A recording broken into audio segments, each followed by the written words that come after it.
Nobody will be safe if not everybody is vaccinated. Are you vaccinated, if I Yes. may ask? Yeah. I mean, I'm very pro-vaccination. Yeah. I believe the science is unequivocal. Can you imagine that in 10 years when we are sitting here, we have an implant in our brains, and I can immediately feel, because you all will have implants, just think of sensors planted into our brains. Basically implanted in your skull. So, but it would be flush with your skull. So you basically take out a chunk of skull, put the Neuralink device in there. You put the electrode, you'd insert the electrode threads very carefully into the brain. It doesn't change what you are doing. It changes you if you take a genetic editing. It's a fusion of the physical, the digital, and the biological world.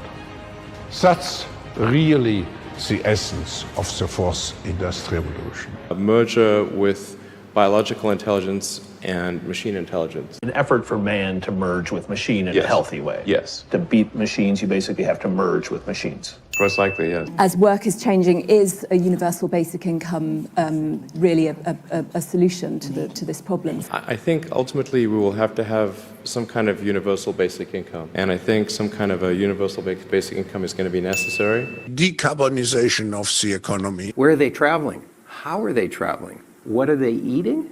What are they consuming on the platform? So, individual carbon footprint tracker. Stay tuned. We don't have it operational yet, but this is something that we're working on. I mean, my top recommendation, honestly, would be just to have a carbon tax.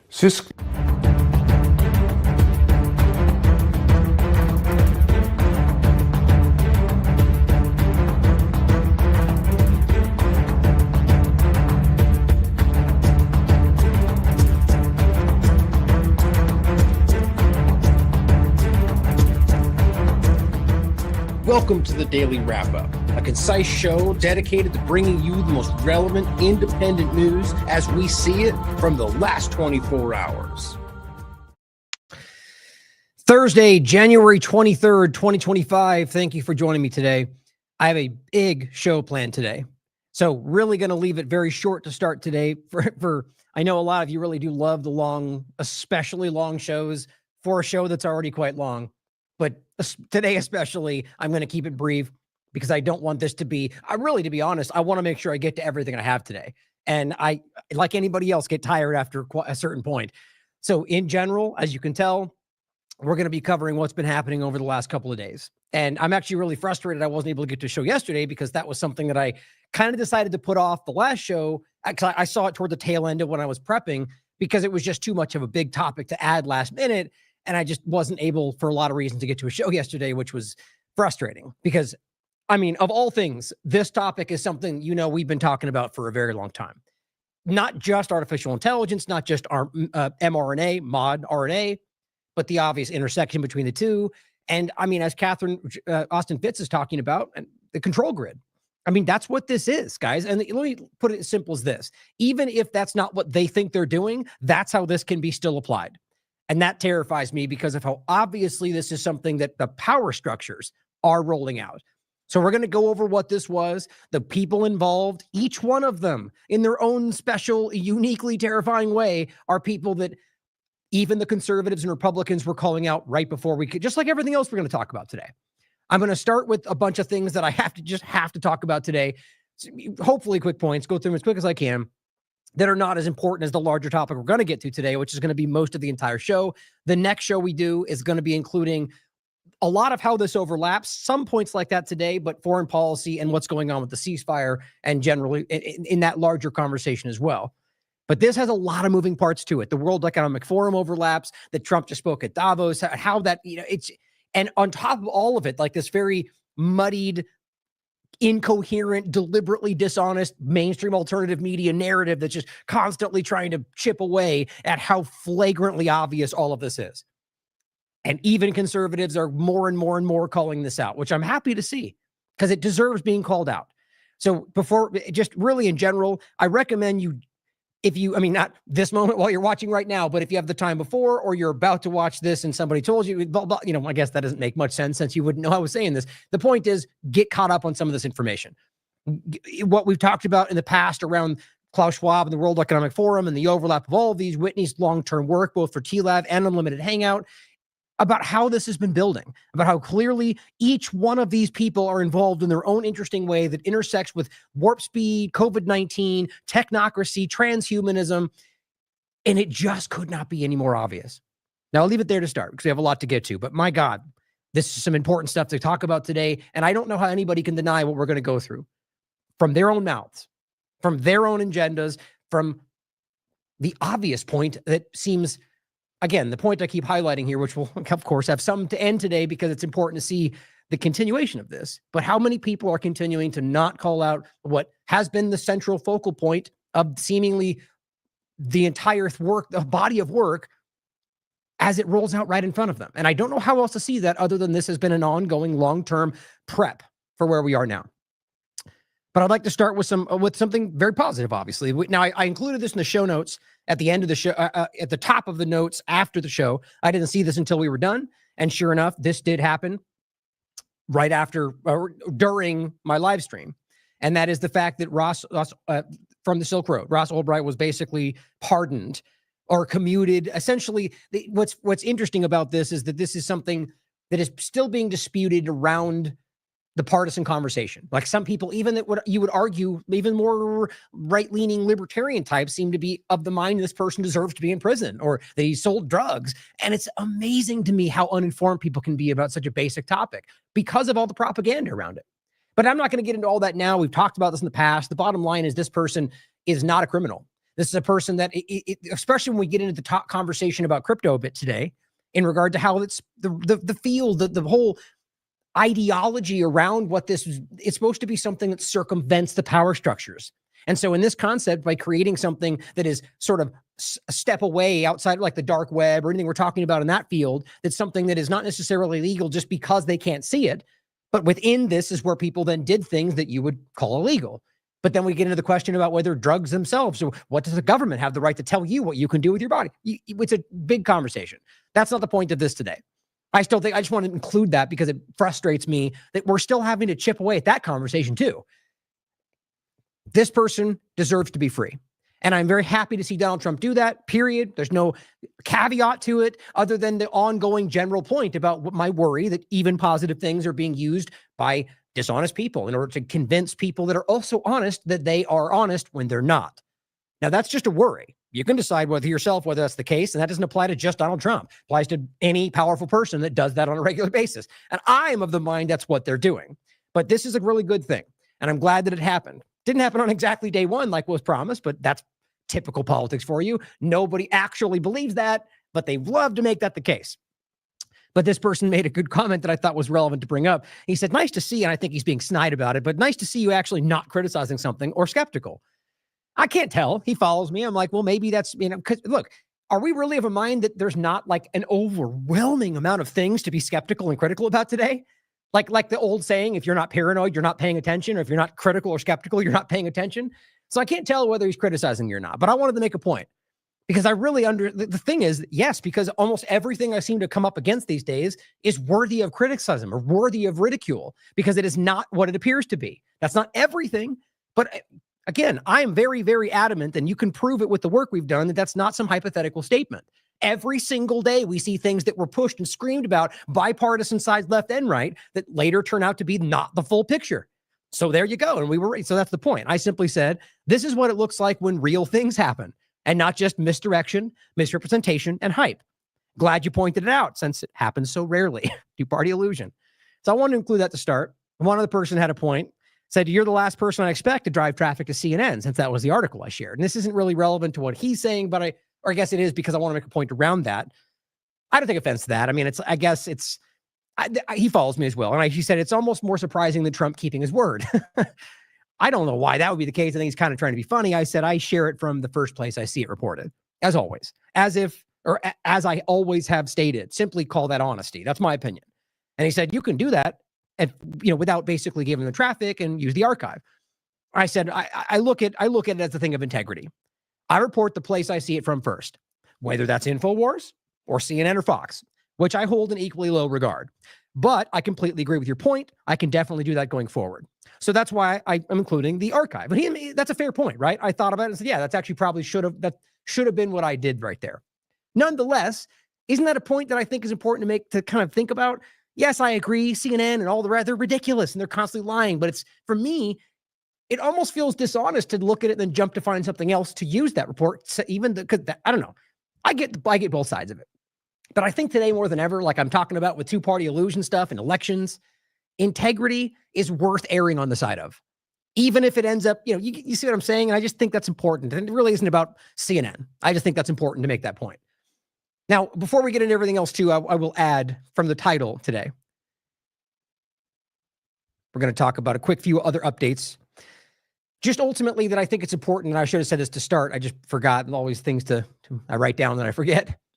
That ultimately the point about Israel and the deep state, I want you to be critical, obviously, always. Question what I'm saying, poke holes in it everywhere you can. That's what we should always be doing with everybody, especially those you listen to and believe in. The point, though, is that Israel, through SoftBank, I think it's a very obvious overlapping connection, as well as literally everything else we're talking about. I could point out 17 different overlaps with everyone, but this one's important for an obvious reason I'll get to. But then also, the deep state aspect of it, I just think it's wild to me that we're watching this roll out and we're talking about OpenAI or artificial intelligence in general as an infrastructure, which is moments ago for these same people was a huge red flag if it was being done under the banner of a left-leaning person. But then you have people like Ellison and Oracle itself, my God, from COVID-19 and 1,000 other inner surveillance deep state dynamics, or CIA and so on, or even Elon Musk and the overlap within that. But my point being that these things, these elements that are a part of all of this, and the actual rollout of it, the mRNA direction, the internal biosurveillance, and the people that they're working with to do it. I mean, this is what, to be very clear, nobody knows for certain what the deep state is, or example, like we have ideas of this broad kind of fuzz, and it's unelected power structures. That's really what it ultimately means, but we don't know. I wouldn't argue anybody could prove to you which one, unless somebody has some signed affidavit or, retirement package, but that doesn't happen with that, right? But the point is that what we generally know of that is all of this, the intelligence entities, the surveillance networks, it's all government interconnected stuff. And so it really is interesting, and we'll make a big point of that today, how many people would normally have called this out who are ignoring all of that just because we're winning, even though that's not really the case, which is kind of a joke a lot of people are making. Getting tired of all the winning when you're showing all the things that are going the other direction. But it's weird how obvious it is. And on that note, I continue to see more and more people standing up. People that that's what I was talking about. This is the red line for a lot of people, where they say, okay, I was trying to find a reason, but this is just too far. Good, it shows integrity. That's what needs to happen. Before we get into all of that, I have a few other quick points I want to show. I just wanted to follow up on this. Sam Husseini, who apparently, I think we're going to have an interview coming up soon. This is Decentered News sharing an additional point to what happened there. If you don't remember, he was dragged from the room, literally carried legs and arms out of the room because he dared to ask questions, what they claim is at an inappropriate time. And I told you at the time, if you've been following it, it's because they already told him. This video I'm going to show you, but on top of that too, Sam said this in the last interview we had, that they won't call on him. In this video, you're going to hear Matt Miller basically admit that the policy is not to call on Sam. So then he's forced to try to get questions in where he can. And they're not it's not they're trying to make it out to be something where he's interrupting and he's constant chaos and he's attacking people. No, he's being a journalist. That's what a journalist looks like. Not the meek followers in the room that did nothing when he got dragged out, or the ones that only ask questions when they're politely called upon, or the ones that only ask the questions that are allowed to be asked because otherwise they wouldn't be in the room, which we're seeing today. So thank you, Decentered News, for breaking this down. I just wanted you to hear it for yourself. To leave and go home and do it from there, or if it's just write it based on the derma one, it won't look much different. I think that readout, you can write it based on that. Have you guys ever provided, like, actual information on the El Chifa allegations and so on? We've spoken to it on the record, yeah. I mean, date and time, we found Hamas, Sam, I don't really have much more to say to you, again, Yeah. the way you interrupted my briefing last time. So there's a policy of not calling on you, I is that have a it? policy on not calling people who interrupt other people's questions to make accusations against me. Yeah. Oh yeah, how dare you? How dare you interrupt? What is this, a first grade classroom? I mean, how ridiculous is that? So you have a policy of not calling on me? It would apply to anyone who comes in and when somebody else is asking a question starts lobbing accusations No, against there me. have been I'm not other gonna call people, them. and I wasn't lobbing accusations. You were. I was making an obvious observation, and you know it's an obvious observation. And it's scandalous that you would blackball a journalist that way. It is. It's completely scandalous that you would blackball a journalist that way. So, the Sam, day before election day, So, Sam, when you came in here and announced asked questions, I used to call on you. When you come in here and very interrupt to rarely, make accusations, quite I rarely, don't. And quite rarely, that's true and now against you're me. completely blackballing me. And what's important to point out as well, he's lying. I mean, you watch it for yourself. If you can stomach how ridiculous this exercise in futility actually is, Matt Lee and plenty of others interject every day in numerous different points and overtalk Matt all the time. Matt Miller, who's the, smirking Dracula, we call him in the front there. The point is that that's not true. They just don't like Sam's questions. Pretty simple. These are the same people, by the way, left or right, by the way, as I hope your new people recognize my opinion anyway, which I think is verifiable fact that this is one government and all of them are abusing the left-right paradigm to keep things like this going. Because right now, the reason I say it now is the people who right now are all cheered up, ignoring all the problems they see from the Trump administration would look at that and say, that's what Biden was all about. We're saving free speech now. Well, no, you're not. It's not happening, despite that executive order that just bluntly states we're going to do that. I'd love to see how that plays out. I mean, look, as all the rest of it, if he does something that is like Ross, that's actual, that has an outcome that you can say, okay, and there's not some deviation from it, there's not some on top of it, there's not some secret thing behind it, then you say, good, great, good job. That's a good thing. But when you have 100 different bad things and one good thing squeaks by, that's the same thing. It's kind of like everybody expects you to stand up and start doing jumping jacks and go, look at how amazing Trump just was. It's like, well, okay, it's a good thing, and I get that. But at the same time, it's buried under 55 other bad things. So I'm not really feeling great about everything else. And then that gets framed as somehow you being inconsistent. It's hilarious the way partisanship works. But what's important is clearly we have to see how this plays out, right? In a general sense, that ultimately if it gets better, if free speech improves, which really means that they choose to more so respect your inalienable rights that they don't really fully respect, then I'll say that's a good thing, but it should be, think of it like that. It's like Elon Musk pretending he's giving you a little bit more leeway and they go, yay, free speech. It's like, no, he just loosened the leash. That's not free speech. Free speech is free, not restricted. That's limited speech you guys are cheering for. My point, though, is that the executive order stuff, there's a bunch of big words and things he's saying, but it's still just statements. An executive order is a half step in a direction of some action. It's something, but it's not, anyway, I'll go off on that more in a second. We're going to get to a brief part about the executive orders. But in this case, I'm just making that point now because, the idea that what Miller just did right there is only unique to one side or the other is the way they use this against you. Just be smarter than that.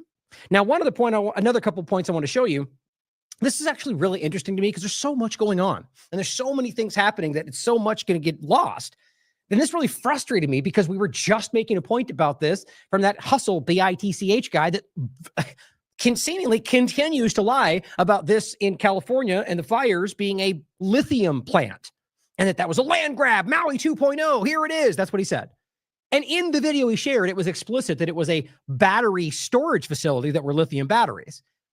So my story, the point was going, look, he's lying about this, which buried another part of the story. But guess what it also seems to have done, at least from my perspective, is bury the actual story that was around those batteries. Because apparently, then my point is this is how much is going on. I probably would have otherwise seen this. This is Jordan from Status Quo saying that there's California lithium battery plant that apparently a fire has been continuing.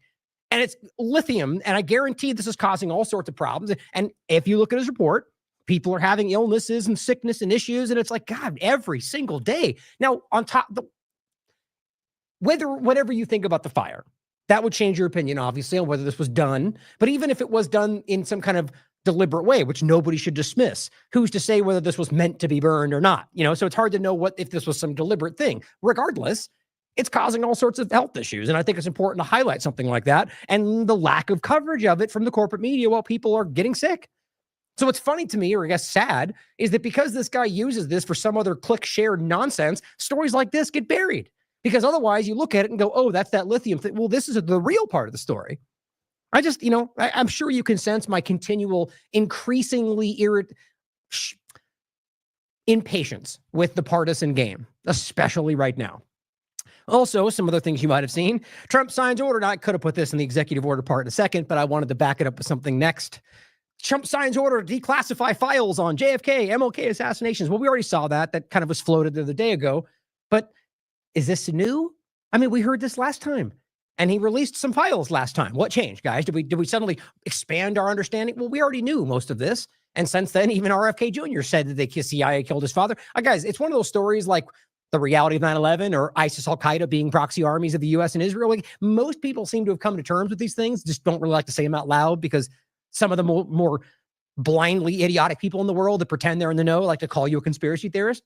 Nonetheless, the JFK files and all this has already happened. So yes, again, if something actually comes out that I feel demonstrates a fuller picture, then I'll say, good, I'm glad we see that. But it's that they string you along with these things. Like I point out with Las Vegas and other stories, they do this to go, so you go, what's a win before you even see anything because you'd like to believe the outcome, or on and on and on. MLK, same point, guys. Look at James Corbett, type in, what's his name? Pepper and MLK Jr. He's done multiple reports on this and interviews with people that were involved. A court system in the United States ruled from a civil side of it that the U.S. government was involved in his death. Of course, because it was a civil side, they weren't legally held accountable, but it's on the record. So we know all of this already, but let's all cheer because he's going to change the world by half steps. And, that's how I read this, but we'll wait and see what actually comes of it, as well as to point out we don't even know what's behind this veil. So how do we know what the full picture is? It's very easy to lie by omission, especially with stuff like this. So it's hard to trust this. But my point in showing that is because it's one of those things they love to float, lock her up, JFK and the Fed, all these things they say. What happened last time? Clinton and them, best friends apparently, but we'll still pretend it's going to happen at some point. And they're saying that about a lot of these things right now. Weren't Fauci and Bill Gates supposed to be in prison right now when he got reelected? Wasn't that the whole thing? They'll keep telling you, get there, save them for last, like Israel. Well, that's what you said last time. So sure, I hope so. But I base my opinions on fact and precedent and what's in front of us. And so far, everything shows you that this won't happen the way he says it will. But I have hope. Hope I'm wrong. On top of that, this is just interesting. And this is why I think you see things like this. So you have this mega thread, not a huge, I think 11,000 followers saying, unseen 9/11 images have been disclassified. These visuals will leave you speechless. The point obviously meant to feel that this is Trump releasing new information about 9/11. And even Twitter was like, nope, those are old. You can find them on Tin Eye. They've been there for a while. But why is that? This happens. This is how this game is played. Be aware of that. Understand that's part of free speech. Just show discernment. That's important. Now, a couple other points overlapping with Israel that I thought were important for just things for you to see that I'll get more into tomorrow. I've been talking about this a lot, only because it's so frustrating to me to see how disgustingly abusive these people are. The Zionists that are still using the memory, the name of this family, despite, and this is important, the way I've always said this, the father claiming they were killed by IDF bombs. Now, of course, I've always said he could be forced to say that. But the reality of the picture, the bigger point is that every single one of these people that have said these things that were in Gaza have come home and they've maintained those statements to this point. So again, precedent, logic, what we see so far, it seems like that would hold for this, but we don't know for sure until we actually see them come or turn up to be dead. Sadly, these are children. And so the fact that they were taken was a crime, and anybody involved, Hamas, whoever else, they should be held accountable for it, right? That doesn't change anything and also doesn't change the legal act of armed resistance protected by the Fort Geneva Convention and international law that anybody in Palestine could have acted under. Anybody. An individual, an entire group, a literal terrorist organization could have acted in the name of Palestine if they're people in Gaza, and it would have been a legally protected act under the Fort Geneva Convention because it is an occupied territory under international law. Simple fact. The point is they did take these children, and somebody should be held accountable for that. But somebody should also be held accountable for the fact that their bombs have been so indiscriminate, if not deliberately indiscriminate, that they've killed a lot of their own people. A lot of people think that's the Hannibal Directive continuing after October 7th. And he is on the record on this video telling you that they were killed by IDF bombs, and they know that. So at this point, with everything we know, the logic is that that's the case if everything else is held true. So we'll have to wait and see. My point on this is I've been posting this kind of thing underneath everybody that I see posting this.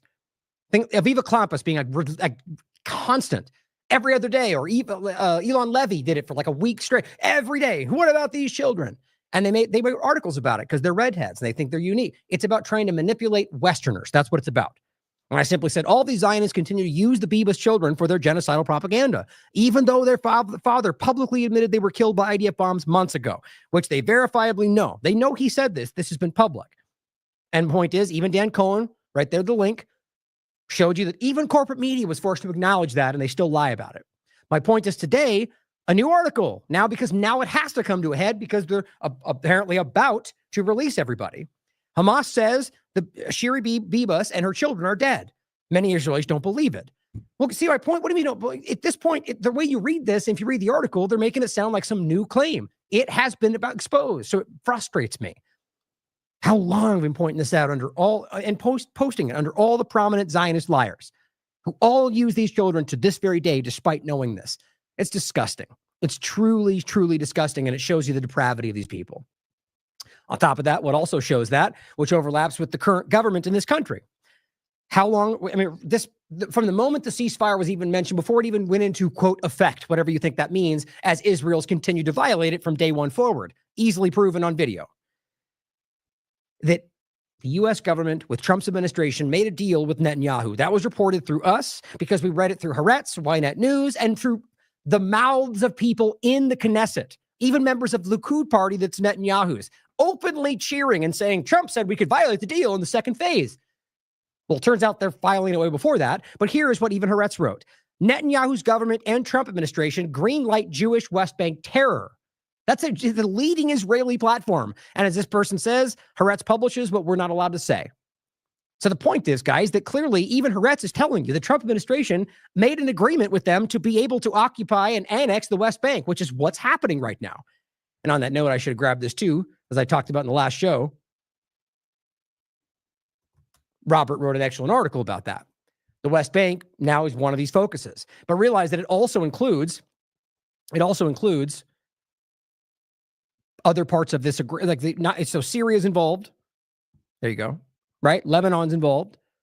The illusion of a ceasefire, which is going to be broken. I'm just my opinion, but it's based on what they're telling you. And it already is being broken. My point is it's going to be officially, publicly broken in the second phase after they get some of their people back.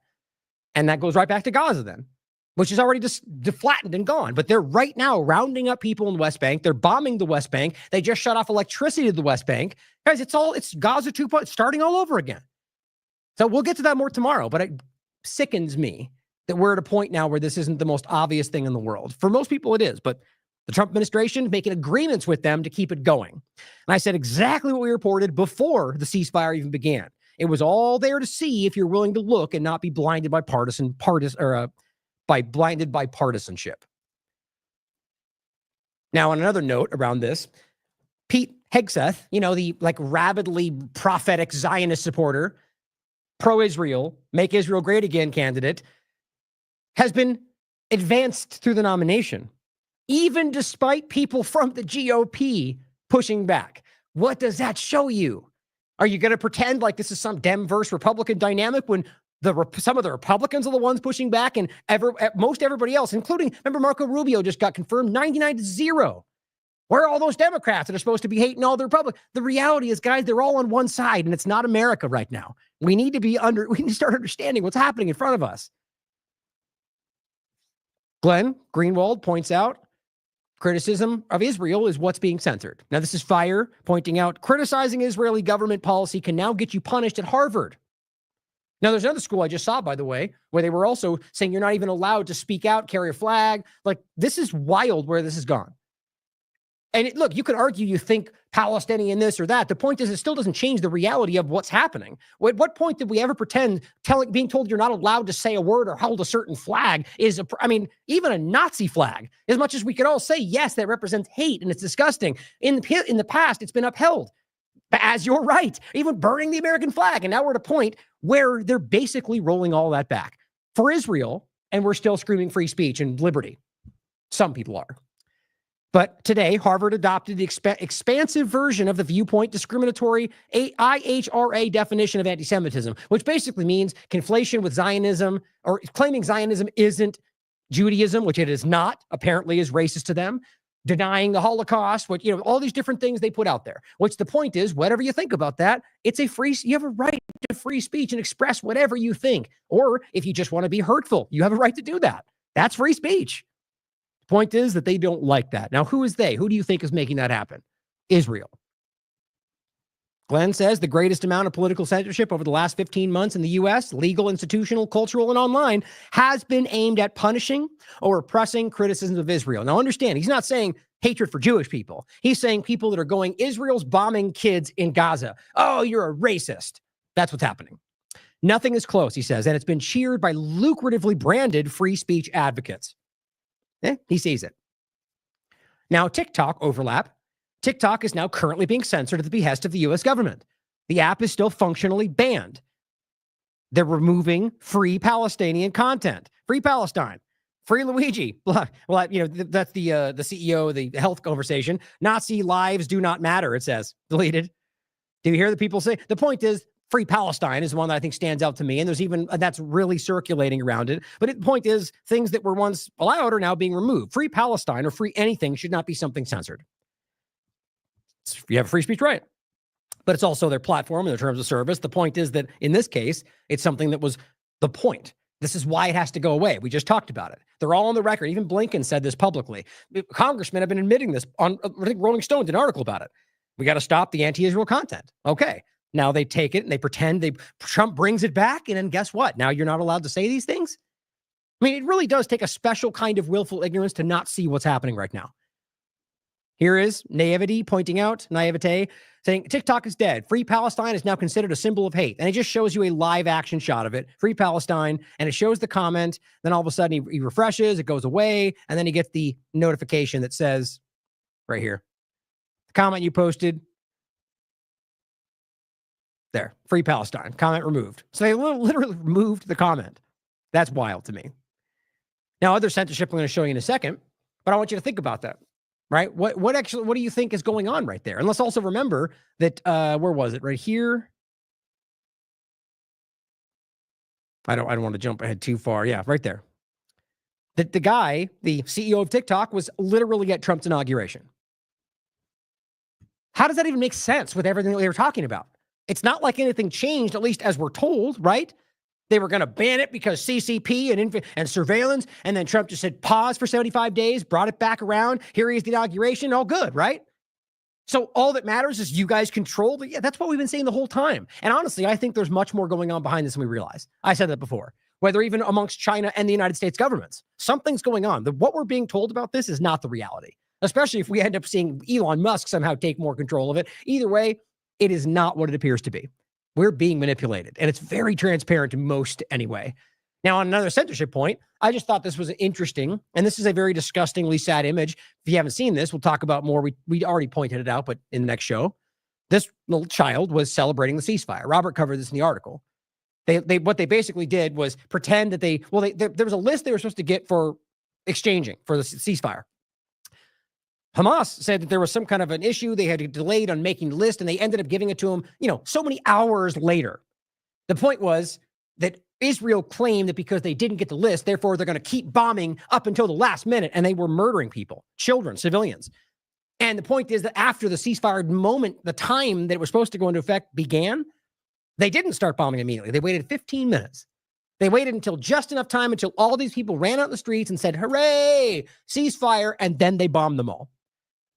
It's so easy to prove. It makes me feel sick. And we're watching this happen, and you're not even hearing about it from almost everybody. This little girl was out there celebrating, and that's what happened. Now, I was trying to embed this in the article that we did that Robert put out, and I'll show you right now. This is the kind of censorship we're seeing on this platform. Embed the post. Here it is. Oh, look, nothing found. You try it as many times as you want, and they won't let you embed this post. Half the time I try to load it, the image doesn't even come up. This is the kind of censorship you don't really see. It's suppression, guys. And this is what they're doing. For all I know, this isn't even there for half people looking at it. That makes me sad. Also, this is actually a funny one, and we'll make a quick point about this next. Caitlin Johnstone shared this little clip. You've probably seen it, which I think is funny because we'll just quickly follow up on this since it's hilarious to me, the kind of nonsense we're getting from partisans right now. But, I'll make my point again. The idea that it's absurd. The only honest way to cover this, which is what Caitlin is doing, is that, yes, what you see right there is undeniably, literally a whatever you want to call it, Roman salute, Nazi salute, whatever it is. It's the identical same thing, okay? So whether he meant it that way or not, who knows? Maybe he's just, Asperger's and autism and he didn't know, whatever you want to think. Because the point is you don't know either. Maybe he literally didn't mean to do it as who knows? Because I actually think it's really dumb to pretend this guy's a Nazi. I don't think he's a Nazi. Nazis are something very specific, or you can call him a racist if you want, and that's up for you to decide. But my point is, nobody knows what he meant with it. So you go, okay, well, it could just be as simple. Okay. But to pretend it's not what it exactly is just because you think he didn't mean it, well, that's dumb. As we'll get to in a second, Off Guardian calls it a subjectivity test. Just being objective about this, guys, it's obvious that this is exactly what that looks like. But you can then say, but he didn't mean it that way. But everyone's going, that's not what it is, and you're making that up. No, it's not. It's exactly the same thing. And on top of that, I'll show you next, showing all these really dumb pictures of people that just have their arms in the air, as if that somehow was even remotely the same thing. Neither of which I think meant it this way, unless you think it was done to make all this happen, which I think those are the only two real possibilities. This was some ridiculous mistake, which I kind of don't think so. I'm leaning towards the whole ADL Zionism overlap that's very clearly promoting. But again, I have no idea what he actually thought, because I'm not stupid. Rather, it's ignorant to me to pretend like anybody knows what anybody else thinks, feels, Trump loves this, or he knows this, or Elon wants to do that. You guys don't know. You're repeating narratives. My point in this, though, is she simply shared this because people are going, those were not textbook. I've watched the History Channel. And then, sure, okay. And this is that blood tribe group. It's just ridiculous how exactly the same thing it is. Okay, we'll make some points in a second. But I want to show you this. So this is Caitlin Johnstone, right? Here she is. That's her account. She shared the media. It's right there, very clearly. If you look on her media page, and I'll refresh it, guess what's not there? How interesting is that? And if you look at the dates on these last two are only the last two are the same day that's posted. The rest are before. Now, it's a small thing, but don't you think that's relevant? What a petty, stupid thing for this platform to sort of just go, well, we just don't even show that one. Or whatever you think it is, but it's not there. You guys can decide for yourselves. And if you guys know, under the media tab, any media images or videos you post, well, they should be there. And you can scroll, you can look. It's not there. That's just crazy. And it's quite sad, actually. What a petty, insecure person. So, on that note, and we're going to come back to this one second, Alex Jones says, gaslighting the world. There's a lot about the WEF overlap. They're trying to make it look like they're all calling it out as both Milei and Trump, and a lot of people they pretend are on their side, are all there speaking. And it's just funny.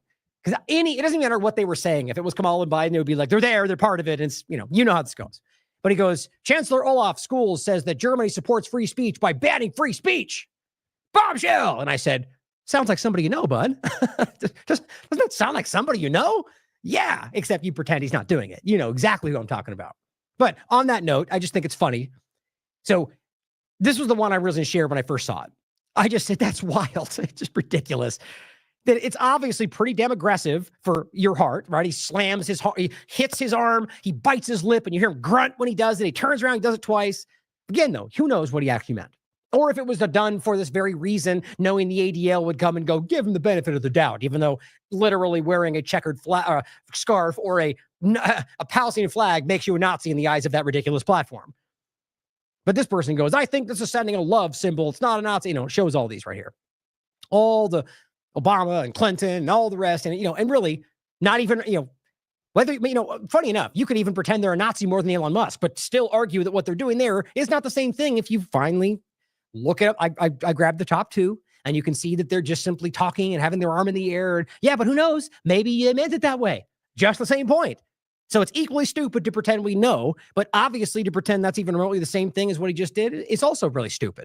And I said, everyone was showing that, including me. and you damn well know the difference. And claiming he's a Nazi is just as stupid as pretending this wasn't a Nazi salute, whether or not he meant it that way. Of course it's possible. That's the only honest way to cover this.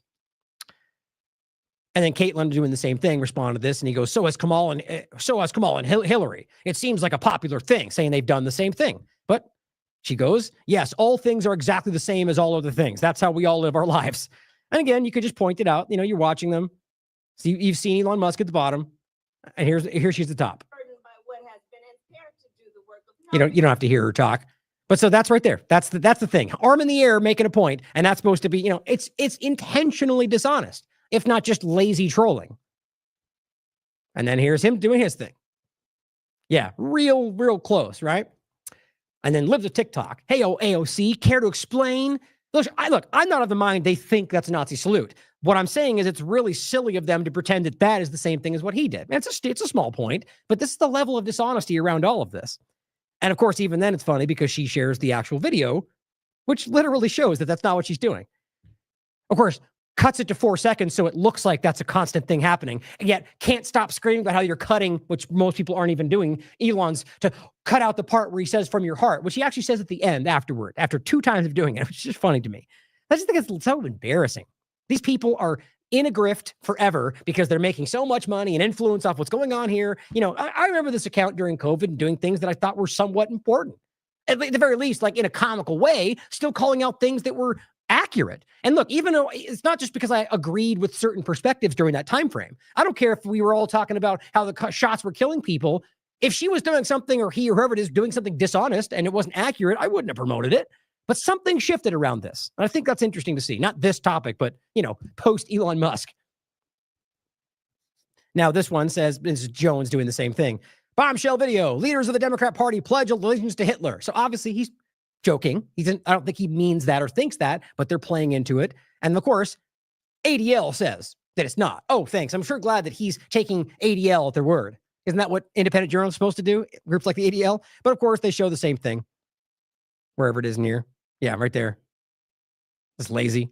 And I said, you're also childishly dishonest. It's hard to watch. Calling Elon a Nazi is just as stupid as pretending that you are showing above is even remotely the same thing as Elon did, whether or not he meant it. This person, this is what I want to show. It's interesting. The only one that even comes remotely close, which is interesting because it's Walls, is he comes out on the stage and does this. Watch. Pats his heart and waves.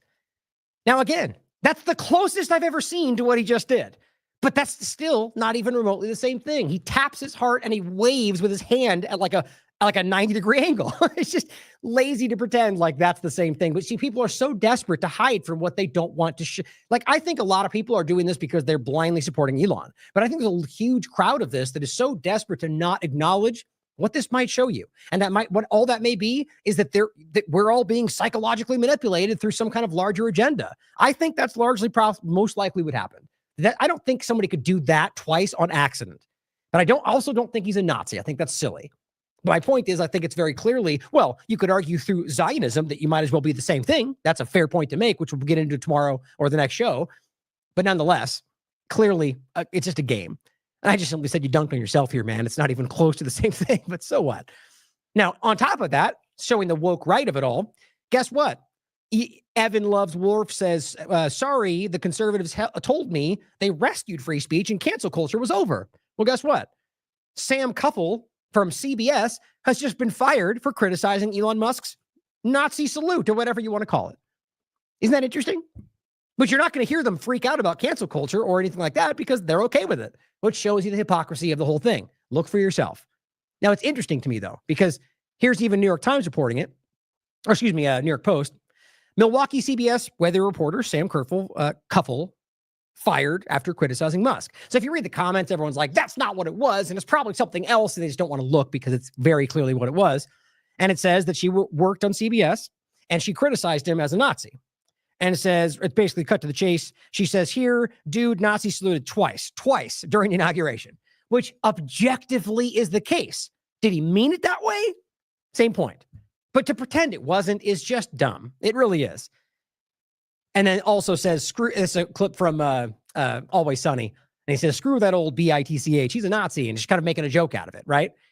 And she got fired for it. And that's what they report in this article. I just think that's interesting. Isn't that, I mean, that is exactly what we keep seeing on the other side that they just can't stop screaming about. And nobody seems to want to comment about this. They're all, in many cases, Republicans are cheering it on. Just like this example we talked about back then, when this woman, how distasteful or not it might have been, made a tweet about how the person who shot at Trump's ear, if that's what you think actually went down, should have been a better shot.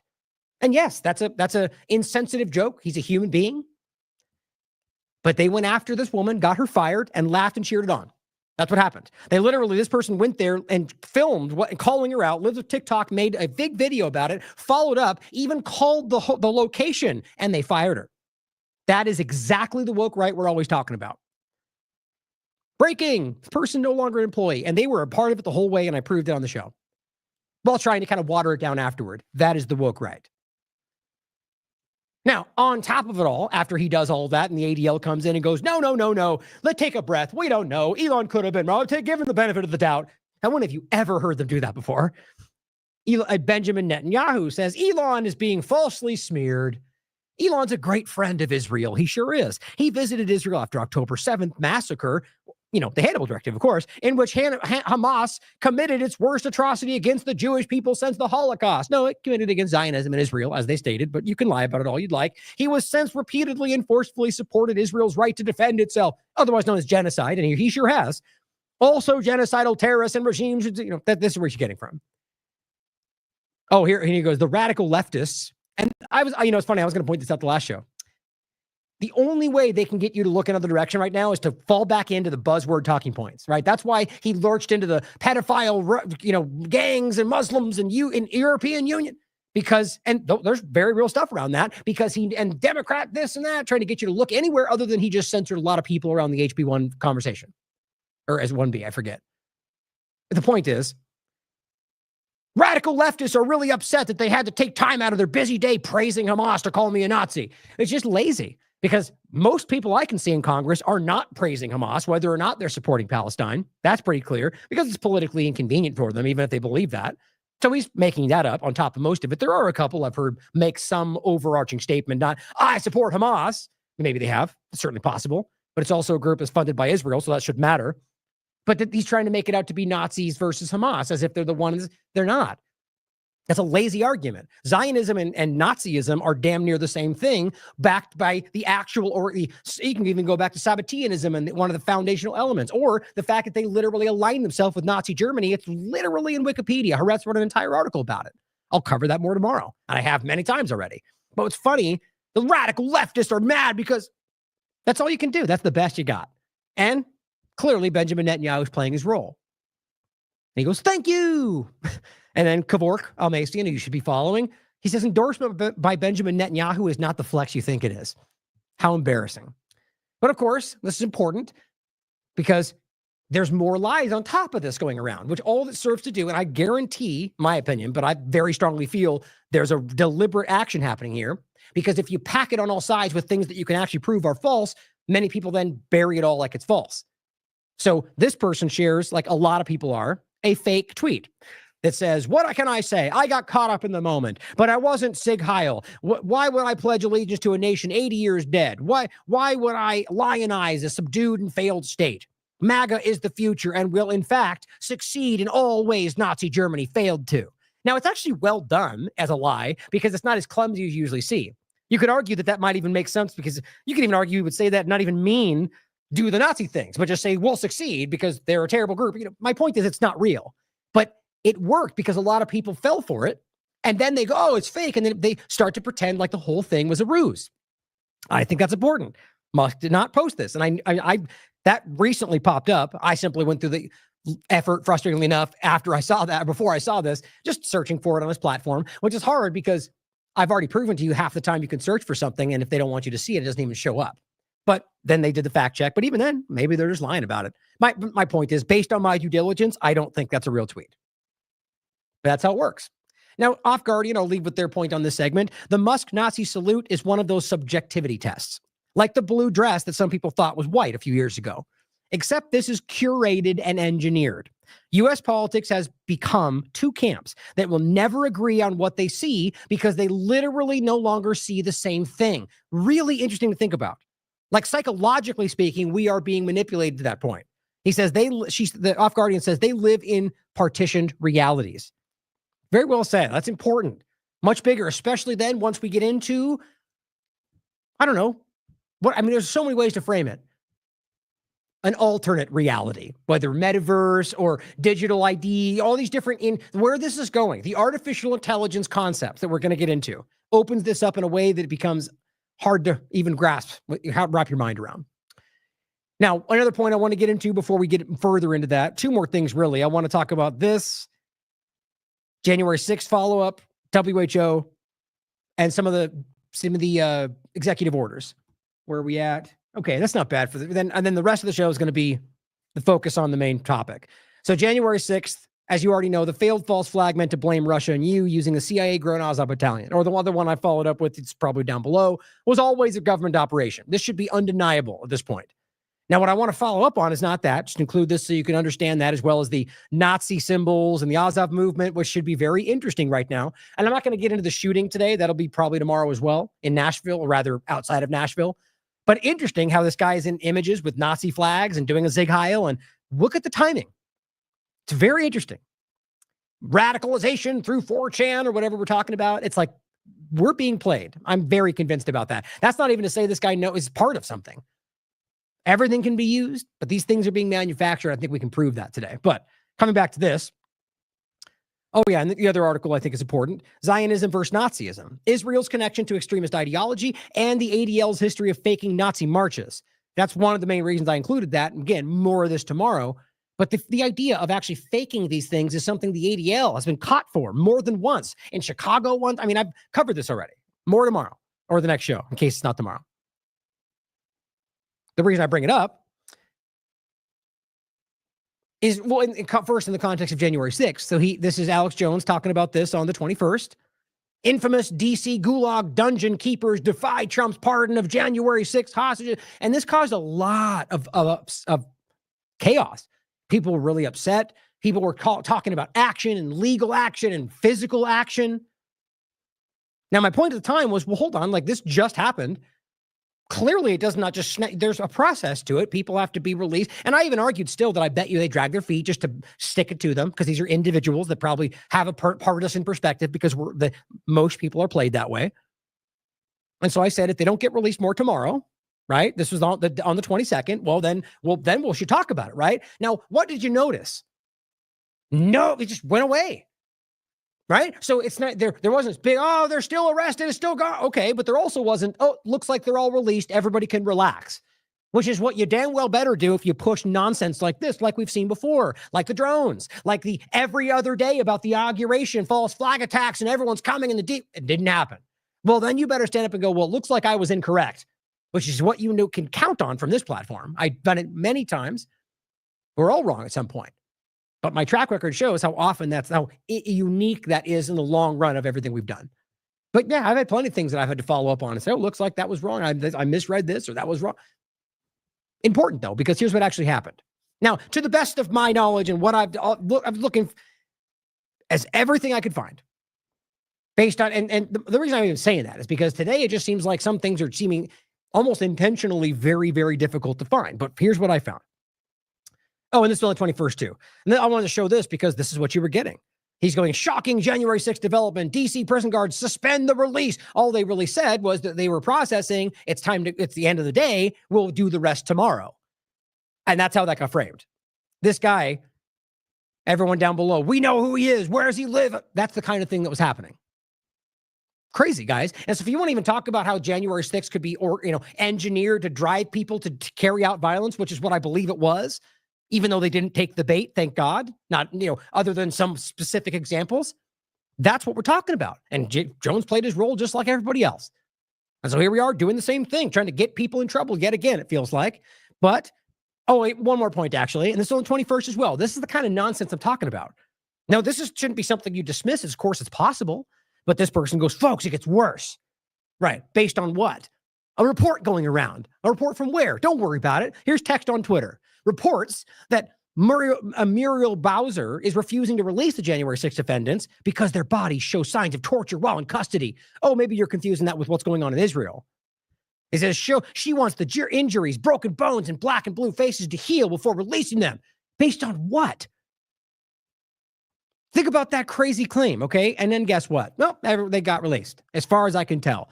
January 6th pardon frees hundreds of Capitol rioters. This is on the 22nd. And following up into, there was one caveat, actually, that this was the one right here.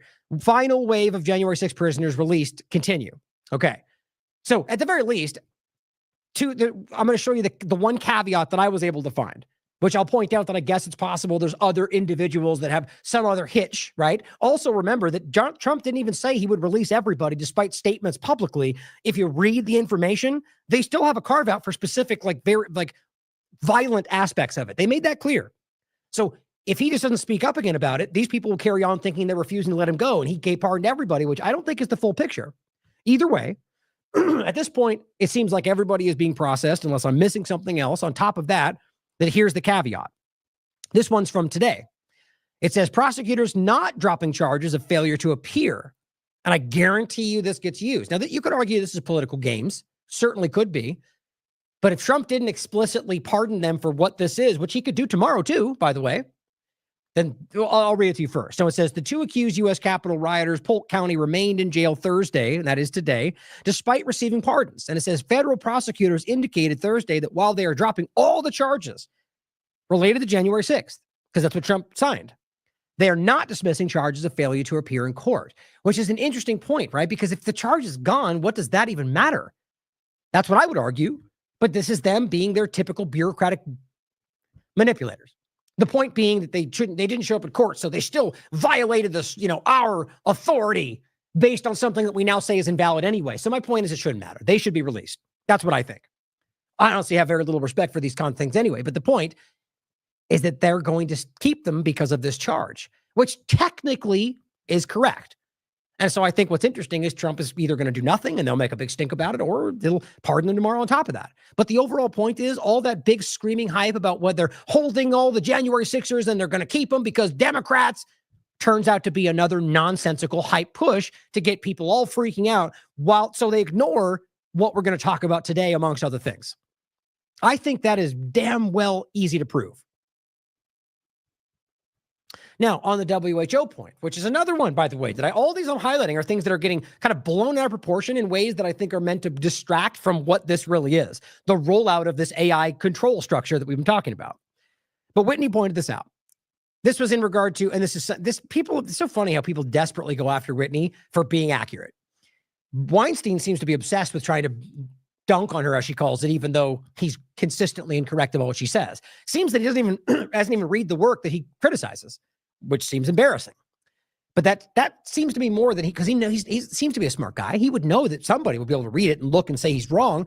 So that speaks to an agenda to me, quite frankly. But you can decide for yourself. He says, America has left the WHO. Well done. And we already talked about this.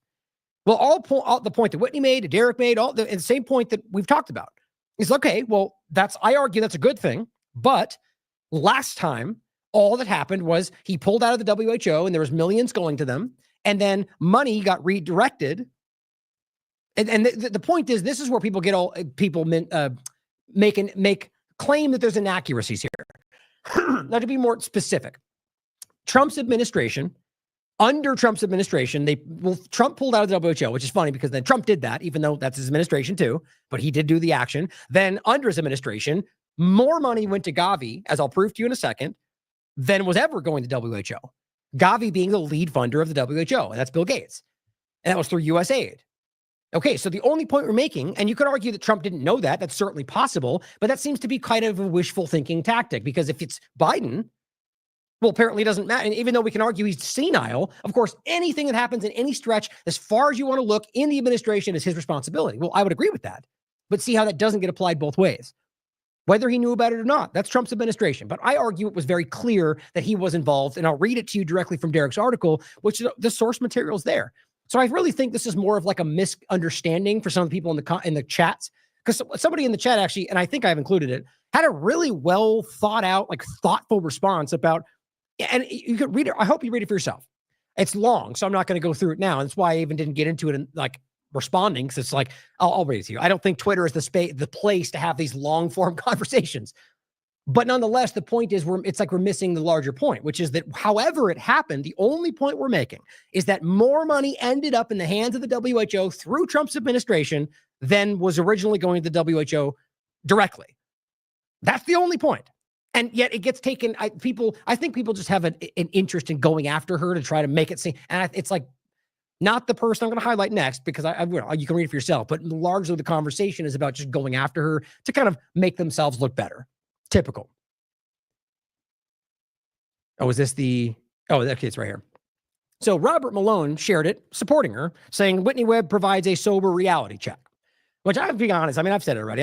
There's a lot of weirdness around Malone and a lot of the overlapping with the injections and a lot of stuff that I just, you know me, I question everybody, but I've seen a lot of stuff that makes me worried that there's a lot of this there's more going on behind the scenes. Regardless, he says reality check, as incorrect. Now, this is the guy I was talking about. I'm not familiar with the account. For a smaller account, just simply says, but she's actually wrong about it, but cites somebody who is, I'll show you right now, clearly in using dishonest tactics to go after her in plenty of other ways, a very clearly blindly supporting Elon Musk sycophant, as far as I can tell. But he simply says, there was no change in Gavi funding in 2020. They announced, he's wrong, by the way. It's very clear. But I simply said, nope, feel free to check the source material to show the article that I'll go over in a second. Now, this is the response I was talking about. I recommend you read it because it's a thoughtful response. And what he's trying to say is essentially that she's false in this point. But what he's claiming the overarching point is, I think is not actually the point the three of us are making. I'll leave it there. And this person says, you're wrong. And this is in response to both of them really, but I'm thinking more so this guy, Alexandros Maneros, saying that you're wrong. Gavi did get increased funding. And here's another article, by the way. You can read it for yourself. It literally says the U.S. approved support for more funding. And then they go unrelated to the claim, right? And this is where it gets interesting, is the point is, well, the claim is not that they got more money, but that they deliberately went through. Well, that's not exactly what any of us are saying, at least in my opinion. And this person says, did the U.S. increase funding to Gavi after the WHO withdrawal? I said, yes or no? And he says, the answer is yes, whichever packaging was disguised in. See, I'm just happy to see that there are people out there that are objective and honest about this. But this guy, here's the point. He says, do you think they wouldn't have it if Trump didn't withdraw? Well, okay. Well, now we're stepping into what's called subjectivity, assumptive areas. And that's your response? Well, we know they would have. If you don't know that at all, do you think they would? Well, I don't know, buddy. I can't predict the future. I can't jump into parallel realities and tell you what would have happened. What we do know is that that's exactly how it went down. They pulled money from WHO, and Trump's administration gave way more to Gavi that went to WHO. Simple. But you see, the reality comes dripping through when he has to respond in a way that goes, that shows that it's subjective. He's making a choice to argue this. I think that's important. And this guy continues to kind of berate him about it, which in a good way. But he goes, she said Trump redirected funds. This is false. Well, I don't think it's false. I'm of the mind, I think, and I'll show you the evidence that was a choice. With Gavi and Donald Trump and Bill Gates and the overlap, we all know there's a connection here. Operation Warp Speed, Donald Trump, Bill Gates, and Gavi thanked Donald Trump for the money. But see, the point is, you could argue they just thanked him because it's his administration. You see my point? But see, they don't know it any more than you do, and they're desperately trying to make the argument that it didn't happen that way. Well, fine. You could argue the point is the money still went. That's what I find to be important. And here's another subjective response. And same thing. He goes, but she's right. The other response is wrong. It's confirmed by Gavi themselves. And he says, this is a completely different story. Funding for COVAX. Okay. Trump was against it. Nothing to do with anything. I mean, really? Like the idea that you could try to pretend that he didn't want that to happen. It's the same point I was making before. That's childish, subjective, partisan manipulation. All we know is through his administration, more money went. That's the story, guys. And you'll see it from the facts. I think that was it. And this guy just includes more. And so he's going, the whole thing is back and forth about this, kind of the nuance of the conversation. And they're arguing she was wrong because she said this, and this is actually how it happened. And he's reiterating, he says, your analysis is false. It's obvious. The United States government funding increased to Gavi in 2020. You bet. It's on their website. There's the screenshot right there. And we'll go over it. And he says, did Trump redirect from WHO to Gavi? Not enough info. A redirect doesn't have to happen the same day. See, that's the point. David Icke simply adds this saying, oh, so Trump was going, oh, and my point on this was, so the argument is that Trump said this or he didn't say that. And the point is, guys, they lie. They lie to us as a matter of policy, whether left or right or the illusion between it all. And that's my point about showing you this, is Trump said a lot of things. In this case, he says Trump was going to arrest Gates and Fauci for the fake COVID vaccine, or at least that's what his supporters were telling us, right? That didn't happen. So we just have to realize how much BS flies around in this in every conversation that's important to where this agenda goes. But he goes, and he says he claims to be the father of the vaccine while pushing the same technology from the White House on his second day. Worth searching Twitter for all those who push this Gates-Fauci arrest nonsense. Or like every other QAnon overlap BS that ends up not actually happening. He said they said Guantanamo Bay for Gates, some said, to see who was misleading you week after week, month after month. Look him up. Alex Jones is one of them, as he points out. Any comment on your hero, Alex Jones? Now look, it could happen tomorrow. It could happen the day after that. It could happen in 2 years. That's always been the case. The point is that we were still being told this would happen right away, like everything else, just like it was supposed to happen 4 years ago, or any other time we've talked about, or any other a number of narratives.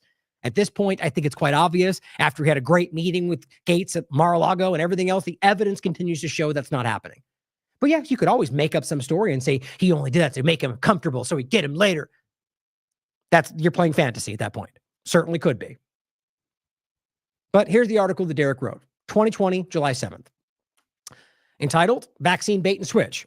As millions pulled from WHO, Trump gives billions to Gates-founded Gavi. Now, what you'll remember is that this actually was picked up by Children's Health Defense at the time. And then it got pulled back. You know why? Because people gave them pressure. And this is held true. Even Gates RFK even followed up later and reiterated that this was accurate. The point is that they did that because I think there was partisan pressure, which we're clearly seeing plays a factor in his life. Just think about that. Even back then, and I think it's obvious why this is all very important, and even more so right now. But it says the latest numbers from fiscal year 2018, numbers are not available for 2019 to 20 at this point when he wrote this, show an estimated $281.6 million to the WHO from the United States. The records indicate that after the U.S. government, the Bill and Melinda Gates Foundation, and Gavi, the Vaccine Alliance, that's what what Gavi is, are the second and third top financiers of the WHO. There's actually 2 points here. It's not just about the funding itself. It's about who ends up being in a powerful position. The U.S. defunding the WHO actually tightens the technocrats' already firm grip on another global institution. This means when Donald Trump stated the U.S. will no longer fund the WHO, the Gates Foundation and Gavi simply stepped into the top financial role. So think about it. So at that point, you could argue that as the top funder, you would have more influence on what would happen. Instead, he backed away and allowed Gates Foundation and Gavi to be the leading influencers on that platform. Is that what we want? Like, it sounds like an interesting point to make. And clearly, that seems to be by design, in my opinion. And it says, this means when Donald Trump stated that, I just read that, it says Bill Gates is the top donor and will continue to expand his influence and dominance of the global health policy. So somebody like that is who we want to be at the leading position, right? Even by default or by, it's interesting. But also remember that Donald Trump took his advice in the last time over RFK Jr. And now he met with him again, and he claimed, which he has never spoken out against, but who knows, Bill Gates claimed that Donald Trump was very excited about essentially what people were claiming or framing as Operation Warp Speed 2.0. Gates basically said another rollout of the tech going forward. And now here we are, cancer drugs, mRNA, exactly like we all warned about. Now it says in early June, the Trump administration declared support for Gavi to the tune of $1.16 billion. Trump's support for Gavi came via the first ever virtual global vaccine summit, where Trump was a part of. Gavi stated that the funding will go to, quote, routine immunization programs and will also help the public-private partnership, quote, play a major role in the rollout of a future COVID vaccine, which Trump still supports to this day. Now it says, during his short speech, which you can watch right here, Donald Trump stated, it's great to be partnering with you. We will work hard. We will work strong. Trump also called COVID-19 mean and nasty and said it has shown there are no borders. It doesn't discriminate. Well, that sure sounds relevant to the globalist world, biomedical surveillance industry, the control structure we're seeing. I figured I'll grab this really quickly anyway, since it's important to see Trump say this. And it's funny to me, right? So as people are trying to tell us this is, no, it's just the USA. Well, then why is Trump literally going, we're happy to partner with you? It's only 37 seconds.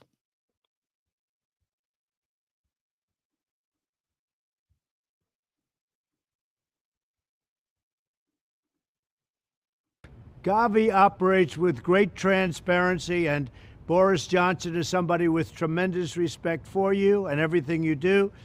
He called, he said, do you think you could do something maybe around the Oval Office or right by the Oval Office? I said, why not? It happens to be right behind me. As the coronavirus has shown, there are no borders. It doesn't discriminate. It's mean, it's nasty, but we're going to all take care of it together. It's great to be partnering with you. We will work hard. We will work strong. Send my regards to Boris, and good luck. Let's get the answer. Okay. So is anybody confused? Trump just literally said, we're happy to be partnering with you. So if you're going to try to pretend that he wasn't aware of the donation that they were happy about, which is why they were saying, come on, guys. Now, look, I'm not trying to say everybody in this conversation was being willfully dishonest. I think the Elon supporter guy is. My point is that I think people that were trying to make the nuanced argument were misunderstanding the larger point of what we were arguing. But even on top of that, it's very clear that he was also, I think, aware of what was going on. And it says Trump's support for Gavi was echoed on the Twitter account for the United States Aid for USAID. And that's just what it reads right there. He's proud to be partnering with Gavi. Now it says it was actually USAID who first announced the pledge of the US $1.16 billion in February. The Trump administration included that $1.16 billion commitment as part of the budget for fiscal years 2020-2023. The budget for fiscal year 2021 included $290 million for Gavi. Remember that the records from fiscal year 2018 show an estimated $281.6 million to the WHO from the United States. The Trump administration's announcement of an initial $290 million investment easily surpassed the U.S. investment in the WHO. Over the next 3 years, the U.S. will give more than $800 million to Gavi for their vaccination programs. Once again, this puts Bill Gates and his organizations at the top of the global health pyramid. So what did Mr. Gates have to say about the success of the Global Vaccine Summit? He simply says, since its inception, Gavi has helped vaccinate more than 750 million children. That's what they're funding, guys. And now it's stepping up and saying it's willing to deliver a COVID-19 vaccine as soon as one is available to end the pandemic as soon as possible. Is that what happened? He says, we must also renew our commitment to delivering every life-saving vaccine there is to every child on Earth. Yep. Now, it says the Trump administration's support for the development of the vaccines to fight COVID-19 is also visible in a more recent virtual event organized by Global Citizen and the European Commission on June 27th. Now, it says during that event, Kraft Kelly, the United States ambassador to the UN, announced the U.S. commitment of $545 million for Gavi towards the COVID-19 relief efforts. At May 2020 virtual summit, also organized by the European Commission, the Trump administration committed to giving another $775 million. Taken together, the May payment of $775 million, the early June announcement of just the 1.16, but by the way, alone already surpasses by a lot just the money that was taken from WHO. So that alone makes the point. But it goes that on, and then the late June gift of $545 million. These taxpayer-funded investments will provide abundant resources for Gavi and subsequently the Bill and Melinda Gates Foundation.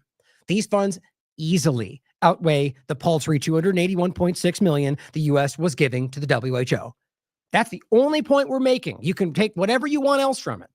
How do you not see that that's how this works? Now, the only point we're making is last time this claim was done, it went another direction. And they ended up getting more money through the United States Trump administration than they had been taken away from, or had been taken away. It's amazing the kind of craziness you get from these partisan misrepresentations. Now, Derek said, apparently some people are triggered about the facts of Trump withdrawing from the WHO in 2020 and giving billions to the Gates-founded Gavi. He said he reported on at the time. And there's the article. And he's quoting, and this is just another example of this going, it says, I know you love, and this is this Alexandros guy. Look, your favorite black pill dealer. God, guys, get some new material. You don't realize how often, I mean, whether any one of us you look at the track record of what we've been saying in the last 6 months, for crying out loud. Look at what's effing happening right now. And you're going to try to pretend still like we're just black-pilled? It's just, God, it makes me sad for some people. He says, I know you love to try and dunk on me, she says, previously over critical comments of Musk, who you love to simp for. But the U.S. did increase funding after Gavi, and it's the same point, and then includes the TLAV link right there. Now, on top of that, apparently, I haven't got to watch it yet. Derek pointed out to me in New World next week, James Corbett and James Evan Pilato, both of which you should be following, they brought up his article. They talked about it because they're objective and nonpartisan, and they like facts. Now, interestingly, an overlap to this is where we are now, okay? Camus sharing this, just with quoting what they're saying, and this is Sania Nishtar, the CEO of Bill Gates' Gavi, the Vaccine Alliance. Here's what they have to say.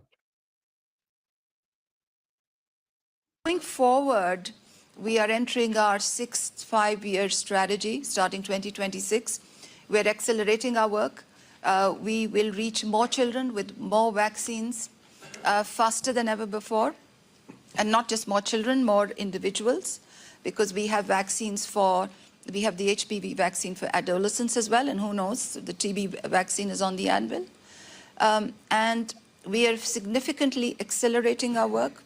And we are really thankful to our donors. Prime Minister, thank you so much.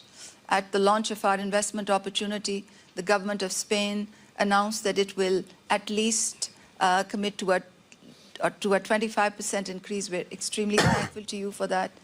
Extremely thankful to the European Union and the Bill and Melinda Gates Foundation for hosting our replenishment event. And I think all of you are Gavi ambassadors. Really thankful to you for the support that they lend to our work. Great. So just everybody there, World Economic Forum, they're all Gavi ambassadors too. Like there's a clear overlap here, and we'll get to it. Trump just gave his speech for the current. So this is current, by the way. This is what's the hashtag going around, WEF25 or whatever it is. This is current. So I thought that was relevant, right? So all they're simply pointing out is this is going to keep growing. It's more, and it's going to keep growing. And if you think for 1 second with the group literally rolling out mRNA injections proudly aren't going to overlap with the group that want to promote those injections, I mean, so what's the disconnect here? That they just don't like Gates? I mean, think about what you're saying. Like Trump is rolling out an mRNA shot and promoting the same shot that he always has. Gavi wants to sell those for him, and they're going to go, no, because Gates is not on our side. Yeah, sure. That really lines up. Like if they were clearly not on the same side, they wouldn't be meeting together. They wouldn't be working on the same projects, but sure hope I'm wrong. But here's what it says under Gavi U.S. government funding. And this goes over just in general, right? Now, this is the United States is a significant donor to Gavi. We know the 2020, 2023, right? It says this is the one we talked about. That's the $1.16 billion that they gave specifically from USAID. 2024 to 2028. Okay, so now we're talking about ending of Biden's administration, right? So what's interesting is Biden has funded through Trump's administration, right? For the most part.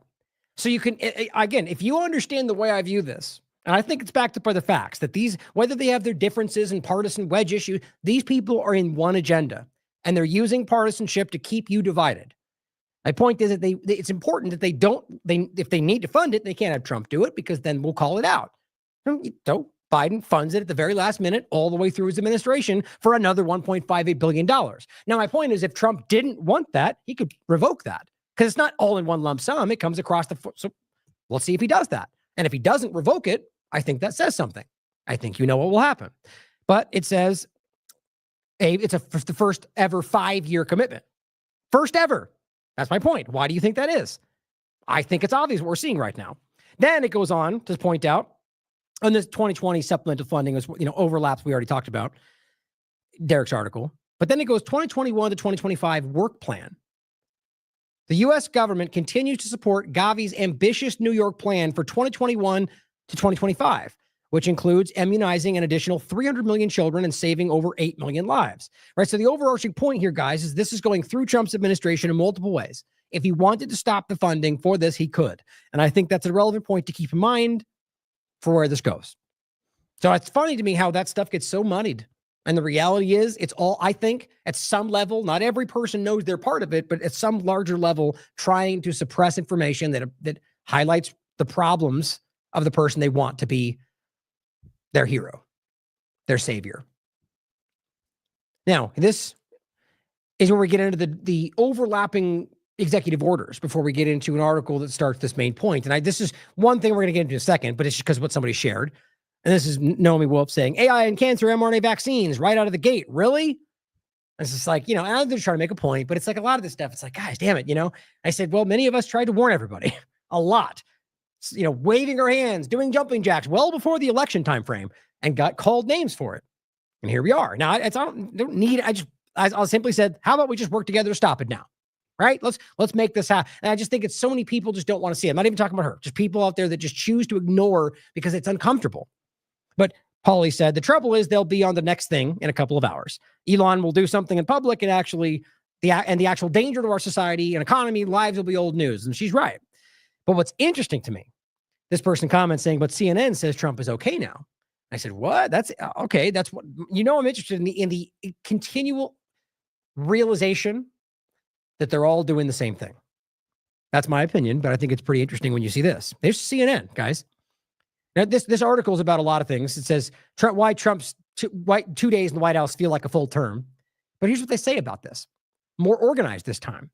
Now, there are criticisms in here, for sure. But it says the shock and awe of countless executive actions, which, by the way, is just the way the government works these days. We don't live in even a representative government anymore when they can just hand out dictates hundreds ago, and then all of a sudden, the next person comes in, does the same thing. The rest of it's all show. This is the way the government works these days. But it says the shock and awe of countless executive actions hints at a far more professional White House operation than his chaotic first term. My God, they just said he was more professional. New White House Chief of Staff Susie Wiles was credited with adding structure to his camp. Many people argue she's literally in control, but also, like the rest of them, a blind Zionist Israeli supporter. But the bottom line is this is CNN saying Trump's doing well, at least more professional if we don't agree with everything he does. When's the last time you heard that kind of, we disagree, but he's doing well? Like, guys, there's a reason that he's supposed to be supported right now, in my opinion. I think you already know what that is. It's what we're going to talk about next. Doge News comes out and says, by order of the president, Doge is official. Now, in case you didn't see this report we already put out, which was entitled, Israel repeatedly violates ceasefire, the AI technocracy bait and switch, which, by the way, is prescient in the point that this came out after I was talking about this, and the Doge deception. So the point in this, it says, what's the first agency you want to see audited? So here's Doge News, who even has access to the actual executive order and still chooses to misrepresent what this is. I simply said, they simply renamed the U.S. digital service Doge. Yep, digital services. It's right there in the doc. But they know most won't truly read it. You're being played.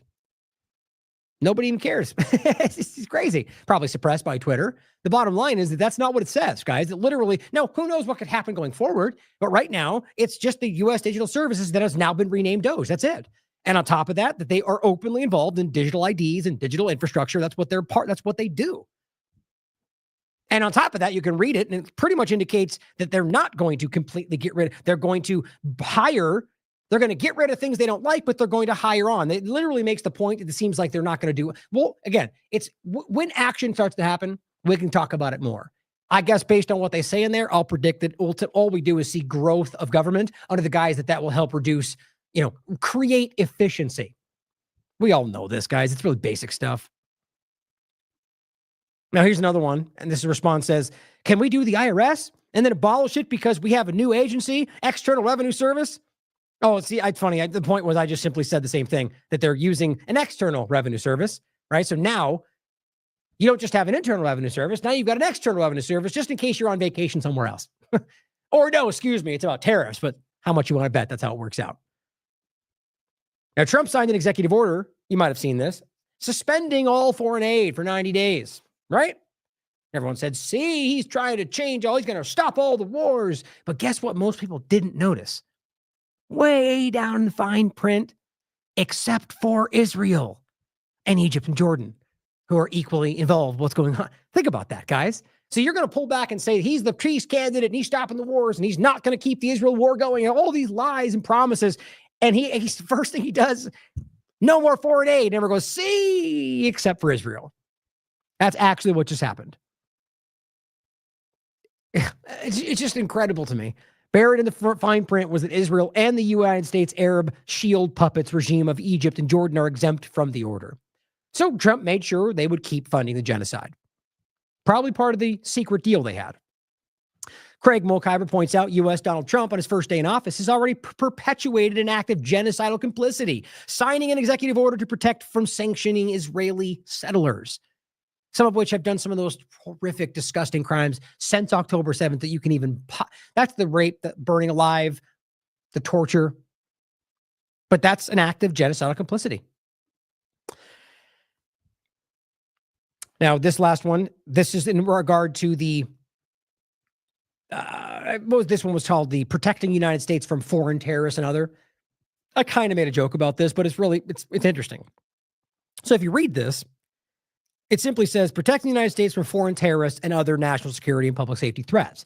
Now, it doesn't really name anybody. It doesn't name anything specifically. At least I don't remember so. Yeah, I didn't think so. It just simply broadly points out, foreign entities or people here that support or this is what the guy even says right here, who intend to support, as they go, AKA thought crimes. Think about that. That's what it says. The idea that if you intend to support X, Y, and Z, or that, the point is that they can argue you were about to do something. That's Whitney's been talking about this for so long. Espouse hateful ideology, or otherwise known as Free Palestine, as we're already seeing. My point, though, is the article or the actual executive order doesn't really name anything. It just says terrorists, and when people that influence our government to outcome terrorist acts or to, well, you know where this is going. I simply said, Trump just signed an executive order saying that anyone working with or as a part of the Zionist genocidal terrorist organization, the most obvious example of terrorism on the planet, they will be removed from the country. Or am I misunderstanding it? And I simply said, I hope you can all sense the sarcasm here. I do not for 1 second think this is what Trump wants us to read in this, but we all know that's exactly what it should mean. Unfortunately, I'd bet just about anything that this will be used to go after anyone criticizing Israel. And one thing it does open the door for is removing people in this country who just have a different opinion. Americans or foreign students. The way these things operate, they're so ambiguous. The bottom line is we already showed that where Trump said he'll remove these people from the country because Israel wants that. It sure sounds like America first to me. Removing Americans from the country because another government wants it, or moving anybody from this country because they're, people that are here on a foreign visa for work, for school. What? And then Israel doesn't like what they say, so Trump removes them. How is that America first? Well, this is all part of the same conversation. Now, I wanted to start with this, just because I've already gone a little longer than I wanted to start with all that. I'm going to quickly go through this, but I think it's important to see this long thread of all the people that were at the inauguration. Now, you might think you already know, but if you actually go through this, I agree. Orwell showed me this, and it's like, this is actually wild. So we're going to get to the, Malay and all the rest of these fake libertarian discussions. But, you got people like, by the way, this is the president of People's Republic of China. That seems interesting. The typical, Dana White. This one is this is Rupert Murdoch, Zuckerberg. You've seen most of these. Bezos. This was Representative Dusty Johnson with Elon Musk. Sam Altman. Important, I think. That's other, unimportant internet stars. TikTok CEO, which I found very interesting. Joe Rogan. Apple CEO Tim Cook. Look at that. Biden. Biden, of course. Obama. Clinton. Both Clintons. Doesn't that seem weird? How would that make sense? They don't have to go to those things, right? Well, let's keep pretending like they all hate each other, right? There's George Bush, Laura Bush, Barack Obama, Bill Clinton, McCarthy, Marjorie Taylor Greene. This was the just from India, Representative of India, Nigel Farage. Oh, and then of course we have the rapist Conor McGregor, Boris Johnson. This is what's her name? Kat. Yeah, this is just another picture with Malay. This is Viktor Orbán from Hungary, minister from Japan. This seems really interesting to me. There's a lot that hangs around this right now, in my opinion. Douglas Murray, All these, this is the aggressively pro-Zionist, like as dishonest as you can get in this conversation, but has a certain kind of veneer to him that makes it appear as if this guy's lying for Zionism like everybody else. Carrie Underwood, Hulk Hogan. Anyway, the point, you can go through, it's interesting. Then it goes through some of the positionings. It's a very interesting thing if you look at this. And this is more about the fact that you have, where people are seated. Having these tech CEOs above, what this overall thing begins to show you guys is that we are in a position right now where, as we're talking about, these things are shifting. We're watching, as Garland Nixon called it, an AM wake up, like a corporate reorganization. I just think we need to be really honest about what we're seeing and stop playing partisan games. And then on the same point about the people in his cabinet, here's Marco Rubio. Guess what his very first call was as Secretary of State? To Netanyahu, a war criminal who's supposed to be arrested if he ever shows up in this country, and he calls him first. And I simply said, MAGA, meet MIGA, the true agenda of the government you support. Make Israel great again. Now, let's go through this. This is entitled, Welcome to America's Techno-Military Future. Now, I thought this was a pretty good article. This is from January 21st. And it really just kind of highlights this trend, the organization we're discussing, before we get into the entire point of the artificial intelligence, mRNA infrastructure that they're building. Now, it says, as he begins his second term, Trump links to the tech industry are vividly clear. Musk, to give one example, pledged substantial funds to Trump's campaign. He was duly named co-lead of the new Department of Government Efficiency, a role that enables him to directly influence federal budget decisions. Not to be outdone, all the major tech firms have donated millions to Trump's inauguration fund, with everyone from Jeff Bezos to Tim Cook enjoying front row seats on Monday. This signals a major political realignment among Silicon Valley elites, traditionally a hotbed of liberal progressivism. Which I think all this really shows you is it's about power, guys. That this game has been played for so long. And when we get to like the Davos point in a second, the idea being that it's like they like what they're trying to frame it as, the Joneses and the rest, is look at them, went to Davos to stick it in their face because that's the best they can do. And they get up there and they say the Paris Climate Accord is bad and there's only two genders. And they all they're doing is giving you very, very, do you think they care? Do you really think this is an agenda that leads to it's about the technocratic control structure that they're rolling out. The whole woke agenda was one or another of a play to get you in that position, and it's working. Like the idea that you think Trump standing up or him standing up and saying there's only two genders and then making an entire show about, they stuck it to Davos. Guys, it's just lazy. Clearly, they're there and are also being supported by it and definitely support the agenda. They're doing it. They're rolling it out right in front of you. It's crazy.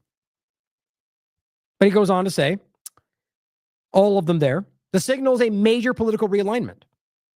The ones that were once liberal are now, but that's the point. They're not. They're just shifting what needs to be shifted. And it says, for instance, Zuckerberg says, no more fact checkers. Just like that.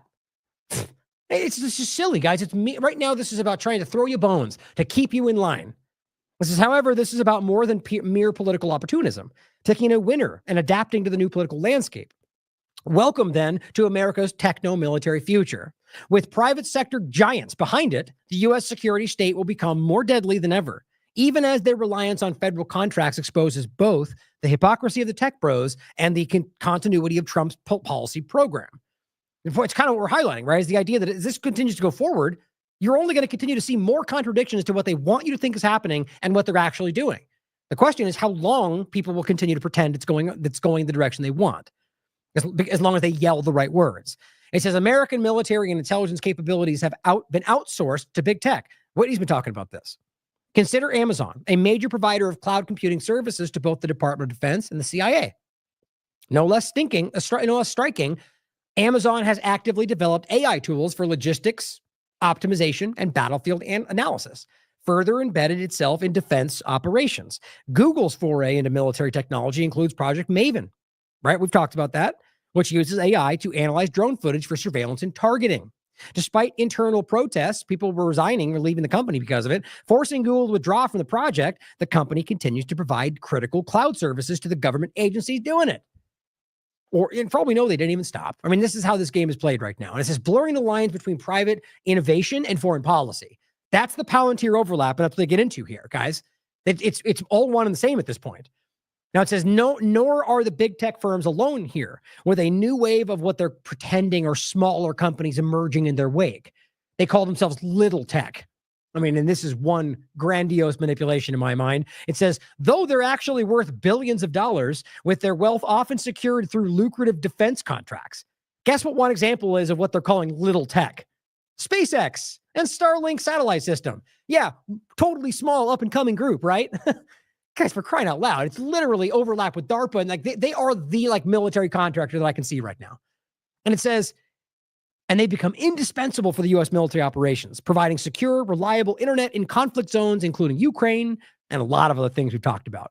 But yeah, they're a little tech guy rising up in the field. That's about as dumb as Trump calling small businesses McDonald's during the illusion of the pandemic. Same kind of game, really. And it says Musk's outfit is also developing a constellation of bespoke, interesting way to frame that, spy satellites. It means unique, like one of a kind, really. Spy satellites for intelligence agencies, further strengthening its role as in national security. And we've talked about this, guys, or where is it? Oh, it's probably way down here. No, we'll come back to it. You know, the article you, Matt, the one Derek wrote, and we'll come to it in a minute when it becomes more relevant that I lined it up myself. The satellite network that Elon Musk is building. Literally, the National Reconnaissance Office says we're building, you can't hide because we have eyes everywhere. And that doesn't raise alarms for people talking about the Great Reset and surveillance. My God. They probably just don't even know about it because our content doesn't show up in their feed. Now it says, on Anduril, this is one of the groups that is partnering with Palantir, working with OpenAI and SpaceX. And there's many overlaps we'll get to between Elon Musk and what's happening today, despite him feigning disagreement with it, which we'll get to, my opinion. It says, of course, Anduril, as Whitney's covered a lot, is founded by Palmer Luckey. Another very nefarious aspect of all of this, does similar work, initially gaining attention in its migrant detecting surveillance towers. It has expanded to build autonomous drones alongside missiles, robots, and other defense technologies. Yet no company epitomizes techno-militarism better than Palantir, like the central tick embedded in the Trump administration right now, established by Peter Thiel, who received early funding from the CIA's venture capital arm. He's developed his company in close partnership with several U.S. intelligence agencies. Now it says, what unites these self-styled techno warriors, like the point they go over above this is how they're trying to argue that like somehow it's like patriotic. Like remember Alex Karp in the conversation about, as it says right here, the enemy should wake up scared, go to bed scared. That's the kind of thing they want you to think of as like a patriot mindset. Guys, that's authoritarianism. That is literally an imperialist mindset being paraded around as somehow pro-America. I mean, it's gross. And he just wrote a book about the whole techno, like they're rolling out the new future and pretending like they're just trying to give you free speech. And it's working for some people, which is scary. But they says these self-styled techno warriors, it's their belief that the U.S. must use technology, especially artificial intelligence, to assert their country's global dominance. That's not a mincing word. That's what they're talking about. And it says a development they incidentally stand to profit massively from. Just a coincidence, though. Last year, Palantir even published a manifesto attacking the Pentagon's established contracting practices. Among other things, it said the Department of Defense must encourage competition and speed up development, naturally by further opening up little tech. Of course, right? You got to get SpaceX involved. Otherwise, you're not doing it right. And it says, this represents nothing less than a declaration of war against legacy contractors, especially once you recall that Palantir and Anduril are reportedly in talks with about a dozen competitors, including SpaceX, ChatGPT, OpenAI, to jointly bid for contracts from the U.S. colossal $850 billion defense budget, which actually goes well over $1 trillion when you understand the full picture. But what's interesting, and again, remember this was written on the 21st, I believe, is what we're talking about here. Well, and first, when he says going to war with, I am not defending legacy contractors at all. These are merchants of death. But what's interesting is I do think what we're seeing is a shift. Like as we've talked about a lot, as Whitney's written about, as we've talked about, and she's written for both, it's in her books, and Eliminating Out for TLAV, right? This interesting overlap between the differences where you have, there's one agenda that seems most are involved with, but even within that, there's different factions that seem to bump up against each other all the time. These kind of older entities and some of the new technocratic drive, it's interesting. And I don't think anybody fully understands who's in what side. It's all opinions based on what we can think we can prove. What's interesting, though, is that you can argue, this is an example of that, where you've got Palantir, like this new rising technocratic control structure that's basically trying to push back all these other, that are not good people. They're still selling bombs to authoritarian governments. But It's just they want that control for obvious reasons, especially since they blindly support Israel's agenda. Interesting, though, right? Either way you look at it, the bottom line point is they're all working together that I can see, especially the overlap that we're happening today. But overall, that they're telling you that they're trying to create this kind of like cornering the market of what's happening under a guise that we're making a consortium to bid together. It becomes one conglomerate, basically. And that's between all the ones we're talking about. The ones we can speak of is SpaceX, OpenAI, ChatGPT. It says, at any rate, this activity underscores the hollowness of the libertarian, anti-statist ideology espoused by tech bros like Thiel. Like, we know this. Anybody still pretending that any of these things are libertarian are just liars or don't understand libertarianism. Just like the fake libertarian city we talk about in Honduras. It's not even remotely that. But they are doing this like the fake Freedom City game because they want you to think their technocratic, globalist overtaking is somehow freedom, libertarianism, or whatever word you want to hear. It's that. That's the kind of game they're playing. But it says, as much as they may claim to oppose big government, the truth is the techno-military complex is wholly dependent on the state. That alone shows you the illusion. To cannibalize foreign markets, channel funding from security agencies, and of course, to wage wars. And what better than an ongoing, never-ending war, right? It's clear that the techno-military complex will shape not only the new administration, but also American society, exacerbating the growing interdependence between state power and corporate interests. That's fascism. The new president has presented itself as an anti-interventionalist as a candidate of peace. Yet his administration is closely aligned with companies reliant on perpetuating U.S. militarism. That alone should be a huge red flag. But also, since he's basically openly said, yes, we're going to keep supporting Israel. Yes, we're going to keep funding Ukraine. Both. So let's just stop pretending, guys. It says, as long as corporations that thrive on war continue to exercise influence over American foreign policy, it's unlikely the country will ever be able to kick its war-hungry tendencies. See, now that is what we try to talk about in the illusion of the two-party paradigm or the fake selection process. That's because it never stops, because they only give you two select choices that lead to the same point. And that's what we were trying to call attention to. And we got yelled back by all the people still ignoring what's happening. The growing power of the techno-military complex has domestic implications too. That's where this really goes right now. The surveillance technologies developed by firms like Palantir, who are currently working with Israel to commit genocide, can obviously be deployed at home as well as abroad. I think that's what they're talking about, guys. That's what they're rolling out right now, as indeed they already have been. In 2009, after all, J.P. Morgan and Palantir, or rather used a Palantir program called Metropolis to monitor employee data, including emails and GPS locations, to spot signs of discontent. Guys, that is the scary future that we're going to get to with Ellison. And, citizens will behave if they know they're being watched. This is what they think. And so you can't decouple these things. This is eugenics. This is social engineering. There's all these different overlaps. What we're seeing here, and more so eugenics I'll get to in a minute with more better examples, to show signs of discontent, secretly tracking your GPS location as your boss just to make sure isn't that what the World Economic Forum is rolling out? We'll get there. Shock scarfs and internal biometrics being watched on your screens. They're telling you this is your future. And that the World Economic Forum is currently tied right into what's happening, and people just don't want to see it. It says, once again, figures like Peter Thiel parrot libertarianism while profiting from authoritarian surveillance technologies, a contradiction poised to haunt the new administration. Hopefully, right off the gate. Now, starting with cryptocurrency on this, I do think it's relevant because all this very much overlaps, especially since we talked about this with the IMA. Catherine Austin-Fitz joined us in this one as well, co-opting, which she's a part of the IMA, but the point is that she's a central, I think her voice in this is important. Co-opting freedom, the Bitcoin sleight of hand, and the new AI control structure. Guys, this is one and the same conversation, really. And now it's all rolling out. So I think it's important to see this. And this is what was just said. This was on the 21st. Do you intend to continue selling crypto products that benefit yourself while you're president? Crypto coin the other day. Do you intend to continue selling products that benefit yourself personally while you're president? Well, I don't know if it benefited. I don't know where it is. I don't know. Oh, okay. So it might have lost money like I was talking about, but that's because it didn't work out. So no big deal, right? What a dumb thing to say.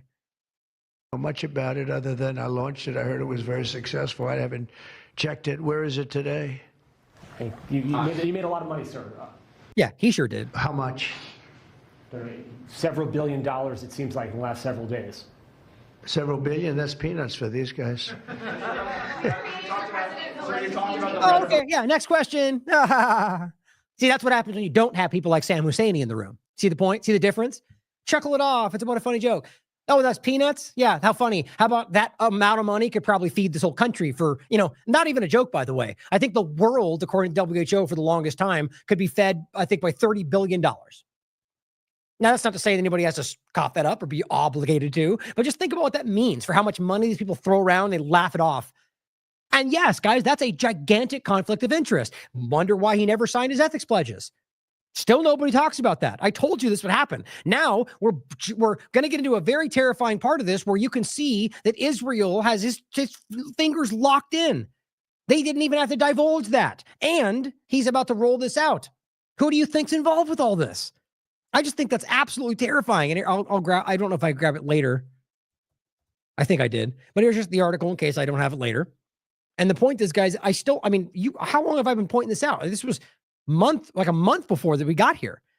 Trump's admin's missing ethics pledges. It's both him and I think one of the last I checked was Pam Bondi and Hegseth. Why do you think that is? They're not divulging whether or not they have conflicts of interest. Chief among them would be foreign influence. That's what they've been talking about. But where are all the Democrats crying foul and saying this is grounds to remove him from office? Yeah, if that's what would happen if the narrative we get told is true. Now, Zero Hedge writes, crypto rips as Trump signs executive order creating presidential working group on digital asset markets. Now, what's funny is I haven't checked since I was going live, but what's funny is it went up a lot, and then it went right back down as far as I could tell. So it's funny how everybody rushed in to be like, he did it, it's going up like crazy. And, but it's volatile. These things go up and down. But it's just funny to me that often that happens where they write these articles, and by the time they put them out, it's already gone below where it was to start. It's just funny. The point in this is this executive order. Now, you can read this if you want. I don't think I highlighted anything. The point is simply that they're putting this out, and it confirms what we've been worried about. Strengthening Americans' leadership in digital financial technology. Leadership in digital financial technology. Now, right out of the gate, this is the only thing you're going to see certain people focus on. It explicitly states that CBDCs, well, there's a caveat, aren't allowed. But remember what we've been talking about. Catherine, Whitney, plenty of people that are really immersed in this conversation. It's more likely and even more alarmingly so going to be a private version of this. JP Morgan coin, for example, right? There's an overlap there. We'll have to wait and see how this plays out. I hope that's wrong. But they've already made it clear that this digital overlap is not going away in 1,000 different ways. Even if it's some back-end concept where you have to have it to access the app you need for X, Y, and Z. We know that's where this goes, or the SAVE Act point with the border. It's all there. This is interesting. And don't forget, the DOJ is actually the U.S. Digital Services, and they're involved in the whole thing. This is about leadership in digital financial technology. So even if you want to say that we're not using a CBDC, we're still talking about leading the field in financial digital technology. Here's what it says. It says, there is hereby established within the National Economic Council and the President's Working Group on Digital Asset Markets, the working group shall be chaired by the special advisor for the AI and crypto chair. Oh, it's David Sachs. Great. All right. So a person that we should be very concerned about, and also overlap with artificial intelligence. So you see, there's a very clear reason these things are conjoined when they really don't have to be.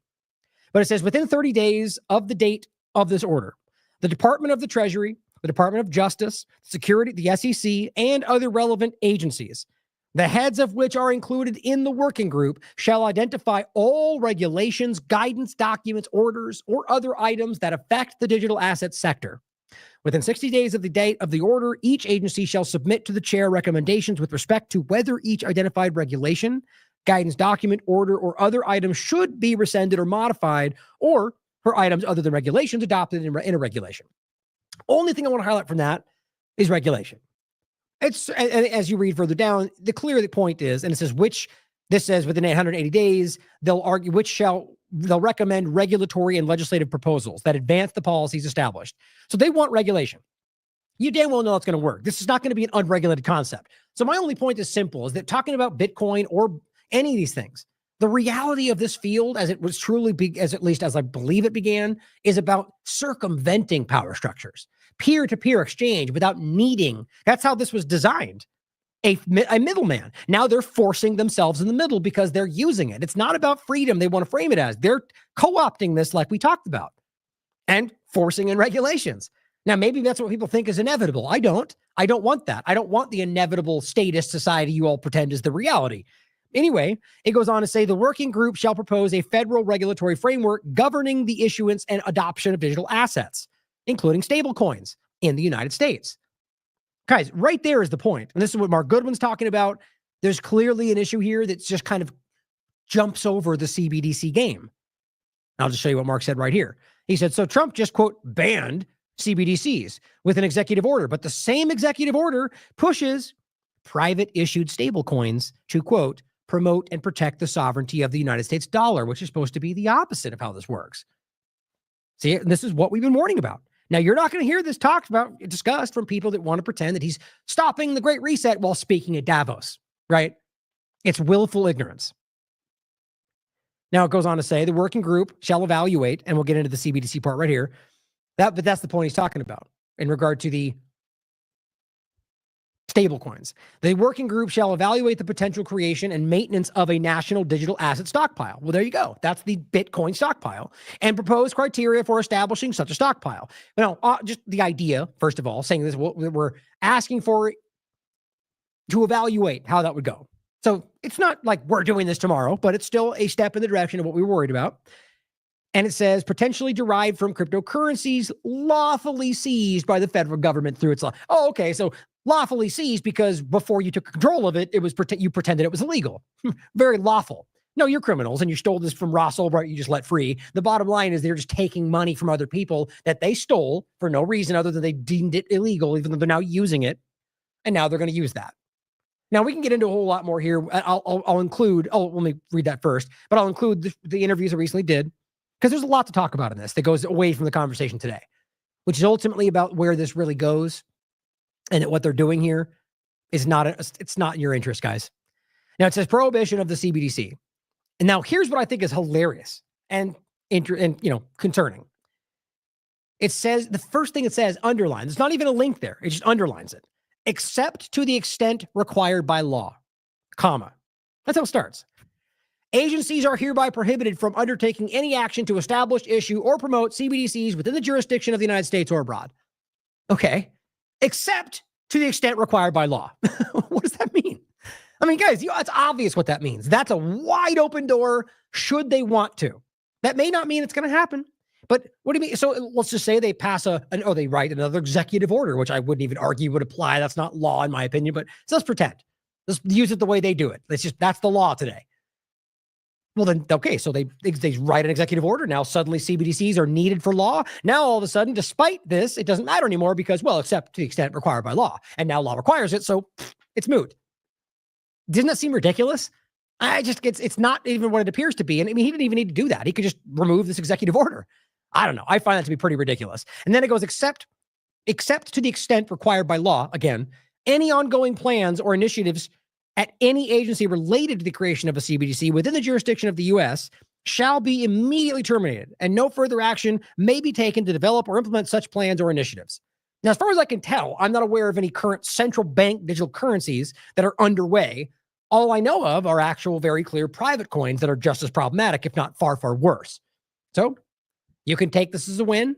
I mean, I like the idea that you're at least stating, except to the extent required by law, that CBDCs are a bad guy, but it seems to have no teeth, guys. So this is like going back to the earlier point. You're going to get people going, see, he says it and you can't give him credit for it. It's like, well, guys, look, it's toothless as far as I can tell. So you just want me to praise the thing you want to believe is the case.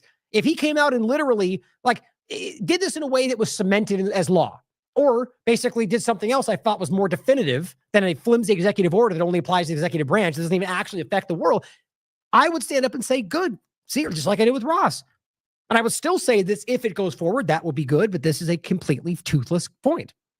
That's how that works. That's how rarely these things go that way. Again, Mark pointing out that the whole point is the sleight of hand with it all. It's actually about the private issued stablecoins that are going to be the problem.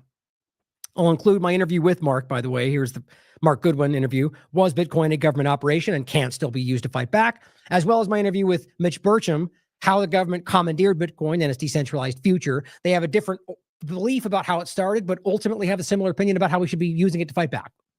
Watch them for yourself. Now, also the IMA.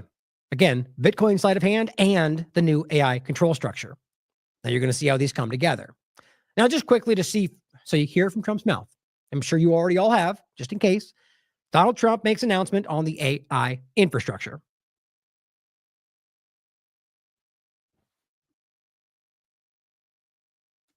Back. And we had a great first term, but we're going to have an even better second term. And I think we're going to do things that people would be shocked at. We're starting off with tremendous investment coming into our country at levels that nobody's really ever seen before. And they're very happy with the fact that I won the race and that they feel confident in their investments. And it's big money and high quality people. Yeah, and you know who that involves, guys. That overlaps with everybody you think you know, but also people that you don't really want to talk about. It certainly matters who is doing the funding, doesn't it? Including people like Miriam Adelson. And that gets into what we'll talk about more tomorrow in allowing the illegal annexation and the current ongoing breaking of the rules or the ceasefire in Gaza, or the continued creating of illegal bases in Syria, or the rolling out of Israeli troops through Syria, or the keep violation of that's what they've allowed, according to Israeli media. And that's because of funding of what he's talking about. That's relevant, don't you think? So my first day back from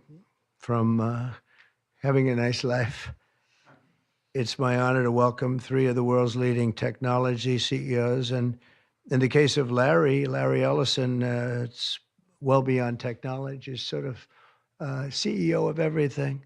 He's an amazing man and an amazing business person. But to announce the largest AI infrastructure project by far in history, and it's all taking place right here in America. Did he say business person? Isn't that funny? Certainly doesn't bother me, but I think it's funny that people would love to make a point about that if it was somebody else. Also, just like that, he hasn't been speaking for 20 seconds. He's just coming back and he's like, Larry Ellison, Oracle, artificial intelligence, mRNA. That's why this took so many people by surprise, because it's right to it. As you know, there's great competition for AI and other things, and they're coming in at the highest level. We're joined by Oracle Executive Chairman Larry Ellison, SoftBank CEO, my friend Masa Yoshi's son, and CEO of OpenAI, and I would say by far the leading expert based on everything I read, Sam Altman. So that's great that you're coming. Isn't that interesting? Like, just the earliest point, like, it's just interesting to me that like, if there, to me, it's obvious, in my opinion, that this is a coordinated sort of play with Elon and Sam Altman. Like, are we really going to, I mean, it's certainly possible that Trump, just like I would expect from Trump in other circumstances, to not like run this by Elon, right? That's actually that kind of fits what you think about Trump. But at the same time, with all that's going on, when this is such an important thing, with Elon Musk being a central player in the AI conversation, and we're going to pretend that like Elon wasn't aware of this or they didn't discuss this. I mean, come on, guys, that seems really far-fetched. Certainly possible. So then he comes out and says that Sam Altman's the leading character for artificial intelligence based on what I read. Like, it just seems like a really weird thing to come across based on what we know. And they're like spending every day together. They live next to each other. Like, I don't know. This does not feel like it makes sense. Because, of course, what we're going to get to is Elon Musk making this big deal about how Sam Altman is not real, or it's not going to be happening, or that, and maybe that's the plan. Maybe it's going to roll back into XAI because it doesn't work out. Either way, I think what we're seeing here is sort of scripted, which pretty much everything in politics is these days, and that's not even hard to wrap your mind around. What we're going to get into is not just that it's happening like this, but who these people are. What is SoftBank, right? What is Oracle? Who is Larry Ellison? Who is Sam Altman? WorldCoin, OpenAI, ChatGPT. Like, what are these things, and why are these important?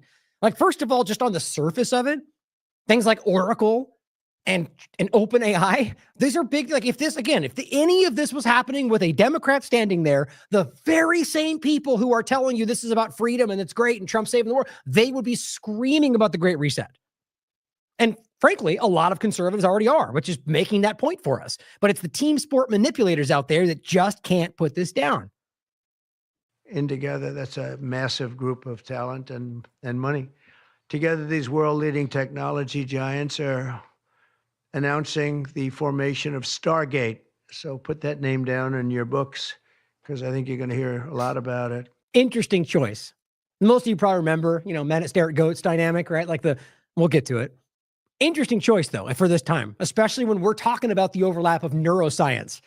I mean, sometimes you just can't, a lot of times in the past, there's things like this where you go, wow, that's clear. It doesn't actually, at least surface level, turn out to be what you thought. But more often than not, when you look back, it's like, yeah, that's why they use that term. That's why that comes together. Look at what ended up happening.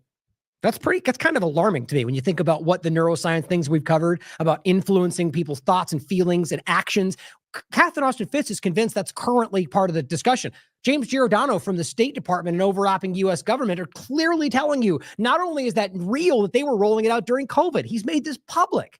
And so now we're talking about Stargate, which overlaps with, which I'll just show you real quick since I'm getting into it. As Brad and Circus points out, as well as Corey Diggs, it is the secret military project that studied remote viewing or psychic phenomena for military and domestic intelligence applications. It's just interesting. That's kind of alarming. In the future, a new American company that will invest $500 billion at least in AI infrastructure in the United States and very, very quickly, moving very rapidly, creating over 100,000 American jobs almost immediately. Well, we'll see. They love to make those broad claims, but that's up to the companies. And ultimately, what they choose to hire very rarely end up being what we think. Ask Elon Musk. This monumental undertaking is a resounding declaration of confidence in America's potential under a new president. He's reading, and he loves to do that when he loses his place or loses his vibe. That's what I think. And he kind of ad-libs for a second. He's like monotone when he reads. But what's important to hear here, in my opinion, is that clearly, this is a huge red flag. The rolling out of AI infrastructure, $500 billion. What about the Americans that just suffered through all the things that Republicans couldn't stop screaming about because Democrats weren't helping them? Well, how much could that money? It's the same point. What about the people in North Carolina? What about the people, but no, it's about AI because it's all the same thing. It's all the same direction, guys. The AI infrastructure, $500 billion. This should be a huge deal. And most people are uncomfortable with it because I don't think this is what Republicans expected to be, especially the overlap with mRNA. President, I didn't say it, they did. So I appreciate that, fellas, but it'll ensure the future of technology. What we want to do is we want to keep it in this country. China is a competitor and others are competitors. We want it to be in this country and we're making it available. I'm going to help. It's all about making it about American interest, right? So as long as you can get people all cheered up about how we're doing this for America's success. So we'll succeed and we'll grow. They don't care about you guys. This is about global dominance. That's very clear. A lot through emergency declarations because we have an emergency. We have to get this stuff built. And even greater. Oh, you need to declare. So are we really going to pretend like you need to declare an emergency? No, because it's an emergency that they get this done in a rapid time frame because we're being built into a panopticon. That's my opinion. But are you really going to pretend like it's not wildly alarming? He's going to declare an emergency to do this? Or how about we just told you this? Remember the last show we just did? Oh, well, it's about the border. No, sure, they said that out loud, but then they made it very clear this is about the fight with China. That was what one of his advisors said. So they're just playing you guys. They're playing you every which way if you just take the time to look. So they have to produce a lot of electricity and we'll make it. I'll leave it there. You guys, there's other clips you can get to. Like there's a whole lot. This is not that long, but he brings up Larry Ellison. He brings them all up to talk about this. Thank you.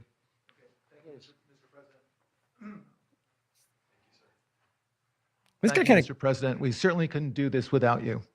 They all say that, by the way, so make sure you hear that. Couldn't do this without you, Trump, because right now a lot of these people, like Jones and the rest, are trying to act like this is somehow him being played. Typical. It'd simply be impossible. AI holds incredible promise for all of us, for every American. We've actually been working with OpenAI for a while and with Masa for a while. Okay, so don't forget that. They've been working together for a long time. So this represents, in my opinion, the deep state and Israel, and I'll show you why. The data centers are actually under construction. The first of them are under construction in Texas. Each building's 500,000 square feet. There are 10 buildings currently being built, but that will expand to 20 and other locations beyond the Abilene location, which is our first location. The kind of applications that we're building, to give you an idea, maybe the most charismatic and the one that I think touches us all is electronic health records, not just maintaining electronic health records, but by looking at electronic health records, understanding the condition of doctors, better understanding the condition of their patients. Medical pre-crime. That's what we've been talking about for a very long time. Now, yes, that comes along with potentially positive outcomes too, right? Like Neuralink makes his arms work again, and a lot of other very terrifying things.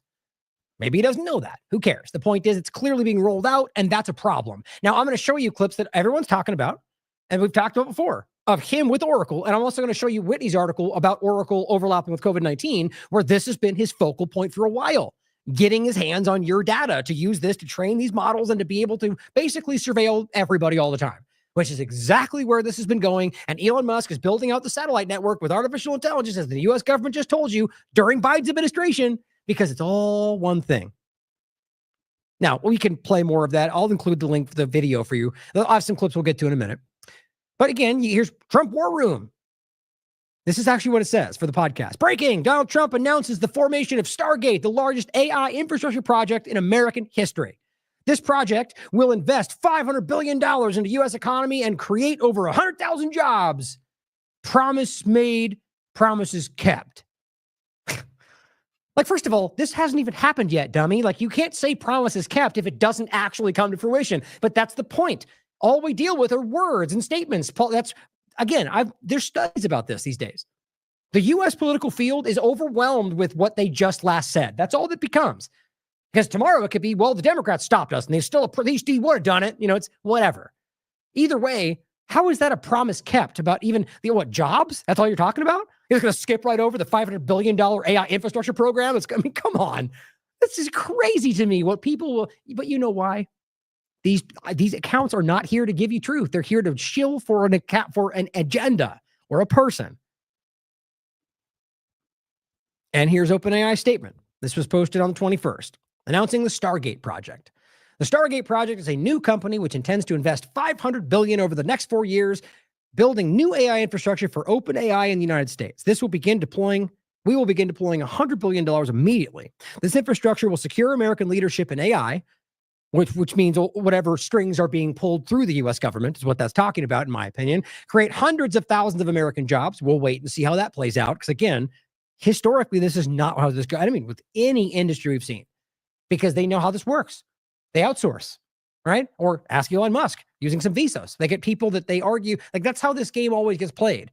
Ask these locations where we'll get to a point in a minute, actually, about North Carolina. They love to make these claims and they build these big things. And then guess what? They outsource groups. But it says create hundreds of thousands of jobs and generate massive economic benefit for the entire world. Again, we'll wait and see.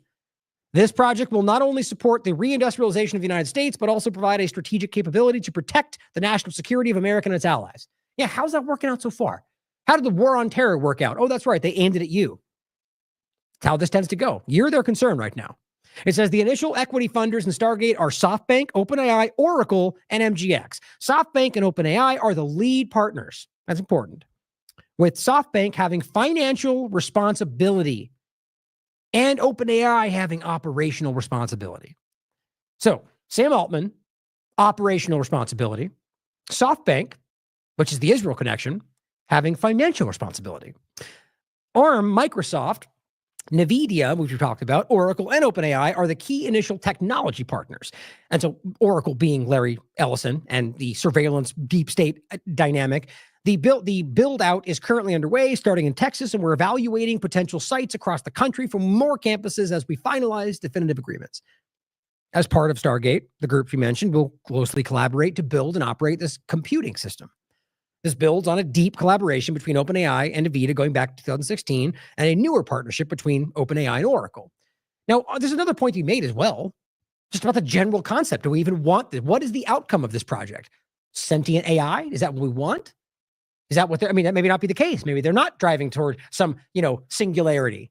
But the point is that's where all this seems to be aimed at. And it is this beyond transhumanism concept. And they all talk about this in their inner circles. I mean, they've written books, they've talked about it. I mean, they want to put their mind in the cloud. Elon Musk has talked about it. So is that what we want? Just because they go, here, we'll give you some jobs on the way. Is that what we want at the outcome? I just don't know why this is what we think we want. And it says, all of us look forward to continuing to build and develop AI, and in particular, that's artificial general intelligence. That's kind of what we're talking about. For the benefit of all humanity. I guess we'll just assume that. Let's hope. Let's all stand up and hope real hard that it works out, not in a bad way. Sounds good. We believe that this new step is crucial on the path, will enable creative people to figure out how to use AI. Yeah, it'll be fun for you. It worries me, guys.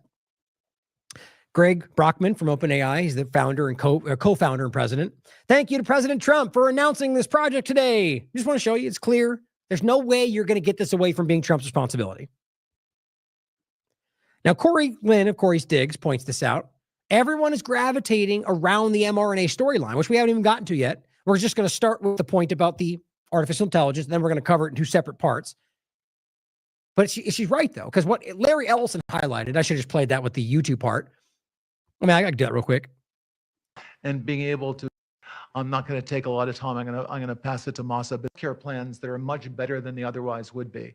A doctor in Indian River Reservation would be able to see how a doctor at Memorial Sloan Kettering would treat the patient, or a doctor at Stanford would treat the patient. We actually provide all of that information, all of that guidance to the doctors. I think it's right here, cancer. actually. It's right there. President. One of the most exciting things we're working on, using the tools that Sam and Masa are providing, so is a cancer vaccine. Mm-hmm. It's very interesting. It turns out, I'll be quick, all of our cancers, cancer tumors, little fragments of those tumors float around in your blood. So you can do early cancer detection. If you can do using AI, you can do early cancer detection with a blood test. And using AI to look at the blood test, you can find the cancers that are actually seriously threatening the person. So we can, again, cancer diagnosis using AI has the promise of just being a simple blood test. Then beyond that, once we gene sequence that cancer tumor, you can then vaccinate the person, design a vaccine for every individual person to vaccinate them against that cancer. And you can make that vaccine, that mRNA vaccine, you can make that robotically, again, using AI in about 48 hours. So imagine early cancer detection, the development of a cancer vaccine for your particular cancer aimed at you, and have that vaccine available in 48 hours. This is the promise of AI and the promise of the future.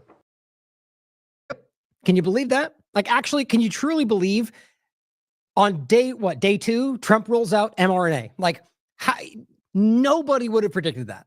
I wouldn't have said that would happen. I would have said he would have at least soft pedaled something more than that. There has to be a reason for that, guys. And people that are suddenly, people that were screaming about these things are suddenly saying it's a good thing. It's wild. Or more importantly, which is what we expect from the kind of Q overlap, is that no, he's secretly putting it in the spotlight so we can expose it.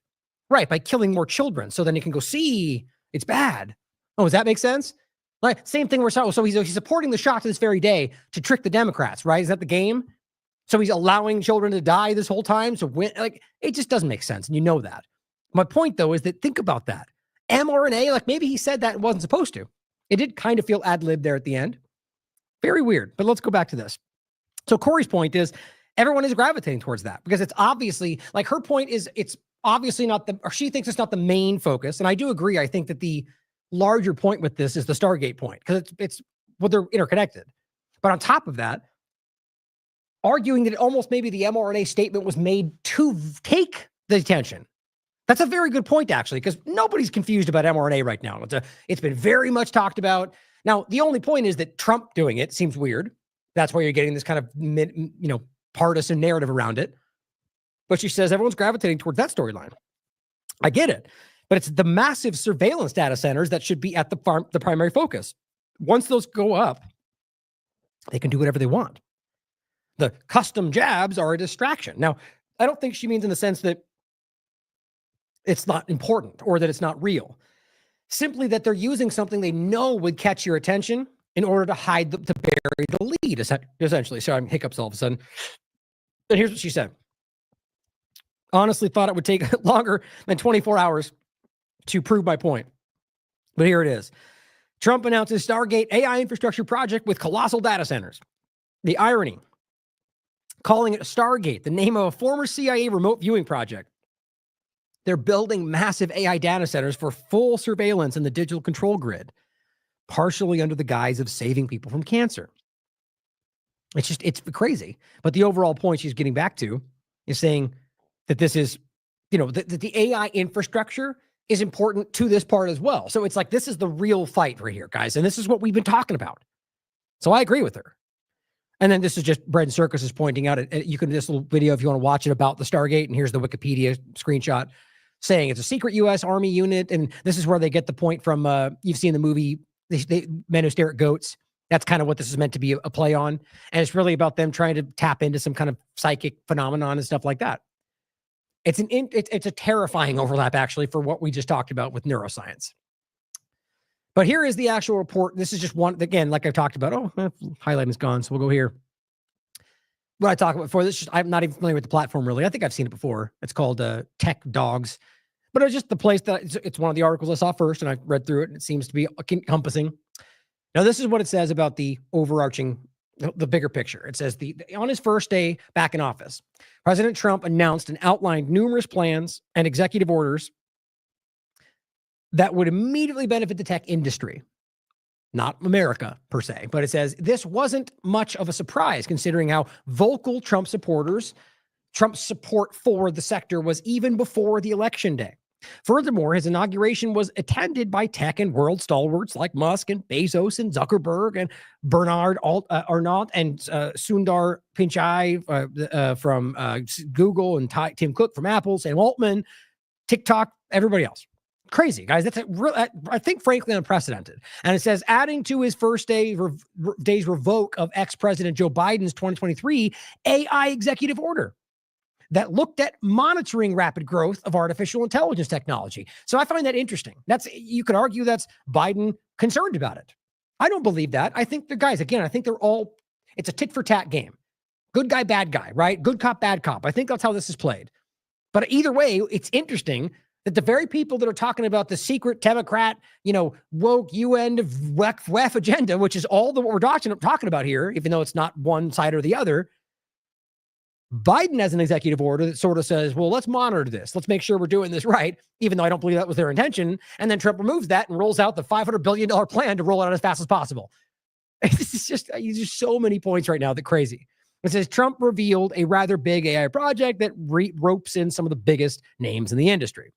Now, under the Stargate project, it says, at the Roosevelt Room at the White House, President Trump announced that OpenAI, SoftBank, and Oracle would come together to boost AI infrastructure in the country. The move will be carried out with the formation of the new joint venture known as Stargate, which consists of an investment of $500 billion that will be used to build data centers and other necessary infrastructure for ChatGPT maker OpenAI in the United States. I guess we're just putting aside the totally not DARPA XAI that Elon Musk is running, even though I bet you that comes back into play. I think they're overlapped, interconnected, if not one and the same. I don't mean literally, but I mean, the point is, these agendas are interlinked. But and there's each one of these points, I want to jump to them now, but all the stuff I have lined up are a bunch of different points. One of which is the interesting point I made about North Carolina. Remember, we just talked about it. It's very interesting how this all comes together, that now it suddenly makes more sense why Google and Google and Microsoft and Apple all randomly built these massive data centers in North Carolina, Spruce Pines. The place from the epicenter of the storm. I'm not even saying you have to believe they're interconnected, but it's fascinating to me that story with the courts we talked about before, and now I think we see why this has all been happening. Remember, that's about I'll just show you real quick. Tiny backwater town, North Carolina, will help fuel the world's AI revolution. Why nobody wanted to talk about that, and they were all focusing on the lithium conversation that doesn't seem to even be, that it wasn't the way they presented it. Albemarle having the contract before this ever started. So we'll come back to this. I think it's fascinating to me how this all comes together. But going forward, it says the $500 billion investment will begin with an immediate deployment of $100 billion. The remaining amount spread over the next 4 years. In this regard, ground has already been broken in Texas. And again, Elon Musk seems to be claiming that's not true, apparently. I'll show you in a second. For the first data center. While other potential sites around the country for campuses are being evaluated, Stargate plans to construct 20 data centers through the project. These are, $500 billion, 20 different massive AI data centers. You really think this is not going to impact your day-to-day life? It says, as per the release, the project will not only support the reindustrialization of the United States, which you may think that sounds good, not in this way, but also provide a strategic capability to protect the national security of Americans and its allies. Such as controlling narratives and influence and conversations and for, like Israel. That's one of their allies. Like, it's funny. Plenty of other ways you could look at it. Saudi Arabia, for example. But the point is, it's interesting that what they're really talking about is controlling for their allies. But the reindustrialization, like the idea that this is in any way going to benefit Americans is yet to be seen. They love to float these ideas as somehow bringing us back to what we think were productive. Most of this takes from you. They talk about the universal basic income. Where do you think that comes around, guys? Because of what they're rolling out right now. Doesn't have to be the case, but that's where that comes together. And it says SoftBank CEO Masayoshi Son, which is, Masayoshi, Oracle co-founder Larry Ellison, OpenAI Sam Altman, who were alongside Trump, revealed the project wouldn't have gone forward without him. So that's interesting, right? They all said it, every one of them. It wouldn't have happened without your win. So what's funny to me is that I think a lot of conservatives don't want this. And so what's funny is they're literally going, Kamala wouldn't have done that, which I don't agree with. I think either way this went, which I think was only going to go the way they wanted, it would have happened because that's what they want, the government. Funny though, right? Because it seems that most conservatives are kind of like, this is pretty uncomfortable. But it says SoftBank CEO will be the chairman of Stargate. Okay, so not only is SoftBank running the financial side of it, they're the chairman of Stargate. And you'll see why this is important, the CEO anyway.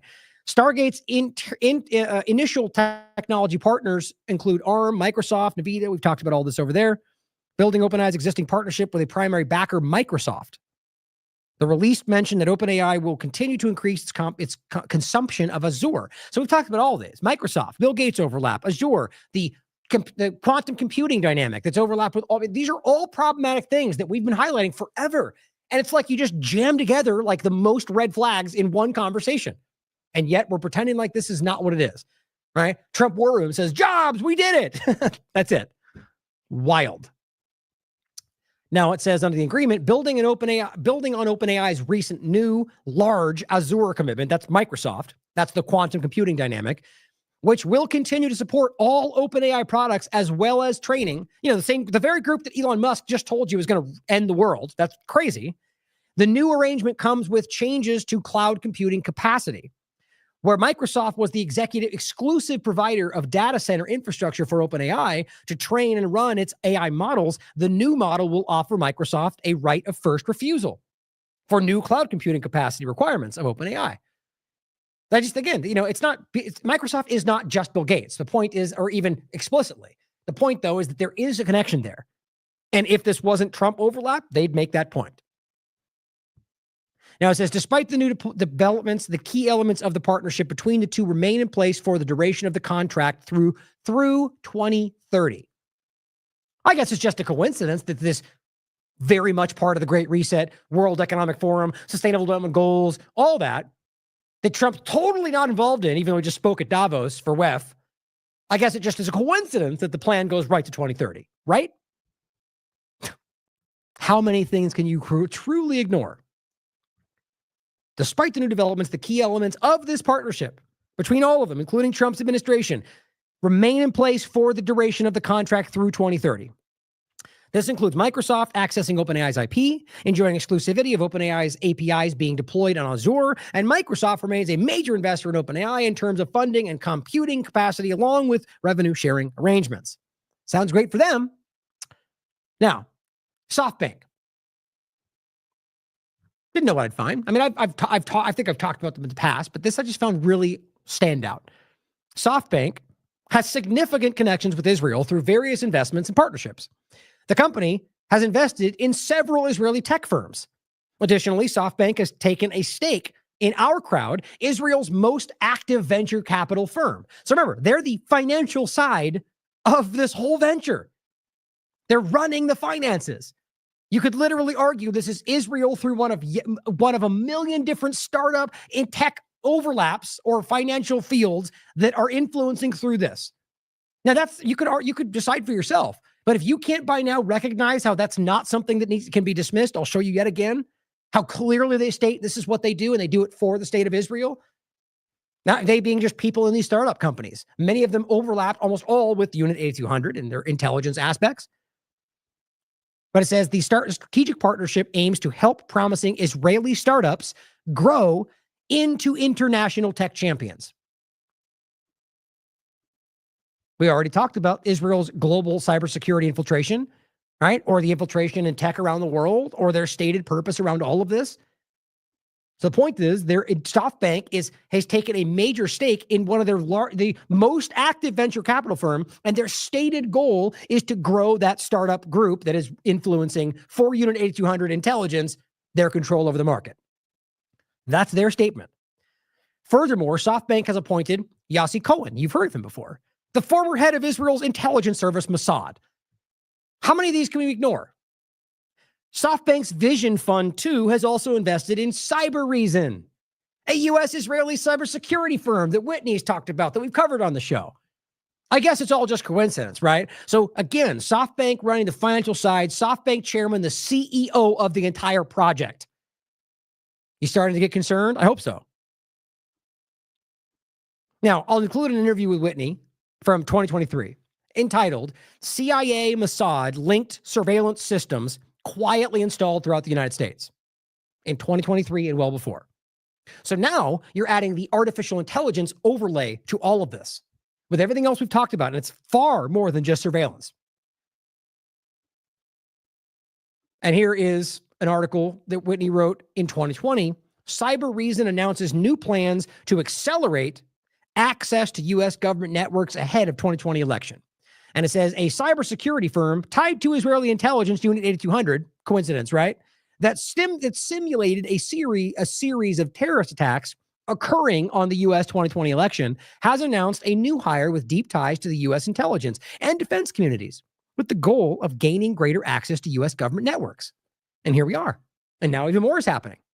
You just can't ignore all this stuff, guys. Now, going further, SoftBank adds $100 million to the U.S.-Israeli cyber firm, Cybereason. So this is an Israeli firm that has literally infiltrated U.S. surveillance tech. And point is, the SoftBank, again, CEO is the chairman of Stargate, and their finances, they're running the financial side of it. The intertwined element of all of this.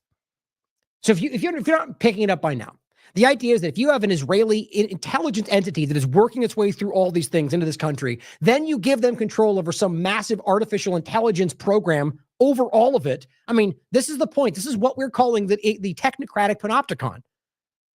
There's no coming back from this, it feels like. And I'm worried about that. And here, Yossi Cohen. SoftBank enlists ex-Mossad chief as investment advisor. Surprise, surprise. And you may recognize him because of this. I've shown you this before. Mossad chief visited Doha, urging Qatar to continue Hamas financial aid. So literally the guy that went to Qatar to petition them to keep funding Hamas for Israel, because that's always the reality. They funded him right up until October 7th. It's been admitted by Haaretz. Is the same guy that's working for SoftBank, who's literally in control, SoftBank is, of the finances of the entire project. And he's advising them. Seems concerning to me. Now, David Icke shares this. This is the guy behind the $500 billion Trump AI Stargate project who wants mRNA fake vaccines for cancer. Larry Ellison. So we're going to talk about Oracle. But this part overlaps with Israel because of what he says right here. Now remember, Israel is committing a genocide. Their government has been doing this for 76 years. Hopefully you've come to terms with that. So when anybody starts to say that they blindly support whatever Israel does or the IDF, or that's what they support. Either they somehow don't know that, which I find really hard to believe, which is certainly possible though, or they do and they don't care. But either way, they support that. And these people are committing a genocide. The Zionist Israeli government, not every Jew, not every Israeli, but clearly the Zionist government. And so we have to be concerned about people that are currently having this much power who might have this kind of opinion. Well, the renewal of the Jewish state is something that I think touches all of us. For 2,000 years, we were a stateless people. And now we have a country. No, that's known as Judaism. It's not a nationality. It's a religion. And that's why. When Zionism co-opted this and turned it into something they could manipulate, that's why Orthodox Jews today argue that this was a bastardization of Judaism because God, the second coming has not happened yet. That's what they mean. But see, this is the game they play. And so my point is, people like this, they know they're lying. That's what I believe. Of our own, defended by all the brave men and women of the IDF. So anything we can do to support them who, devote their lives for preserving the state of Israel, keeping the people safe, and allowing our state to continue sometimes in very, very difficult situations. Did you visit Israel? I have been to Israel. I have been to the border. I have spent time to the people who govern the state of Israel. I feel a deep emotional connection to the state of Israel and the Israeli people. You are an high-tech person. What do you think about the Israeli startups and high-tech phenomena? Oh, well... In case you didn't hear the question, he literally asked him about what we just talked about. What do you think about the Israeli startups? And that's what he's asking. He's asking about the conversation around this concern about all these Israeli startups and the reporting about how they are basically cutouts for Israeli intelligence. He didn't say that, but I get the sense, it's my opinion, that that's what he was asking for based on numerous reasons, but here's his answer. After Silicon Valley, there's an area, Herzliya is... Herzliya, so based on Theodor Herzl, the founder of Zionism, who was a public atheist who was very hateful towards Jews. It's in his own writings. They love to pretend that's not true. Probably got more startups than any other place other than Silicon Valley in Northern California. Oh, wow. So we've actually acquired a number of Israeli companies. We have two CEOs at Oracle. One's name is Safra Katz, and she was born in Israel. So again, we love the country of Israel, and we'll do everything we can to support them. Right. So just because this person's Israeli does not mean they're compromised, does not prove that they're a Zionist. Let's be clear about that. But it should matter today with what's going on, especially with the real picture about the infiltration of tech. And I'll read the quote for you yet again, directly from the Israelis in Unit 8200 making this statement that Whitney wrote the article for. But the point is that it's important to see if it was China, and you had just as much evidence, it wouldn't be that we hate Chinese people. It would be that look at what their government is doing. Look at how they stated that they're influencing you because of this, right? And you could argue that making some xenophobic argument would hide that, and it probably would. Doesn't change the fact that it's not about their ethnicity. It's about the fact that they're doing this. And that's the whole game that's been exposed through all this. That doesn't mean there's no racism, guys. Of course there is. Now here is what I've read this before. This is Whitney's article for TLAV from 2023, The Prince and the Spy. Now it's about Eric Prince and an Israeli spy. And this very Comframe Solutions, one of these companies. But in this case, we're talking specifically about a larger point. And this references Black Cube. Remember, that's the group that was hired by Weinstein. It's former, in quotes, Mossad agents that literally harassed his victims, surveilled his victims and harassed them and tried to get them not to speak publicly. Nobody got held accountable for that. Weinstein, I'm talking about the people that did this, though, through Black Cube. So that's one of many elements that are directly tied to Israeli intelligence. Now, it says Black Cube was specifically outed as an Israeli intelligence front organization in 2019 article published by Calculus Tech. It says that same article also contains the stunning revelation. And there's the link. I'll show you real quick, by the way. This is what happens when you open it.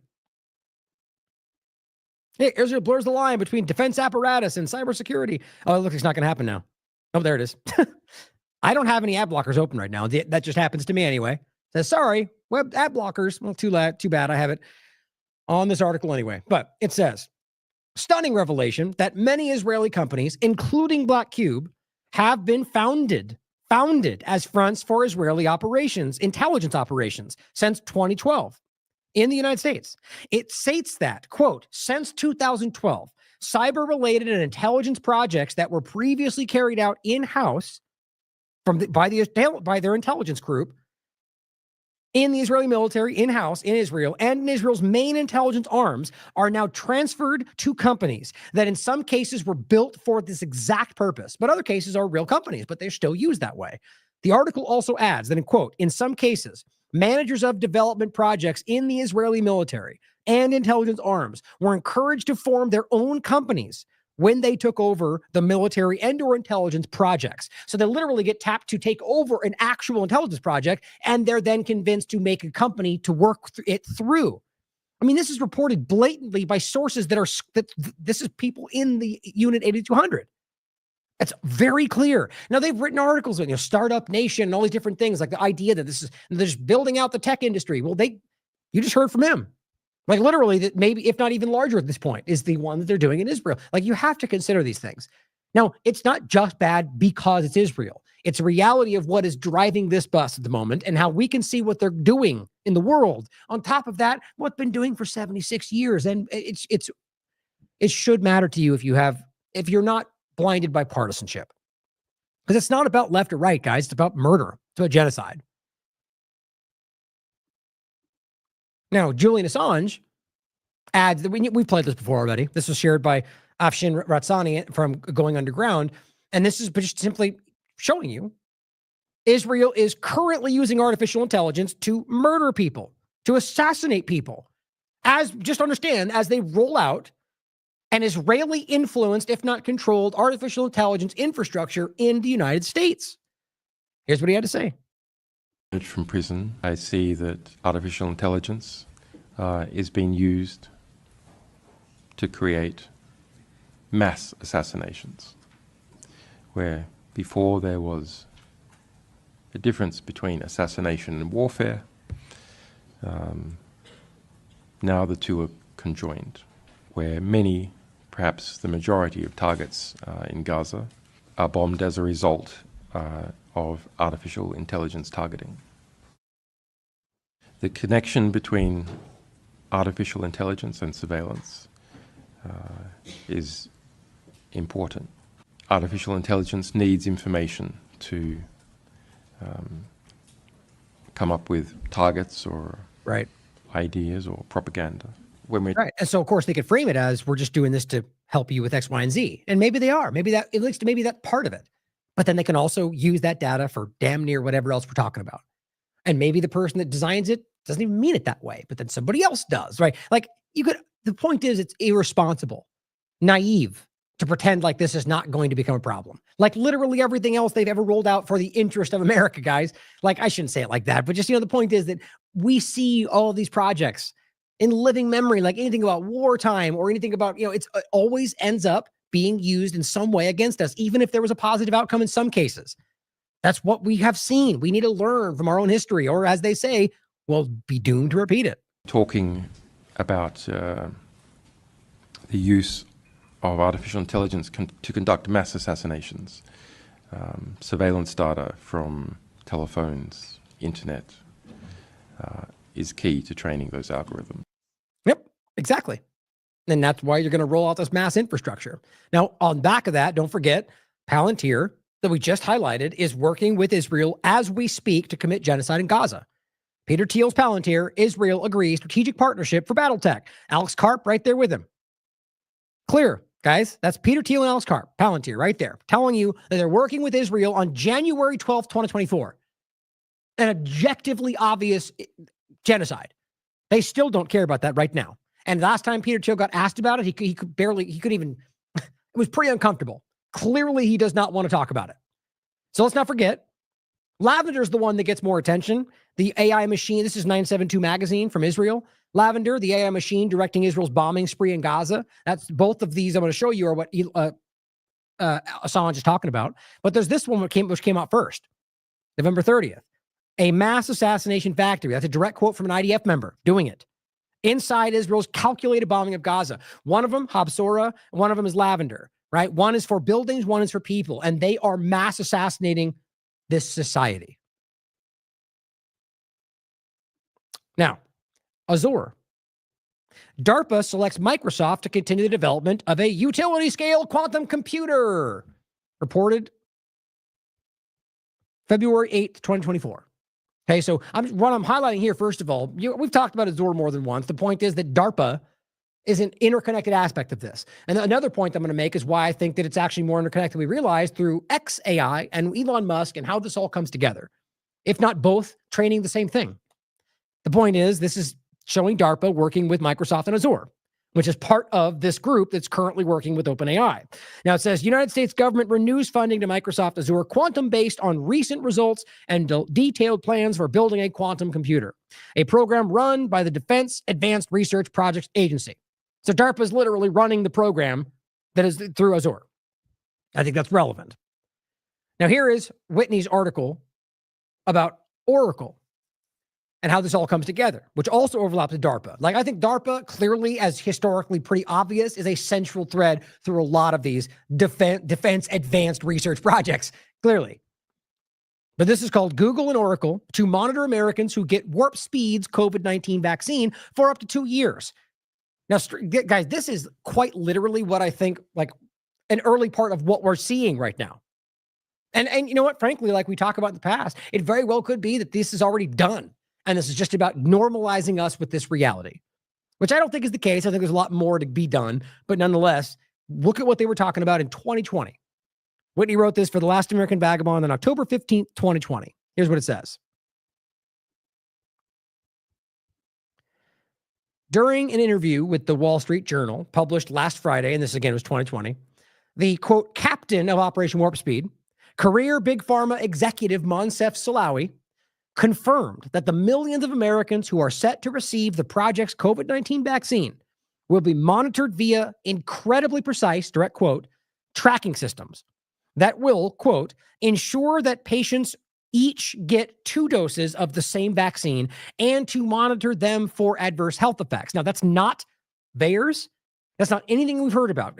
This is what Whitney and I have been talking about from the beginning because they were really explicit about it. This is their own program that we have, as far as I can tell, yet to see data from, because I think it proves what we all know. But it says Slaoui also noted that tech giants Google and Oracle, that's Larry Ellison, have been contracted as part of the tracking system, but did not specify their exact roles beyond helping to, quote, collect and track vaccine data. This is simply an early aspect of, I think, exactly what we're dealing with here, because they're using their sim programs and they're collecting all the data, training their models. Now, why haven't we heard about the information from this? 2 years of pharmacovigilance is what they told us. It says the day before the Wall Street Journal interview was published, the New York Times published a separate interview with Moncef Slaoui, where he referred to the tracking program as a, quote, very active pharmacovigilance surveillance system, which, by the way, could simply mean surveilling anything. In this case, we're doing it for injections. The point is it could be applied in any way you want it to be. This was simply just rolling it out. 2 official Operation Warp Speed documents released in mid-September state that vaccine recipients expected to include a majority of the U.S. population, which is ultimately what happened, would be monitored for 24 months after the first dose of the COVID injection is administered, and that this would be done by a pharmacovigilance system. Why doesn't anybody talk about this? In the Operation Warp Speed document entitled From the Factory to the Front Lines, of course, because the front lines being you, that's how they see this, the Department of Health and Human Services and the Department of Defense, of course, because it was a military program that we like to forget about, stated that because Warp Speed vaccine candidates use new unlicensed vaccine production methods that, quote, have limited previous data on safety in humans, the long-term safety of these vaccines will be carefully assessed using pharmacovigilance surveillance and phase 4 clinical trials, end quote. Yeah, how'd that work out? See, either that was a lie or something shifted. Because the point is, we now know for a fact these things were designed to be deadly. Either, whether you agree with that or not, deadly. I think we can all agree on, hopefully, at this point. And so what they're telling you is, look, we're doing this to make sure we can find that out. And then here we are. Not a word. How do you make sense of that other than this was either designed or that they're hiding that from you? That's Trump I'm talking about. Because this is his program with Moncef Slaoui. Moncef Slaoui was not part of the Democrat side of this. And it says, it continues, the key objective of pharmacovigilance is to determine each vaccine's performance in real-life scenarios. Another way to remember to look at this is you were being tested on, which is what we were telling you. Because that's what that says. We're finding out if this is, there you go. And they did, and then never told you anyway. Now, this is just saying FDA officials stated in September that they were barred from attending the Operation Warp Speed meetings. Relevant for the next part. The point is that even the FDA was boxed out of this for the most part. This was a military program. That's why it explains a lot of what we talk about here. And we had a great interview with Destiny I did this last time. Revendez, I believe. I recommend you follow her. She does excellent work. Resendez. I always want to say Revendez for some reason. Maybe I'm dyslexic, but it says Destiny Resendez interview the military intelligence hidden hand driving the COVID-19 injections. Include that for you. So the point is that the FDA were barred. I know, by the way, the quote up here about pharmacovigilance and literally telling you that we're going to put it in you and then test it to see how it hurts anybody, that's directly quoted from their own material. And the links are always in there. In the article right here. But it goes on to say the extreme secrecy of Operation Warp Speed has affected not only the FDA, but also the CDC. As a CDC expert panel normally involved in developing the government's vaccine distribution strategies was stonewalled by Matt Hepburn, Operation Warp Speed's vaccine coordinator, who bluntly refused to answer several of the panel's pointed questions about the highly secretive operation. Yeah, that went on to kill a lot of people. So how else do you read that? Remember, again, the point is we're going to get more into it, but it's AI infrastructure and an mRNA program as one presentation. So here we are, overlapping both in COVID-19. It goes on to say, while Moncef Slaoui and Warp Speed documents provide few details regarding what this tracking system would entail, Slaoui did note in his recent interview with the Wall Street Journal that tech giants Google and Oracle had been contracted to collect and track vaccine data as part of the system. So is it a coincidence to you that we're back there again? It shouldn't be. This is the plan. Now it says Oracle is a longtime NSA contractor and has ties to the CIA dating back to its earliest days as a company, not unlike Google. Like, think about how wild it is. We're supposed to pretend this guy's fighting the deep state when he literally collects more obvious, or let's just put it this way, more very clearly the examples that we would argue are best represent what we would consider the deep state. People that work with the NSA, the CIA, government contractors, technocrats, Zionists, across the board. People like Google CEO, Apple CEO. I mean, really? Like, how many? There are only so many you could pretend that we're all just switching sides now. And even if that is the case, weren't they just you were just spending 4 years telling us they're villains. Now because they side with you, it's okay? No, that doesn't make any sense. Or it means you have no integrity. And I think that's what we're always talking about. But it says, in the aftermath of the September 11 attacks, the U.S. military attempted to institute a surveillance program so invasive that Congress defunded it just months after its creation due to such public outrage. We've talked about this many times. Total information awareness.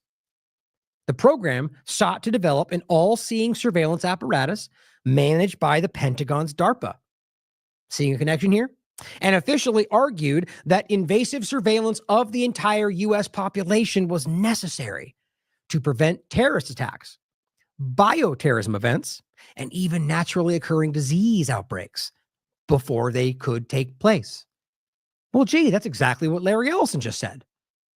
So the point is, here he is again, and here they are again, rolling out the same agenda, because I guess it didn't work as well last time, or now that they have more ability to just force in the AI infrastructure. But remember, total information awareness was the government side of it. And I think the whole game is to get you to go, not that. And they go, okay. And then they roll out Palantir, which was the private version. So get ready for your private CBDC version of that, or whatever the agenda ends up being, as long as it rolls out through one of these tech giants that claim they're doing it for freedom and libertarianism, some of these people will ignore it. But that's what happened. And we've covered that a lot. That is the same program, guys, just through private entity, which are they even private? Seeing as how they got funding through In-Q-Tel, which is CIA. I mean, it's the same. It's XAI from DARPA going away and then becoming XAI for Elon Musk. Even the same name, for crying out loud, which I don't think is by accident. We'll talk about that again in a second.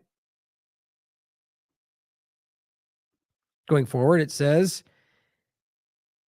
where were we? Yeah, it says before it was disbanded, Total Information Awareness sought to collect Americans' medical records. That's what he was just talking about. Fingerprints, gait, like the way you walk, financial or facial and iris biometric data. You realize every single one of these different parts have been accessed, like Sam Altman doing the WorldCoin thing for your iris scans. Like each aspect of it meets one of these requirements. It says even your drug prescriptions and even DNA, in addition to citizens' financial, travel, and media consumption habits. Total Information Awareness, not unlike Operation Warp Speed, was a public-private partnership managed by the Department of Defense and partnered with the NSA, the CIA, and other intelligence agencies, as well as the private sector and academia. So exactly like Warp Speed and exactly like what's happening now. Coincidence? Also like Warp Speed, Total Information Awareness officially justified its invasive surveillance goals by claiming that its initiatives would rescue Americans from the invisible enemy of faceless terrorists abroad and ensure citizen safety, security, and health. Or how about now today, the invisible enemy of the pathogen? Today, Warp Speed officially takes aim at a new type of invisible enemy, a microbe invisible to the naked human eye, or maybe smart dust, or other naked to the visible eye dynamics, whatever you want, or nothing at all. It's the same point. Despite Congress officially defunding the program, it later emerged that TIA was never actually shut down, its various programs having been covertly divided among the web of military and intelligence agencies that comprise the U.S. national security state. One of which being the privatized version, which is Palantir. The point here, guys, is what I was just saying, is you just divvy it up. Each one achieves their aspect of it, maybe even with compartmental decentralization where they don't even know what they're doing it for. It nonetheless amounts to, which I don't even know if I agree with it, but it nonetheless amounts to the same outcome. It says, unlike in past years, TIA's apparent successor, Operation Warp Speed, has received no pushback from mainstream media outlets or advocacy groups, organizations, with many of these same entities now placing blind faith in the secretive initiative and lionizing it as the only way to resolve the COVID-19 pandemic crisis. Same thing happening now. Got to beat China or whatever else it is. There's always a rationale. The national security state has carefully learned from and studied its past failures. While many Americans, in contrast, continue to place their trust in the very agencies and government entities that have lied to the country into multiple wars, tortured and maimed countless civilians abroad, well before what we're dealing with today, by the way, or even COVID-19 forward, produced a series of failed states in order to plunder their resources and are currently facilitating the pillaging of the American economy by Wall Street and the Federal Reserve under the guise of relief. And which, by the way, this is 2020. It got way worse after this. Allowing these same entities to surveil and track, thinking now and then, guys, to track and surveil a majority of Americans, if not all of them, by the way, and to use the country's population as guinea pigs for unlicensed, unstudied, and experimental vaccine technologies like today, cancer ones included, is a clear recipe for disaster. And guess what? Now they already know that. At the same time, it would also enable a surveillance panopticon so dystopian and far-reaching that Americans stand to lose not only their few remaining civil liberties, but even sovereignty over their own bodies. The total surveillance agenda that began with TIA and that has been resurrected through Warp Speed predated COVID-19 by decades. And making the same point, you can see it continuing beyond it. Its architects and proponents have worked to justify these extreme and invasive surveillance programs by marketing this agenda as the solution to whatever Americans are most afraid of at any given time. It has very little to do with public health and everything to do with total control. Exactly. Now, as we're talking about the rolling out of the infrastructure programs, or rather the data centers, and which is what they just told you was happening. From everyone breaking this down, right? I want to highlight again this interesting point. So if you don't remember the story, this is about the North Carolina aspect. Now, this was the literal epicenter of the storm, whatever you think about that. So my point then was simply that, you have people that are claiming this was engineered, which I wouldn't dismiss. I don't think I've proven that, but I think I'm certainly possible. And that it was aimed at the lithium plant because of the Great Reset. Okay, funny how they're able to subjectively, assumptively make those connections. But then when other conservatives, which they were like, what about this? Look at Spring, thinking, hey, my God, I just found a huge story. All the conservatives are going to, nope. Funny how that works when it's not something that supports the agenda. But my point is all the big influencers ignored this. In Spruce Pines, or is it with plural? No, Spruce Pine without an S. That was even more in the center of the storm. This is a location, as this article covered, on March 25th. Tiny backwater town in North Carolina will help fuel the world's AI revolution. Seems quite relevant, doesn't it? With enough quartz powder, well, quartz to powder, but it's called quartz powder. Quartz to powder entire $530 billion, interesting amount, $500 billion, semiconductor global industry. So think about that. Arguably over the next 4 years, spending more than the entire global industry. Anyway, the point is, this quartz powder, if you read the article, is coming from this town in the world. At this level, there's only one place apparently in the world, according to this article, that this comes from, and that is Spruce Pine in North Carolina. Think about ignoring that while pointing at something more lofty. It's just wild. Doesn't even mean that's necessarily connected, but it's interesting. Now, what I found interesting as you read further into the story, as I covered here, the reality of this is that this town's been taken over a long time ago. I think there's only one thing up here I highlighted. Oh, just the name, just the place. So the title is The Ultra Pure Super Secret Sand That Makes Your Phone Possible. It says Spruce Pines, California, North Carolina. Now, read into this. It's wild that that you can get similar aspects other places, but the only place in the world that has this level that's needed for this industry. Now, here's what becomes interesting. Oh, and this was written, where is it? On the 2018, okay? So the point is that this has been going on. And it says, for all the wealth that comes out of the ground in Spruce Pine area, not much of it stays there. Today, the mines are all owned by foreign corporations. That matters. They're highly automated, so they don't need many workers. Now, this is about mining so this isn't necessarily related to the jobs point for the centers, but same kind of dynamic, though, since it gets brought up. But this is different. It says they're highly automated, don't need workers. Now there's maybe 25 or 30 people on a shift. And this does actually make it relevant because in the article, they make the point that when they sold them on these things, they promised jobs, which they never delivered. That's usually how it works. And it says, now there's maybe 25 or 30 on a shift instead of 300. The area's other jobs are vanishing. We've had 7 furniture factories here when I was a kid. Today, we have knitting mills making blue jeans, nylons. They're all gone. And so you basically have this AI industry tech center dynamic taking over their town and not benefiting them at all.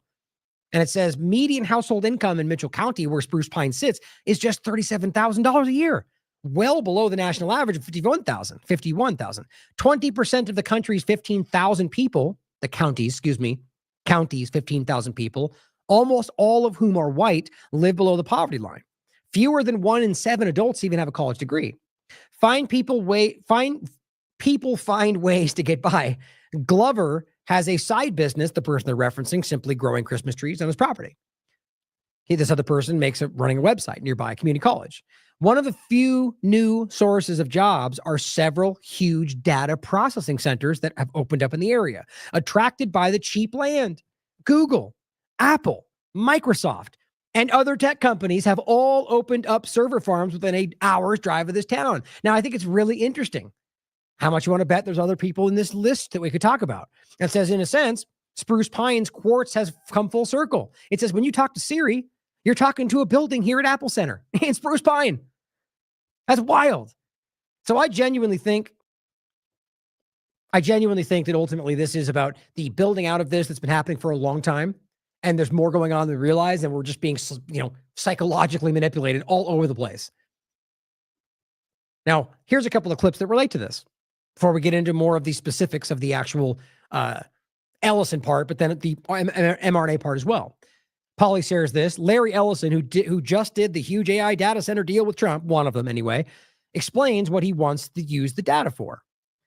Now, this report is from 2024 October, so it's not that old. It says it sounds like they want to track people's biology from cradle to grave, which, guys, that's what they've been saying for a long time. Now, technically, that was at least part of what the total information awareness was. Now we're at the biomedical side of this, which is internal. Remember we talked about the internet of the bio-nano things, this is what we're talking about. They are actively discussing internal biosurveillance and have been for decades. Now, I'm not going to get too far into that now, but my God, I mean, I really should. There's just so much to get to today. We've talked about this so many times. Charles Lieber, Bob Langer, the work about the optogenetics and magnetogenetics and where the injection side of this is going with mRNA and ferret nanoparticle. This is the same overlap neuroscience conversation. But we're talking about this from the internal biosurveillance side, not just the influencing your thoughts and feelings and actions, but just being able to monitor everything in your body all the time. Your biometrics, your heart rate, all the different stuff we've talked about. And I don't even think we fully grasp what this will mean, as I've said many times, in a much more technocratic future. But here's what they said. We've been building large data sets of one sort or another, but hooking them up around individual patient issues and understanding in more detail why this person got colorectal cancer and that person got prostate cancer and understanding the elements that have come together to do that. You'll only achieve that if you can get substantial data in the right databases, use AI to interrogate that. Absolutely. So I think it's interesting because the answers may already be there. We just haven't winkled them out. Well, I think the answers are there, especially now with the new gene sequencers. Yeah, exactly. Because we think we've been sequencing genomes for a long time, but what do we mean exactly by sequencing genomes? We mean getting that the base pair sequences. Yeah. But there's a lot more in the genome than a bunch of base pairs in a row. The methylation of the... For those listening, that's right there, like this is about using the guise and maybe even the genuine feeling. I don't really agree with that, but the guise or feeling of helping you, but in the process, helping them, right? Breaking through this technological or this, I guess, biological overlap technological feat of the mapping of the genome, like all these different examples. Like the point is, this is where they go using artificial intelligence technology to essentially, break. How would you frame this? Like this overlaps with both the artificial intelligence part as well as the kind of biological aspect of kind of like, what's the right word I'm looking for? Demystifying? No, there's just unraveling the mysteries of the human body, right? And the point of as Harari, what's his name? The World Economic Forum guy talking about technocracy. I'll play a clip at the end. That's what he talks about. Like once you can do that, then you can control it, right? You can reproduce it. Like that's where these people are trying to drive towards. Now, I'm not explaining it well enough because I'm losing the words, but the point is, as he's talking about this, they're using this data to figure these things out, which is not something I think is something we should be cheering on from a tech company that's overlapped with Israel and everything else that's going on. And it's not even just about Israel or Zionism. It's about any powerful entity being able to use these things for their benefit at your expense. DNA molecule. Thank you. It's Yuval Harari. You guys know the name. A lot of the control sequences of the DNA molecule and the epigenetic changes, the changes over a lifetime of that methylation, is really the story of our lives and how it changes. And we've really never measured that. We've never gathered that data. Yeah. And now we have the tools with the modern third-generation gene sequencers. We can gather that data. We have the omics data is much more comprehensive. So we can gather the data, and then we have this incredible tool over here called AI, which looks for patterns, and that's what it does. It looks for patterns in the data and anomalies in the data, and can help us interpret that story of life. And it will allow us to deal with an awful lot of diseases of aging with the epigenetic changes as we understand it better. Or aging in general. And an awful lot of diseases, if you will, are diseases of aging, which cancer is so much more prevalent as we get older. Ah, there you go. So again, the point is an eventual, it's a transhumanist point. They're not even really hiding this when you dig into their discussions and their books and their writings. They want to surpass humanity. And this gets into a really alarming conversation with Courtney and I've talked about, like this internal, like Silicon Valley tech elitist mindset that they're sort of like becoming God. It's terrifying. And so here we are with the idea that they're breaking this stuff down. We'll help you cure some sickness and stuff, but we're going to end up creating a world where we can feel like we are omnipotent. Many of them already do. Or immortal is the ultimate idea in a technological sense. Now, this is another example. And I think this was the similar, just another clip from the same point. She says, who needs actual human doctors, Polly again, when we've got Oracle's care information system? Listen as Trump's new data center partner explains how AI will help doctors make clinical decisions by sending them articles written by pharma research teams. Right. We all saw how that worked out during COVID-19, right? The manipulation of the controlled, you're supposed to listen to CDC type information that was manipulating everybody. The system itself is more like a care information system. So if you're looking for, it will look for patients with similar symptoms and similar backgrounds, whether it's similar genomic signature, similar phenotype, all of this stuff, and it will search all the literature and all the electronic health records and inform that doctor that other doctors have had success treating similar patients in the following way. Now, obviously, you could argue there's a benefit in that of being able to consider other actions, but we see how the medical field works today. So to me, today, that drives to conformity of the controlled narrative about what we're supposed to do. Look at what happened during COVID-19. With what he's talking about, all that would do was help consolidate that control to where you don't look at what the AI said, right? Do the PCR test, put the ventilator on. Like that's what that leads to. But I mean, you could objectively still argue that that's a tool that could be utilized in an honest way but that's not the world we live in right now. So I'm not saying to ignore it because it's bad. Ultimately I am, but I'm saying in the current context of where we are, because where we are currently, we have these things being used under a guise of helpful, that it's becoming helpful, but ultimately still gets weaponized against you. So, it's sad that we live in a world where we can't go, like anything like that. It's the same point I make about like vaccinology in general. If what we believe, if what we've been taught, which is a huge if, is accurate, there's still probably ways that you could make something that might benefit somebody if it's not being forced and it's their choice. My point is, in the world today, that doesn't even seem to be possible right now. So you see what I'm saying? So it's interesting. So it's very close to giving care advice, which we don't do, but it will provide information to doctors. They can see that there was a supporting article in the New England Journal, a Pfizer article that came out, or a Novo Nordisk article about Pfizer. Great. He even mentioned Pfizer. Let's give him a vaccine company's opinion that might benefit them in a monetary way. Ozempic, about what you're prescribing. It's wild. So here's another one. 1984 says, I don't think people understand the amount of data that Larry Ellison controls. This should concern you considering he advocates for regime change to circumvent law and thinks that the NSA spying on you is essential.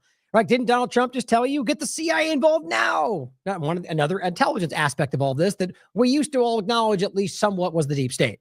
Even though, again, it's this broad idea that we all generally have different opinions on, but generally, whether it's the truth or not, that used to be something today, it's okay. It's unity. Now they're on our side. It all works out. Well, here's one of them. Oh, I knew I did that. Hold on. While I grab it, I'll tell you. I accidentally, when I download these, I download them with a number, so I keep an order. And sometimes I just do the same number twice and I lose one. That's what I did right here. So give me a second. Let me grab this. This is a good clip too. There we go. All right, here it is. Those of CBS This Morning wanted to know what tech tycoon Larry Ellison thought of privacy in the age of the internet. Ellison is CEO of Oracle Corporation, which makes a lot of the hardware that makes the internet work. His personal net worth is $43 billion, which Forbes magazine says makes Ellison the third richest American. Charlie spoke with him in his home in California. Where do you come down on what NSA is doing? Well, the great thing is we live in a democracy. If we don't like what NSA is doing, we can just get rid of the government and put in a different government. Don't you love it? Like, so this is what's so crazy about that statement. Technically, he's right. If you believe the Constitution is respected by the people in power, or that they would ever abide by it anyway.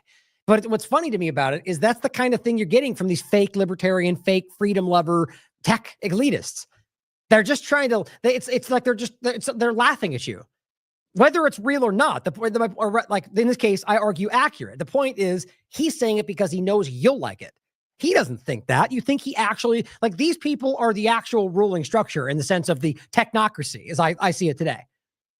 But he's just saying that because he wants people to think that good. Yeah. The point is, if we today all stood up and every single American said, we want to remove all of you from power and put somebody new in place, they're just going to go, okay, we respect your sovereignty. Yeah, right. Like anybody actually believes that makes sense. Even though technically it is in the Constitution that we have the right to alter or abolish it, should we argue that they're not fulfilling what they claim their job is? But here we are. Not going to happen because they're now building out a structure that makes that null and void. But that's why he says things like that, or why Thiel or Elon Musk or Zuckerberg pretend to be libertarians.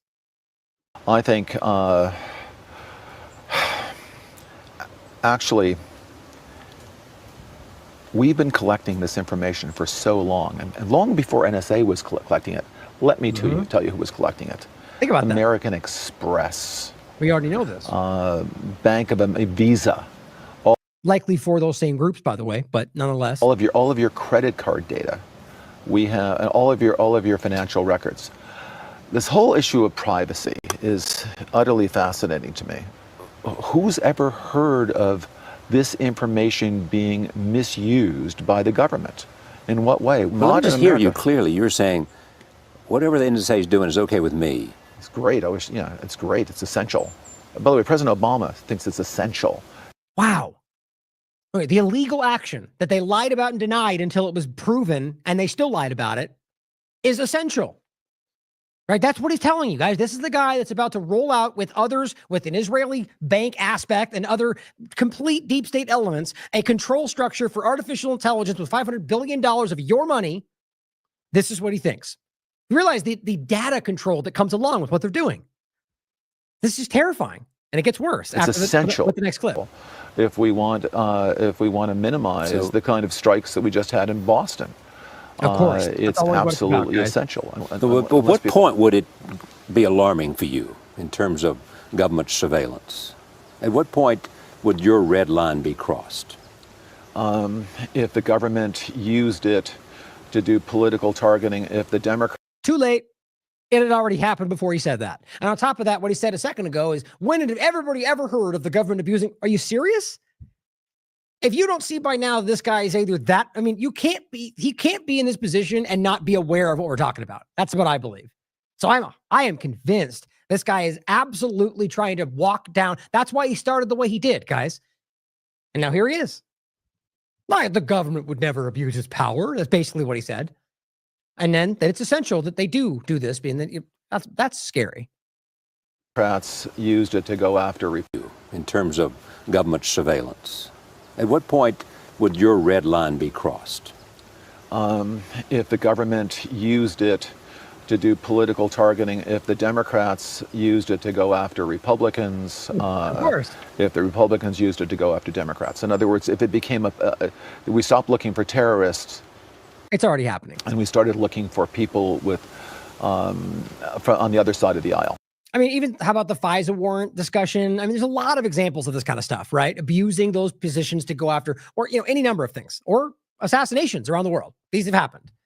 This guy is alarming, guys. He's laying out a very clumsy, this is not immediate. This is older, but look at what's happening today with what he's saying. And I was going to get to this in a second, but I might as well play it now because it seems more relevant. The conversation, another clip you've probably already seen. Right? So here he is telling you it's essential to basically take your data without you knowing about it, to keep you safe, of course, but also maybe because you'll behave better as long as you think you're being watched. Welcome to the technocratic panopticon. Schools, we think we can absolutely lock down schools so that dramatically reduce the case of anyone being on campus that doesn't belong on campus, and immediately alert. The second someone pulls out a gun, immediately alert, use AI cameras. He's talking about Oracle and the surveillance. To immediately recognize that. But A, we keep everyone off campus that doesn't belong on campus. The police, another thing. And remember what Whitney said earlier, right? That they always use what you're most afraid of in the moment. So when he said this, it's because, oh, the school shootings, that's big. And well, we can stop that, right? And maybe they can, but that's not the point. It's about how they're using what you want to hear to get this control structure in place. And now it's literally rolling out. Body cameras. We completely redesigned body cameras. Our body cameras cost $70. Normal body camera costs, I don't know, $7,000. Our body cameras are simply lenses, two lenses attached to your vest, attached to the smartphone that you're wearing. And we actually take the video that the police officer is, by the way, and the camera's always on. You don't turn it on and off. And by the way you turn it on, you can't turn it on. I'm going to the bathroom. Oracle, I need 2 minutes to take a bathroom break, and we'll turn it off. Oh my God. The truth is, we don't really turn it off. What we do is we record it so no one can see it, but no one can get into that recording without a court order. We record it so no one can see it. I mean, that's a special kind of stupid right there, guys. That's crazy. Why record it then? But well, see, that's the whole point right there, is because should they have a court order, well, we'll comply. All right, so there you go. It's all interconnected. But realize what he's talking about is just it doesn't just relate to body cams. We're going to get into in a second the very things you've already seen, the things we pointed out many times. The World Economic Forum, the idea of the internal biosurveillance, the aspect of, the idea of what he's overlapping here, but in an internal way, using artificial intelligence. And this is always what it's about. And guys, what at the time he's giving this speech, they've already been doing this. That's why I think it's really disingenuous when you get these kind of conversations, or, holding up a big clunky microchip and saying, this is the future, when they damn well know what they're actually working on. So you get the privacy you requested, but requested court order. If you get a court order, we will, judge, can order. I want to look at that. This so-called bathroom break. If there's something comes up, and plus I'm going to lunch with my friends. Oracle, I need an hour for privacy with lunch with my friends. God bless. Oh my we God. Won't listen in unless there's a court order. But it's interesting. But we transmit the video back to headquarters. So headquarters and AI is constantly monitoring the video. Remember this terrible case in Memphis where the 5 police officers basically beat to death another citizen in Memphis? Well, that can't happen because it would be on TV at headquarters. Everyone would see it. Your body cams will be transmitted. As well as literally everything else all the time. But we'll stop the bad cops. So ignore all that. That. The police. And then probably not even stop them because they don't care. Be on their best behavior because we're constantly recording, watching and recording everything that's going on. Citizens will be on their best behavior because we're constantly recording and reporting everything that's going on. That is a panopticon, guys. That's literally the idea behind a panopticon. Well, really the idea being that you may or may not be being watched, but if you're under the impression that you're always being watched, whether or not it's actually happening in that moment, you act accordingly because you believe you are. I mean, that's essentially the total information awareness point. That's essentially why I think the NSA example, the information was eventually admitted to. They want you to know you're being watched, but in a way that they can kind of walk it back if they have to. That's what this is. This is rolling out in front of you. We've been warning and warning and warning about what this is going to be, and we still have time to push back. But damn it, if we don't have people that are wildly influential trying to tell us we're black-pilled or we're lying or misrepresenting something, because freedom. And it's unimpeachable. The cars have cameras on them. I think we have a squad car here someplace. But those kind of applications using AI, if we can use AI, and we're using AI to monitor the video. So if that altercation that occurred in Memphis, the chief of police would be immediately notified. It's not people that are looking at those cameras, it's AI that's looking at the camera. No, no, no, you can't do this. It would be like a shooting. That's going to be immediately, that's going to be an event that's immediately, an alarm's going to go off, it's going to be, and we're going to have supervision. In other words, every police officer is going to be supervised at all times. And the supervision will, and if there's a problem, AI will report the problem and report it to the appropriate person, whether it's the sheriff or the chief or whomever. Now, it's easy to use examples like a shooting that everyone seems to be on the same side about, but what happens when it becomes more nuanced? What happens if, and you know they exist, it suddenly becomes a conversation that's right down the middle? So who decides? They do. We need to take control of the situation. It's a lot of power. Same thing, we have drones. We just, if there's something going on in a shopping center, and I'll stop, a drone goes out there, get there way faster than a police car. There's no reason for, by the way, high-speed chases. You shouldn't have high-speed chases between cars. You just have a drone follow the car. I mean, it's very, very simple.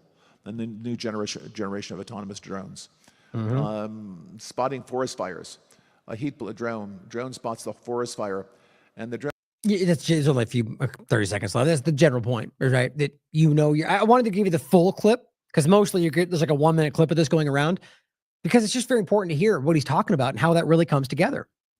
So talking about the overlap here, I think it's important to see this too, where this is Elon Musk, hold on, and his XAI program. Just had to correct that real quick. So if you don't see this already, it's important to recognize that the quiet transition from DARPA's XAI to Elon's XAI is right in front of you. I just don't, it's so it's important to see how this all is, DARPA and then, like TIA into Palantir, like the same kind of dynamic, guys. And I think what we're seeing is a playing out of that in a compartmentalized way. So I'll include this for you to check out so you realize how important that is. But here's just the quick overlap of many different ways between what Elon Musk is telling you is the end of the world OpenAI deceiver, even though he's working with them in many ways, and Elon Musk and his companies in general. So this is just an article about the DARPA challenge for this critical software, AI. And it says AI XCC brings together, that's the name for the group, what DARPA's doing. So DARPA brings together leading AI companies, and this is, where was it? 2023, August. It brings together leading AI companies that will work with DARPA to make their cutting-edge technology and expertise available to challenge competitors. Anthropic, Google, Microsoft, and OpenAI will collaborate with DARPA for the, where was it? Hold on, damn it, did I...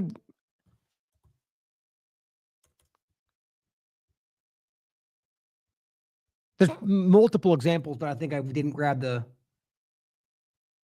Anyway, just look, either way, first point anyway, because we're going to get to a bunch of these examples that overlap both of them. DARPA and OpenAI is the point here. There's another paragraph that I thought I highlighted, but I don't want to try to find it right now. So the only point I'm making with this article is that OpenAI is overlapped with DARPA. In more than one way, by the way. And there's a lot of evidence around this, especially on Twitter. You can look this stuff up. There's a lot of conversation. My point is it's interesting how hard it is to find these things online because I think we're in a controlled system today, very clearly. But DARPA, as we were just showing you, that's the point, is overlap with Elon Musk in a lot of ways. This one I just think is most important. And OpenAI. Then it doesn't have to be everything, but I think it's important to recognize that these two things are connected to what I think is a central role in all of this. Then you can see Palantir and Anduril, which we just talked about, join forces with tech groups to bid for Pentagon contracts. We just referenced that earlier. That's this consortium they put together, which as far as I can tell is still going forward. That consortium just so happens to include the same two groups. Palantir and Anduril, two of the largest U.S. defense technology companies, so war, merchants of death, are in talks with about a dozen competitors to form a consortium that will jointly bid for U.S. government work, or otherwise an idea that they're all just becoming one blob for artificial intelligence contracts. And it's saying the consortium is planning to announce as early as this month, hasn't happened yet, And they've reached agreements with a number of tech groups, including Elon Musk's SpaceX and ChatGPT maker OpenAI. So as always, my point is that if Elon and this is at the time, he's been saying this so far, well before this came out. If he's saying OpenAI is the problem, well, why would you then work with a group that's working with OpenAI or have overlaps with them in other ways as well, which I'll show you in a second. My point I'm making is that I think this is more of a facade. Now, Palantir. Oh, which one was this? Right. So it says, as of January 23rd, 2025, today, the talks between Palantir and Anduril with SpaceX and OpenAI, the consortium, are still currently underway. So right now, with him talking about all this, like, just if your belief is OpenAI is going to end the world or could, like, why would you work alongside them? Doesn't have to. Maybe there's a reason. You can consider for yourself. I think these stand out. Now, on Grok, I asked this question. Show me all the ways Elon Musk works with OpenAI, just to see what they had to say. Guess what? There's a lot of interesting things here. Elon Musk was one, and you guys know most of this. Elon Musk was one of the co-founders of OpenAI, which he's clear about, but I still argue a lot of people don't even know that, alongside Sam Altman. He was instrumental in the initial setup, providing significant seed funding. So basically it says Elon Musk put up $1 billion for OpenAI. And yeah, this is all public information. My point is simply that it's interesting to think about where it's all going and knowing that Elon Musk, so usually, as usual, if you pull aside the narrative, which doesn't, maybe that's more important, or maybe it's a lie, right? So we don't know. So you pull aside the narrative and look at the facts. I find it interesting that Elon Musk put $1 billion toward this company, was a part of this company. And now this company is rolling out the Trump's administration, which does seem interesting and odd, seeing as how Elon Musk is in the administration and he's working with XAI.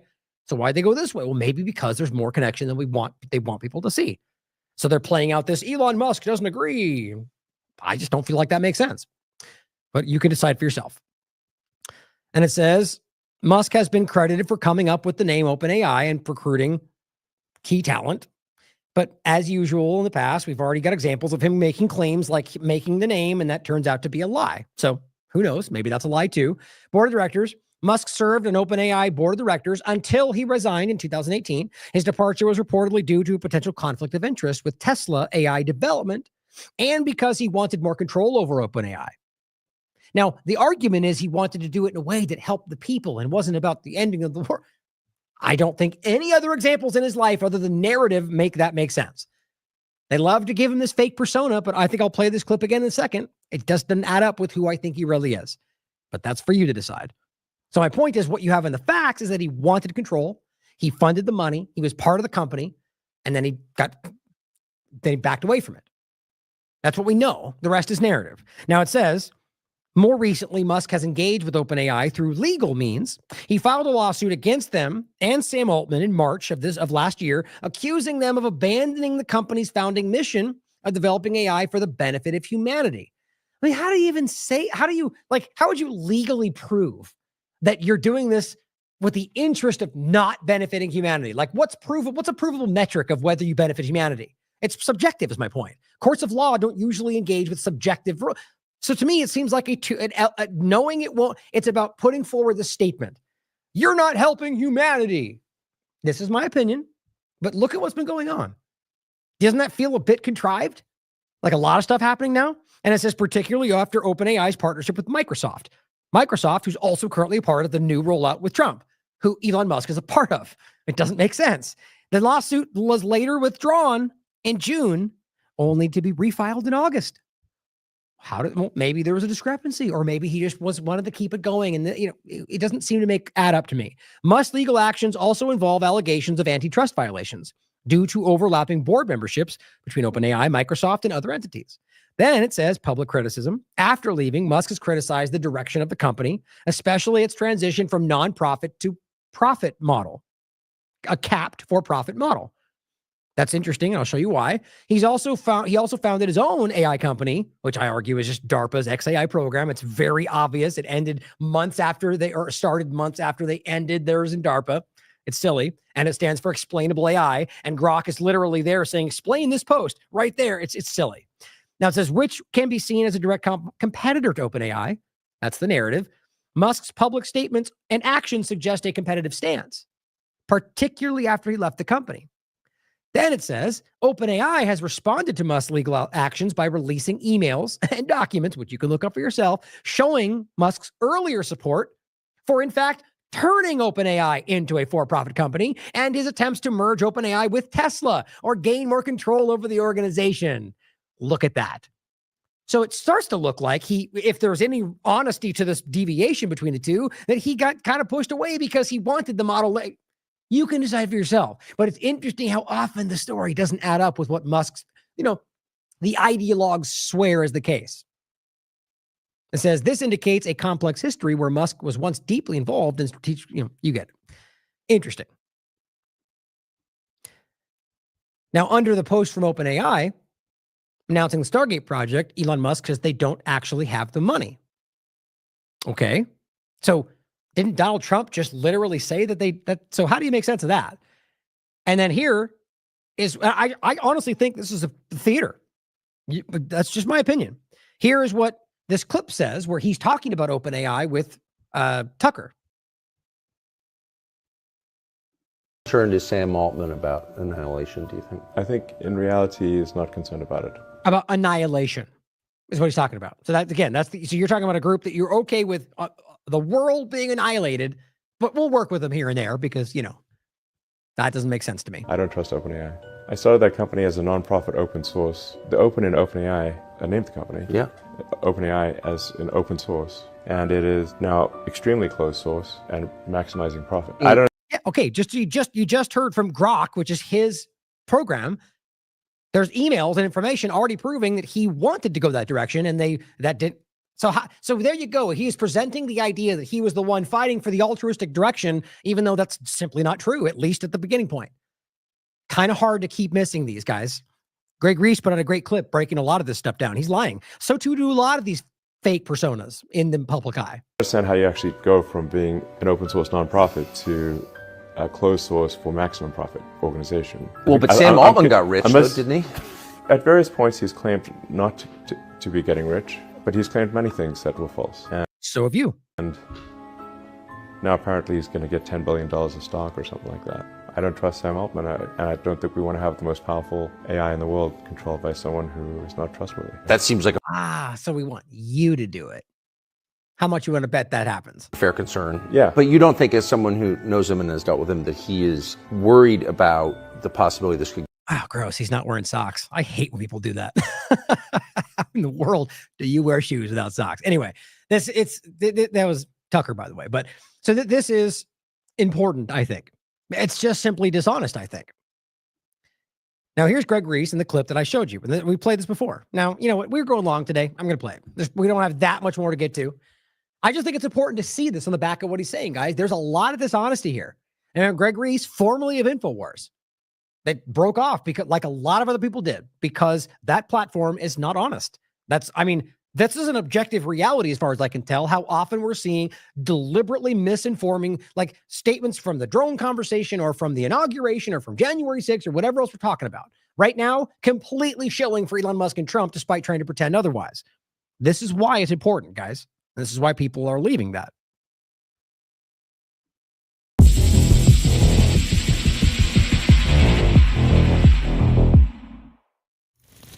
Pop culture has touted Elon Musk as some sort of eccentric heavyweight genius with humble beginnings.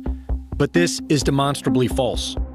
Elon Musk was born in South Africa, where he claims he grew up extremely poor, but his family owned an emerald mine. As a teenager, Elon would trade emeralds for cash in New York City, and his father bragged how they had so much money we couldn't even close our safe. Musk claims to have had about $100,000 of student loan debt, but he received a full scholarship to the University of Pennsylvania, where he bought a 10-bedroom frat house with his friend Adeo Ressi and ran an illegal nightclub. The pop culture claim is that Elon has an IQ of 155, but this has never been tested, and after being accepted into Stanford for PhD studies, he dropped out after 2 days. After dropping out, Elon began his first business venture with his brother Kimball, Zip2, which was essentially a digital version of the Yellow Pages. The brothers received tens of thousands of dollars from their parents, and yet Elon denies this. An associate of Elon's father, Greg Curry, got involved to bring in investors. But Elon's code was no good, so they had to hire on professional coders to rewrite everything.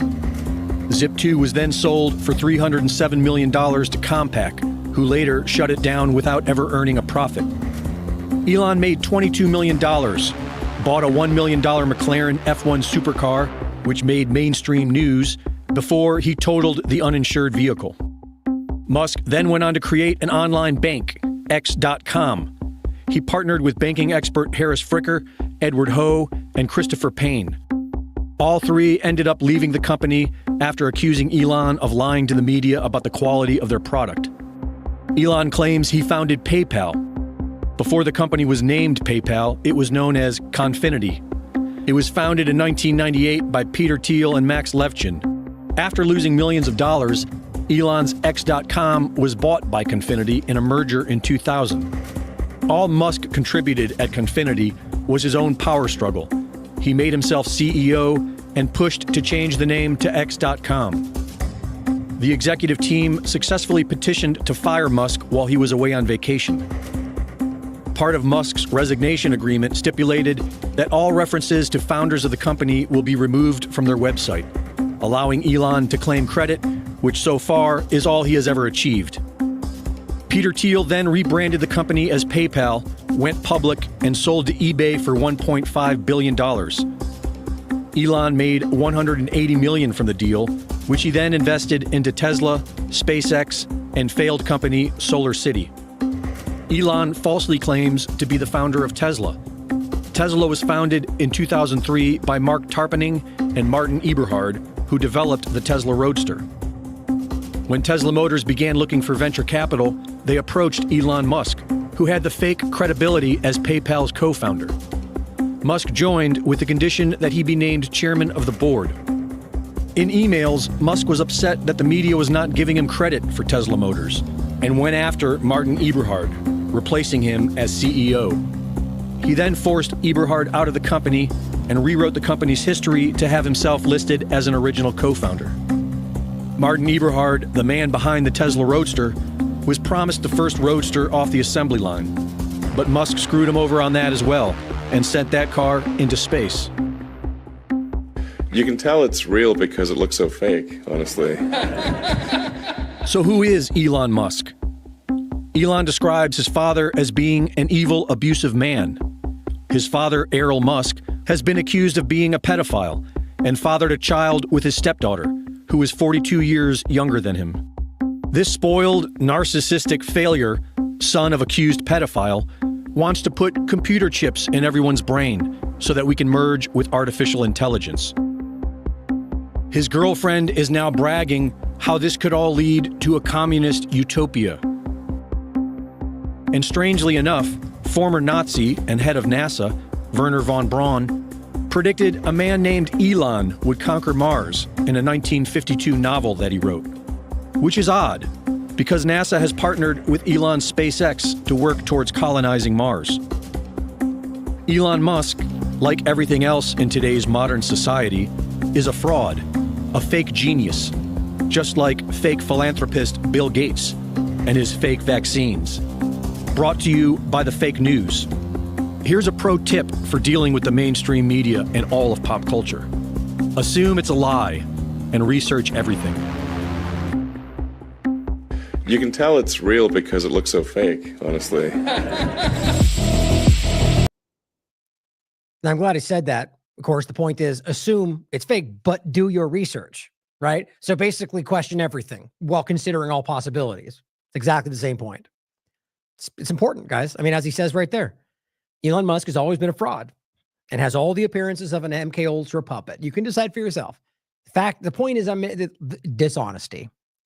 Now this, I'm going to generally, I think just for time in general, skip this for the most part, but you can read this back and forth. It's not that long. The bottom line is, I think this is more theater. Microsoft and OpenAI feud with Elon Musk over a $500 billion Stargate project.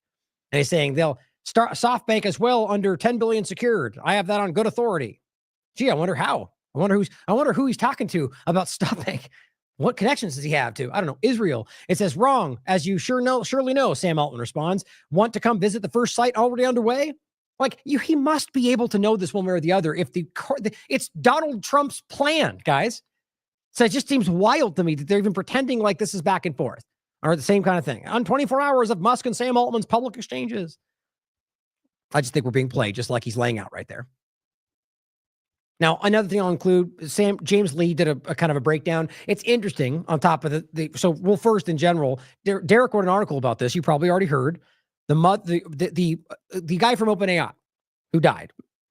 The mother of OpenAI whistleblower, he was basically speaking out about the company, accuses the law enforcement, OpenAI, of delaying justice for her son, and very clearly seems to think that there's foul play here. That what he was going to expose about OpenAI, and this is Sam Altman, OpenAI, was more than just copyright or proprietary. This was about something deeper. Now you can read for yourself. It's not definitive, but it's interesting with what's happening right now, right? And this guy died under mysterious circumstances. Derek went over this really well, very objectively. Signs of a struggle debunked the suicide claim. All right, this is the family speaking out. It says also the angle of the bullet it's not suicidal at all. That's according to their investigator. It was a downward angle at the middle of the forehead. Here we go. This is Gary Webb 2.0 or whatever, 10.0, however many there's been between them. That's crazy. And yet still ruled a suicide? You realize how difficult that would be to downward angle at the middle of your forehead, guys? That doesn't happen. Ask police officers, detectives rather. The point is, guys, read it for yourself. Something is off about all of this, more than just what we're talking about, the technocracy panopticon. But also James Lee includes apparently Annie Altman, his sister, is accusing him of sexually abusing her in very serious ways for an ongoing period. Apparently all the family denies it. So you could read more if you want. I think that's interesting to include in what's going on. And on the way, by the way, on top of that, think about the conversation of Biden's daughter and her diary, right? Everyone, who knows? She could be lying, of course, or maybe she's calling out something important. It's obviously something that connects or, resonates with what we seem to know of Biden, right? But nonetheless, it's one of those things that it is the case because that's what we want to think. And in this case, she must be lying because it's not what we want to think. See how that works? Same point. It's just a simple choice of partisanship is all it comes down to. Now, in the point of the mRNA vaccine, I just really can't even believe there's any conservative or team sport Republican that has the gall to pretend like this is not a crazy deviation. Well, really, the truth is it's not, because he's always promoted it, which is the whole point. But they've always pretended that wasn't really happening, and that's why it's important now. So here's what he had to say. Oracle CEO Larry Ellison, the White House. Now, you just heard it, but in case, it's only 40 seconds. Or is it 40 seconds. Once we gene sequence that cancer tumor, you can then vaccinate the person, design a vaccine for every individual person to vaccinate them against that cancer.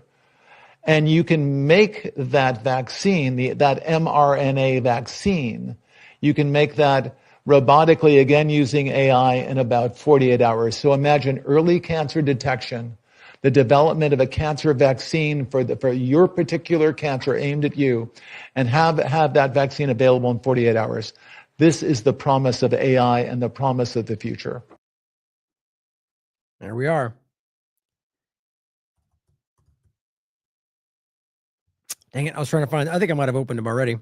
But so here is an interesting point. And this really does feel, make sure it wasn't this one. No, we'll come back to these. That was the article I was talking about earlier. I swear there was another one here called, let's see. Let me just look it up real quick and I'll come back to it. So here is what Patrick Henningsen had to say. Well, actually, Michael Krieger first saying, and this is interesting because it does feel this way, which should be a huge jarring red flag for people on the right. It says this AI-designed individualized mRNA vaccine scheme is fascinating. It's as if there was a script And everyone was supposed to have been enamored with mRNA after COVID and thus excited and enthusiastic to embrace this next step. But of course, that's not what happened. And they just kept going with the same script anyway. You know what it all reminds me of? Azov movement, Ukraine, right? They did shift away from acknowledging it, but the point is they just kept jamming through the narrative, despite how clumsy it was. And I agree with him. This does feel interesting.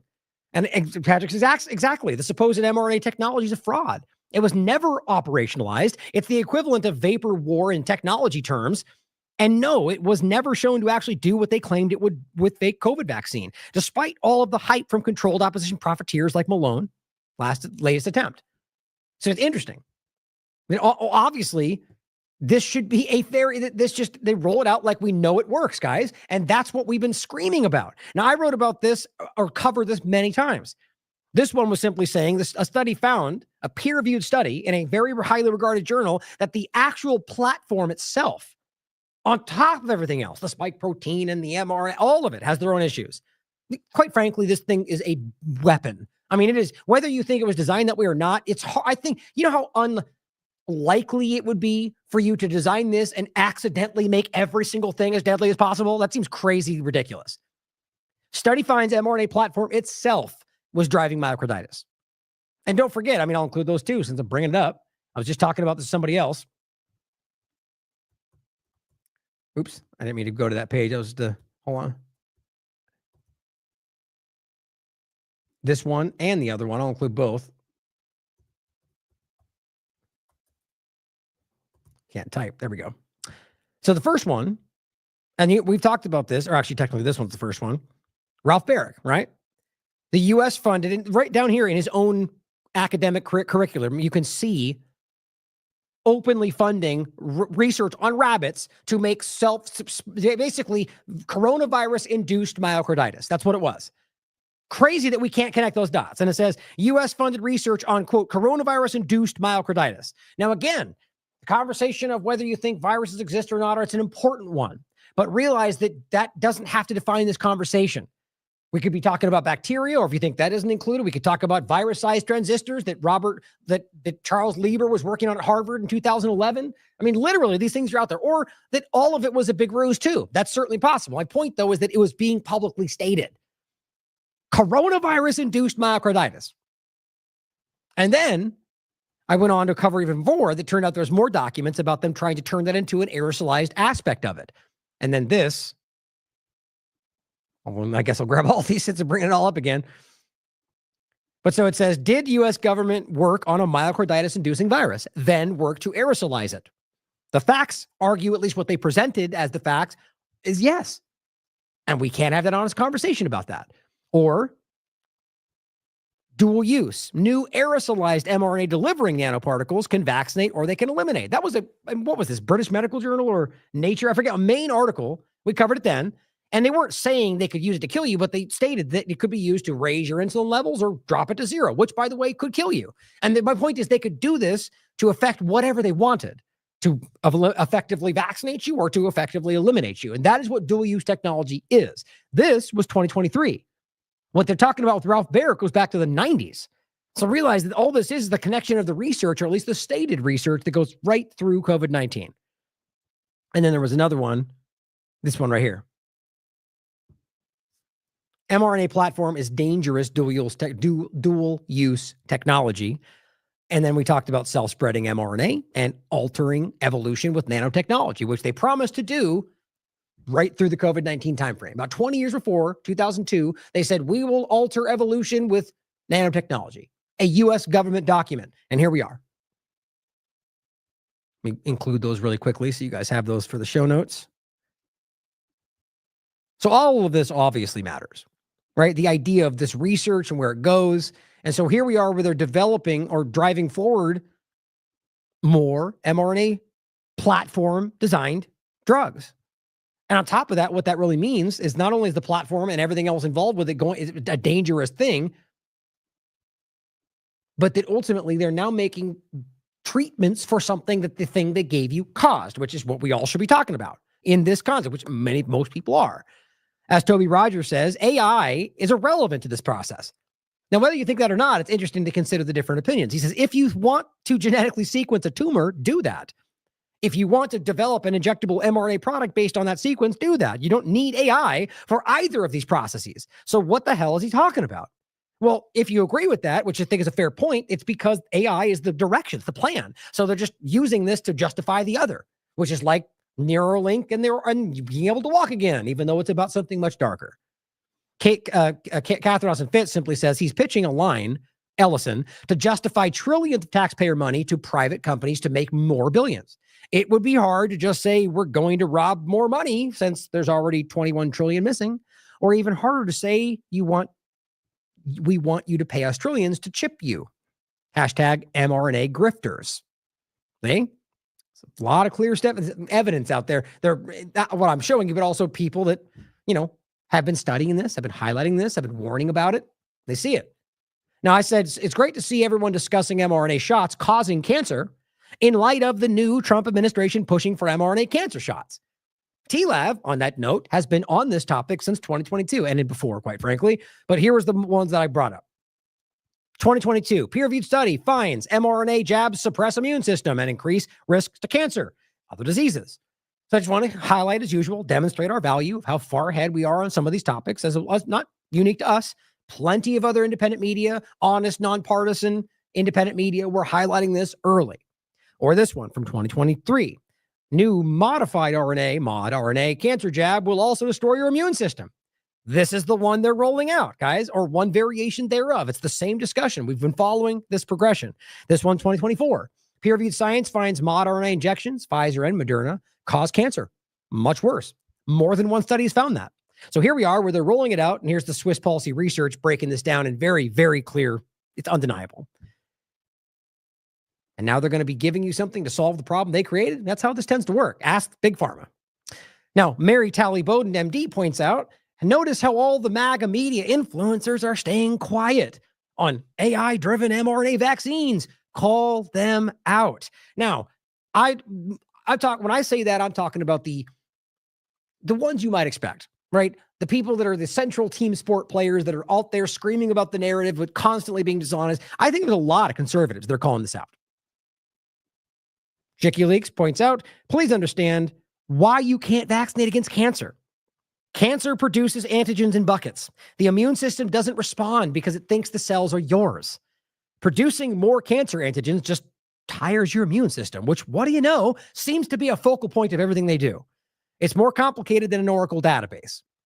Mary Talley also points out you can't vaccinate cancer. You vaccinate to avoid liability. That's where we are, guys. I mean, we're being manipulated in dangerous ways that are hurting people.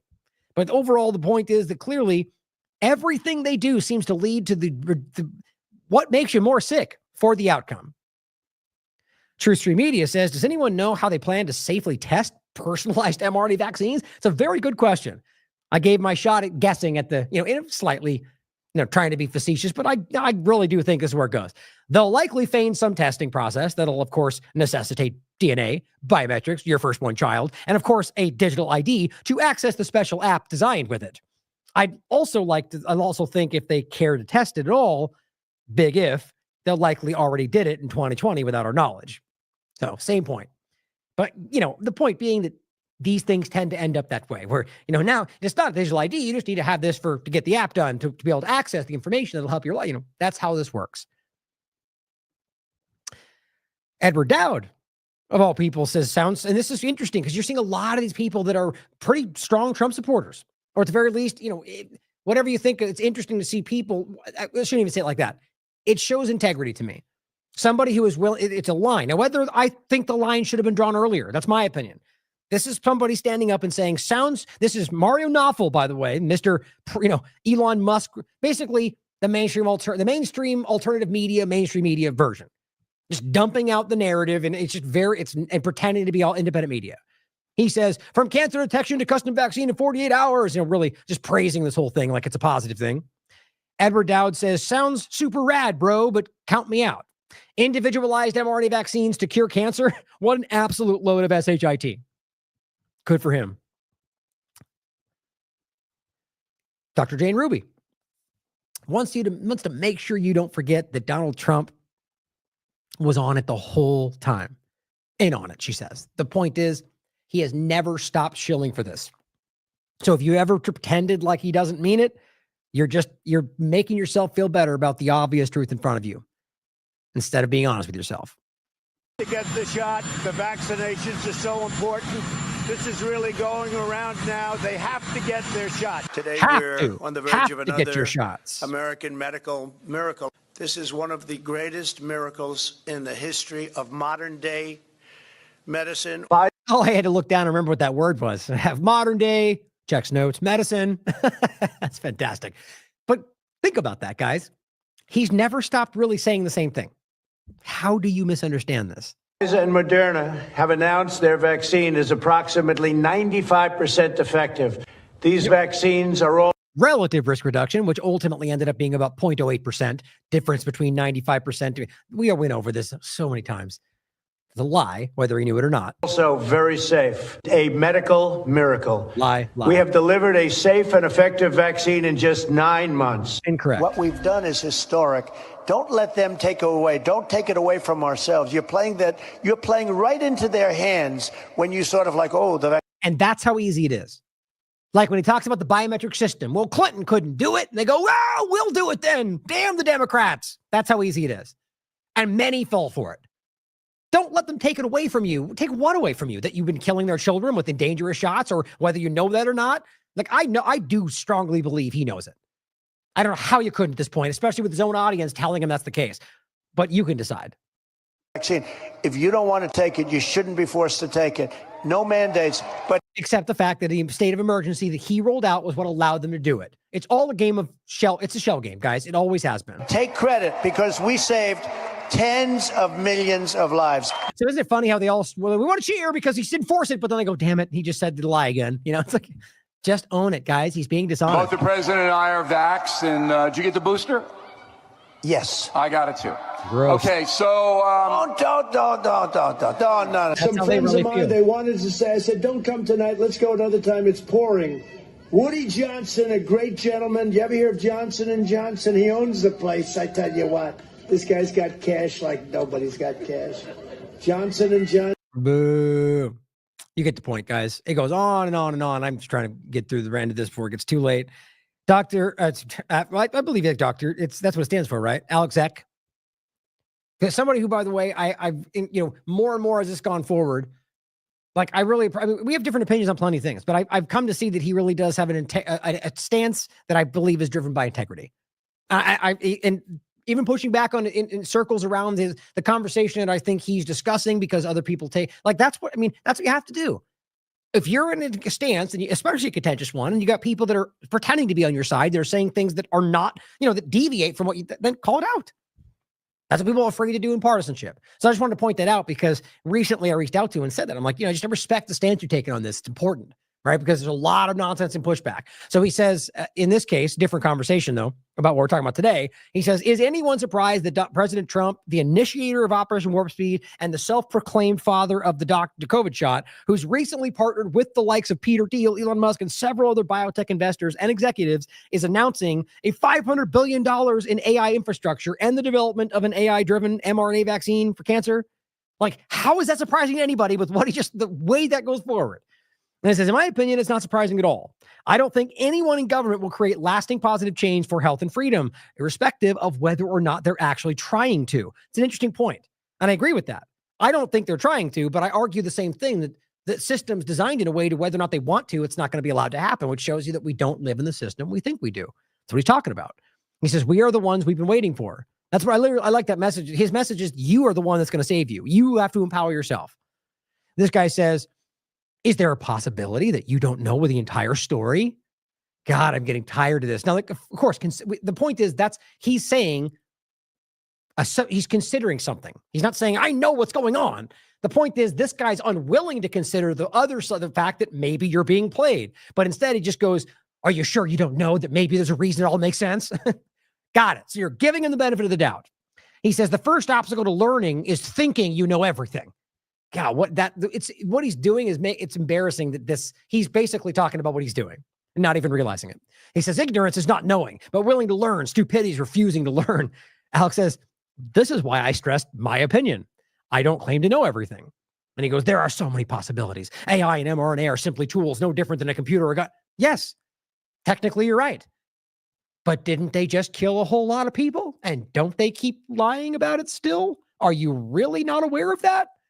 Like, this is what I'm talking about, guys. This is either brainwashed delusion or a deliberate misinformer. That's crazy. And it goes on from there. It's not worth it. The point is, he's like, oh, right here. Just moved again. He says, mRNA could very well fix broken diseases and cause DNA. Oh, great. So now that it might be able to do something good, we should ignore the dangerous direction it's going in? Or the obvious red flags of what he just laid out because you're saying maybe there's a thing you don't see? Wow. And then, but he does say it could also be a catastrophe. Well, good. Then we agree that we shouldn't allow. You see the point? But he goes on to say, in my opinion, anyone who's truly knowledgeable on health knows there's a fundamental emotional component to cancer that can't be injected away. Anyway, he goes on his opinions. The point is, there's one last response. I thought, yeah, I guess the main point is simply that we're talking about something that is, instead of acknowledging the obvious, not that we know for sure, but is it surprising to you with all of these things there that this happened? Not even to say good or bad. Like, it's interesting. The willingness, the desire to defend this to the death, as it was what you were fighting 10 seconds ago, is, it's incredible and alarming. But as Pauly points out, Elon Musk loves mRNA. He even uses Tesla to build RNA factories, microfactories, which we've talked about. Tesla chief Elon Musk teams up with COVID player CureVac to build RNA microfactories. Here's a clip down here of him talking about the transhumanist agenda. And here's us covering it in 2022. Tesla vaccine RNA microfactories. As usual, demonstrating our value. We're ahead of these stories by quite a bit because we're simply continuing to cover it honestly and objectively without partisanship. And Andrea Lynn points out, daily reminder, Elon supports mRNA tech, which he said many times over. Here he is in 2023. Synthetic mRNA, otherwise known as mod RNA, in this case, N1-methyl pseudouridine modified RNA, at least for the COVID shot, have great potential to cure cancer. Well, look at that. Here we are. Funny how he's seeming like he's not included in all this and he's pushing back on all the... Yeah, I don't buy it. Noor bin Laden says, how about we stop... And this is the same thing Mario saying, look at this. How about we stop ingesting the poisons causing the cancers in the first place? How about that? That might do it instead of giving us more cancers with the dangerous things you want us to take to stop the cancers. Well, here's a clip that overlaps with this from the World Economic Forum. It goes back a while, but she's talking about how this mRNA tech can be used. And it's just one of the many things they discuss. I just want you to consider where this goes when he's overlapping it with an artificial intelligence infrastructure and everything we already know about nanotechnology and everything we're dealing with here. And all of this is interconnected with this exact rollout through the same people we've talked about. Charles Lieber, Bob Langer, DARPA, all of it. Listen to what she says. This protein RNA complex and introduce it into cells or tissues to correct mutations at sites where we know there's a deleterious change in the genetic code. Okay, so problems, right? But if, let's just say you wanted to use it if there wasn't a problem, maybe just because you wanted to change something in your own, we're talking eugenics here. Now, yes, you can frame it as remove this bad thing that's there, but if you listen to what she goes on to say, which I'll play right now, this is eugenics in another form, which basically means whether it's well before Nazis, right? This actually comes from a United States government agenda.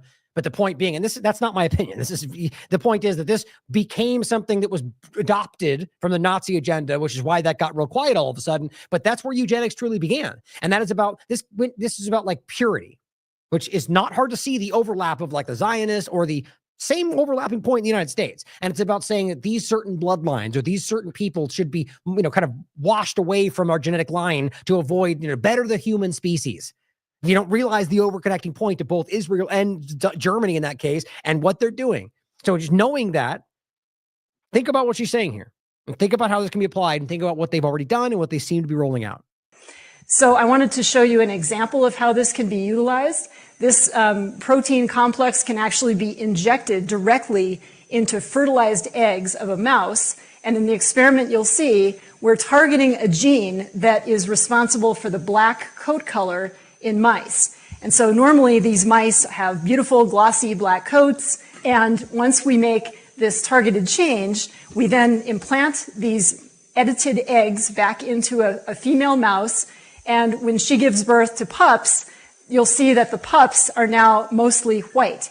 Now, this is not about racial at all. Like, this is just simply, the point is they can decide which and what and how. And the point is you can do this and dictate the outcome. Right? So whether we're talking about children or anything else, guys, we saw so many examples of what was going on during all this process. People were being experimented on in a lot of ways. But this is what this is at least capable of, whether or not you think that was happening. And I want you to consider where this seems to be going with the kind of people we're talking about. And the remarkable thing about this experiment is that when these mice grow up, you can test them and show that every cell in the body has this single genetic change that gives rise to the white coat color. And then, of course, you could patent that change. And then doesn't that make you a patented being, a patented organism? It literally does. Now, there's a whole conversation there that I've talked about a lot.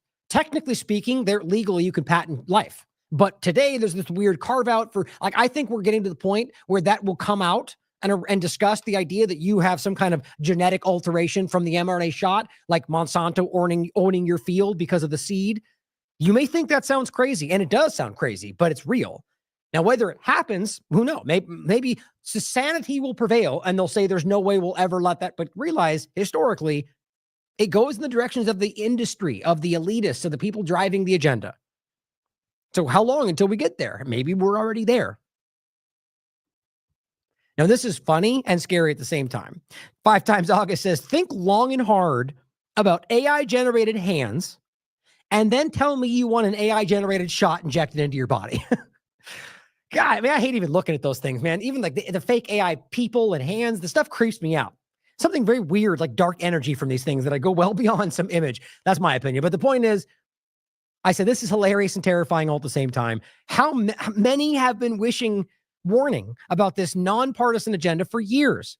Nonpartisan, bipartisan, whatever. It's not unique to one side. Many tried to warn of this before the election and were called black-pilled by the same grifters now suddenly promoting AI-created mRNA shots. But isn't that like hilarious? Think about that. Yeah, that's going to work out well for you, right? But don't worry, they'll test it on you first. Well, Chief Nerd says, President Trump to halt funding on gain of function, signs the executive order. Well, yes, arguably a good thing, but realize that's already happened more than once, and it's already gone back and forth more than once, and they've already changed the name to EPPP research, so maybe that doesn't even apply. The point is, guys, this seems crazy to me. As I said, it never ceases to amaze me how easy it is to manipulate partisan support. Do you realize what the entire mRNA project is? Right? You do realize that, right? That that's exactly. So if you're going to pretend that he's halting gain of function, but then literally rolling out an mRNA cancer shot, then you don't understand what's going on here, guys. And what's crazy to me is you can simply just say, it seems like today everyone's mad about the shot. Quick, let's sign this. Boom. It's easy because they fall for it every time, or at least the ones that want to. To me, and I include that article again, the idea that it's the platform itself, guys, or the reality around how this developed and where it came from. This is what we're dealing with. And like I said to start, actually, the idea that, remember, even they claim that like when Fauci got confronted with it, he goes, no, we didn't. We did EPP research. It's like, you just changed the definition like 4 seconds ago. So maybe that's what that works here, because it says gain of function. That's the quote, gain of function. And on top of that, guys, remember, before this 2020 dynamic, there was this back and forth, I think 2014, I forget the exact date, where they made it illegal and they did it anyway. And then they kind of walked it back and then they went back. It's all narrative. The main point is that if you don't recognize what they're literally pointing to as they roll it out is what he claims he's stopping, then you don't want to see it. Or maybe you don't know that, and hopefully you should do your research on it and come to reality about what's actually happening. Now, just rapid point here about MAHA and the overlap. Like, really think about that. Like, what happened to this, guys? Make America healthy again? I guess that's out the window, right? Or at least anybody honest is already going to recognize that mRNA cancer shots are such a far cry away from what we pretended this was, or anybody wanted to think it was. It just shows you that this is an illusion already. Now, Ian Carroll came out and said, all of MAGA and MAHA, I think what he says that he means the people, not the government around it, but the peoples that believe these movements, should oppose this project to their last breath, he says. We are the media now. Get loud. It's one thing to fund AI innovation. It's a different thing to give a golden ticket to the CIA stooge and sociopathic murderer, I agree, and give them oversight over what could possibly be the invention of artificial general intelligence paired with a digital mass surveillance state. Hell no. Right. But here's what's frustrating. It's like, so this is Trump's plan. So what's interesting, and you'll see this, the same point here, he says, sorry, Larry Ellison, but until Fauci is in prison, y'all can shove your mRNA technology up your ASS. But I said, and Trump, right? Who is right there with him? And it's not just Fauci either. It's the tech itself. So let's not set them up to scapegoat Fauci and act like all is well, guys. Like that's what that feels like. So wait until Fauci's gone. Come on. Now, I'm not saying I know one way or the other. You guys can decide. Everyone loves to have an opinion about Ian these days. I think sometimes he puts out things that are solid. Sometimes maybe he's just naive. Maybe he's lying. You guys can decide for yourself. But nonetheless, this is what this guy says. I really do like to and appreciate a lot of Ian's work, but this is the kind of post that makes me question his discernment. To think Trump doesn't know the kind of people he's dealing with shows you are either dishonest or are missing the bigger picture. Now, I think he's reading that as when he says MAGA, that means Trump's movement. But you could argue he meant the people. But either way, I agree that the idea is that somehow it's like, well, guys, Trump and I mean, everybody, even Elon, despite his pushing back, he is involved in all of this. So to pretend Alex Jones is all day over the last 2 days, pretending like this is not his fault or he's being played. I mean, guys, if you keep making the argument that in the midst of his administration, he doesn't know what's going on, like, why do you guys think he should be in power? You can't play it both ways. You can't constantly be fooled by all your advisors, but then act like every move is some deep 4G chess move. So it just kills me. But either way, yes, you should be getting loud about it. But make sure it's about who is actually responsible as Trump keeps praising this entire thing. And for the Free Thinkers Project, responding to the same thing about this, until Fauci's in prison, he says this is completely systematic. Seeing Trump laugh and grin with Ellison and Altman announcing this should be enough to make everyone realize no one in the system will be helping us. We must help ourselves. Sad thing is, I think people just don't care. I think they're invested. Now, Kerry adds another point to this, which you probably have already seen. She says, is it Make America Healthy again to appoint the president and CEO of a seed oil lobbying group to be chief of staff for the USDA? Well, that's what happened. Like, that is one of the core things that RFK fights against. Okay, there's just no one. The only way you make sense of this is to realize by now that they used him, or he's a part of it. I mean, look, maybe tomorrow and for every day for after, he changes everything, and I'll praise it when it happens. But if you can't stand up and go, fail, lie, not what they promised, then you're not honest about this, because that's crazy. This person, Kaylee, how do you say that? Takax Buller, is coming to the agency from the National Oilseed Processing Association. That's like the core. It's just so crazy. Like mRNA shots and oil seeds. It's just seed oils. It is just wild. It's like you're trying to get people upset, but it seems like it's working anyway. Some of them are ignoring it. Bottom line is that what it says. It says, Daddy Trump is not coming to save your health. So it's probably a great time to take on the responsibility for yourself. You start to see a similar message here. And she includes the link like she does, so you can research it. And here's Gumby pointing out the same thing. And he says, Trump has so little respect for the Maha fans that he just handed over the high-level USDA position to the top lobbyist for seed oil industry. And I simply said, you're starting to see it, hopefully. Many tried to warn you. Do you see why RFK has been silent? This will be called out by everyone honest. And as Derek says, anyone else notice RFK Jr. has been silent since Christmas? Like, for the most part. And it says, I mean, really, where has he been on the campaign stuff? Isn't this supposed to be a central part of this? I mean, you realize that a huge part of his support came from the fact that that is why they thought Trump was different. Too late. And it says, and since there's no date for his confirmation hearing, which whether Trump wants him, it's still arguably not going to happen because the other parts of the government don't want him. Did those who voted for Trump because of Maha get played? It's important to think about. And he adds some more information down here. You can read more on it. It does seem like there is a confirmation hearing coming. Now, James Lee adds this interesting clip, 2 minutes. He says, believe it or not, what people need to understand is the mRNA cancer vaccine is the sweetener. Same kind of point about what Corey Diggs was saying. The real plan, AI-powered mass surveillance and control. Now, realize this is important to see, and I'm glad that it's important to recognize how long somebody like Whitney Webb has been ringing this bell and how long people, and I'm not pointing to James Lay, but people out there who have been either ignoring it or shouting her down for telling you this is where it would end up. So I'm glad to see him breaking this out. Ellison already controls government data, owns legacy media, Paramount, and now Trump's just handed him Stargate, as well as an Israeli-controlled company, I would argue, but I'm sure he'll call that out too because he is. Here's what it says. Propose.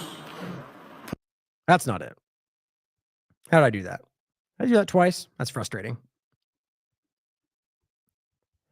Here is his clip. Now remember, he's the one that did the ADL documentary that we covered. I interviewed him about it. So that's kind of my point. He didn't shy away from calling these things out. Okay, here we go.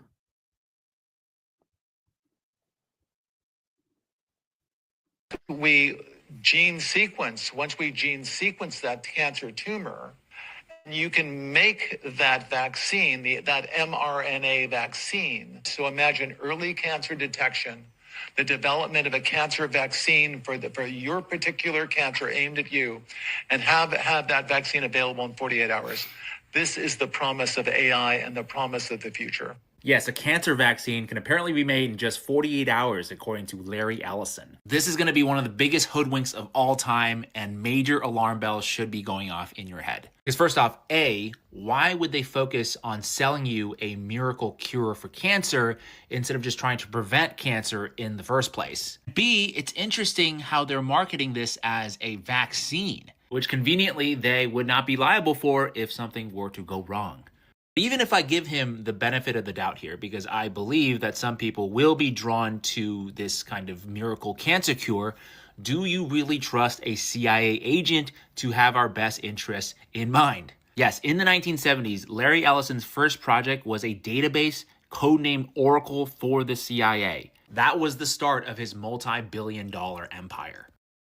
See how often that's the case? We need to really ask whether that is entirely the case, which is what a lot of people are beginning to argue.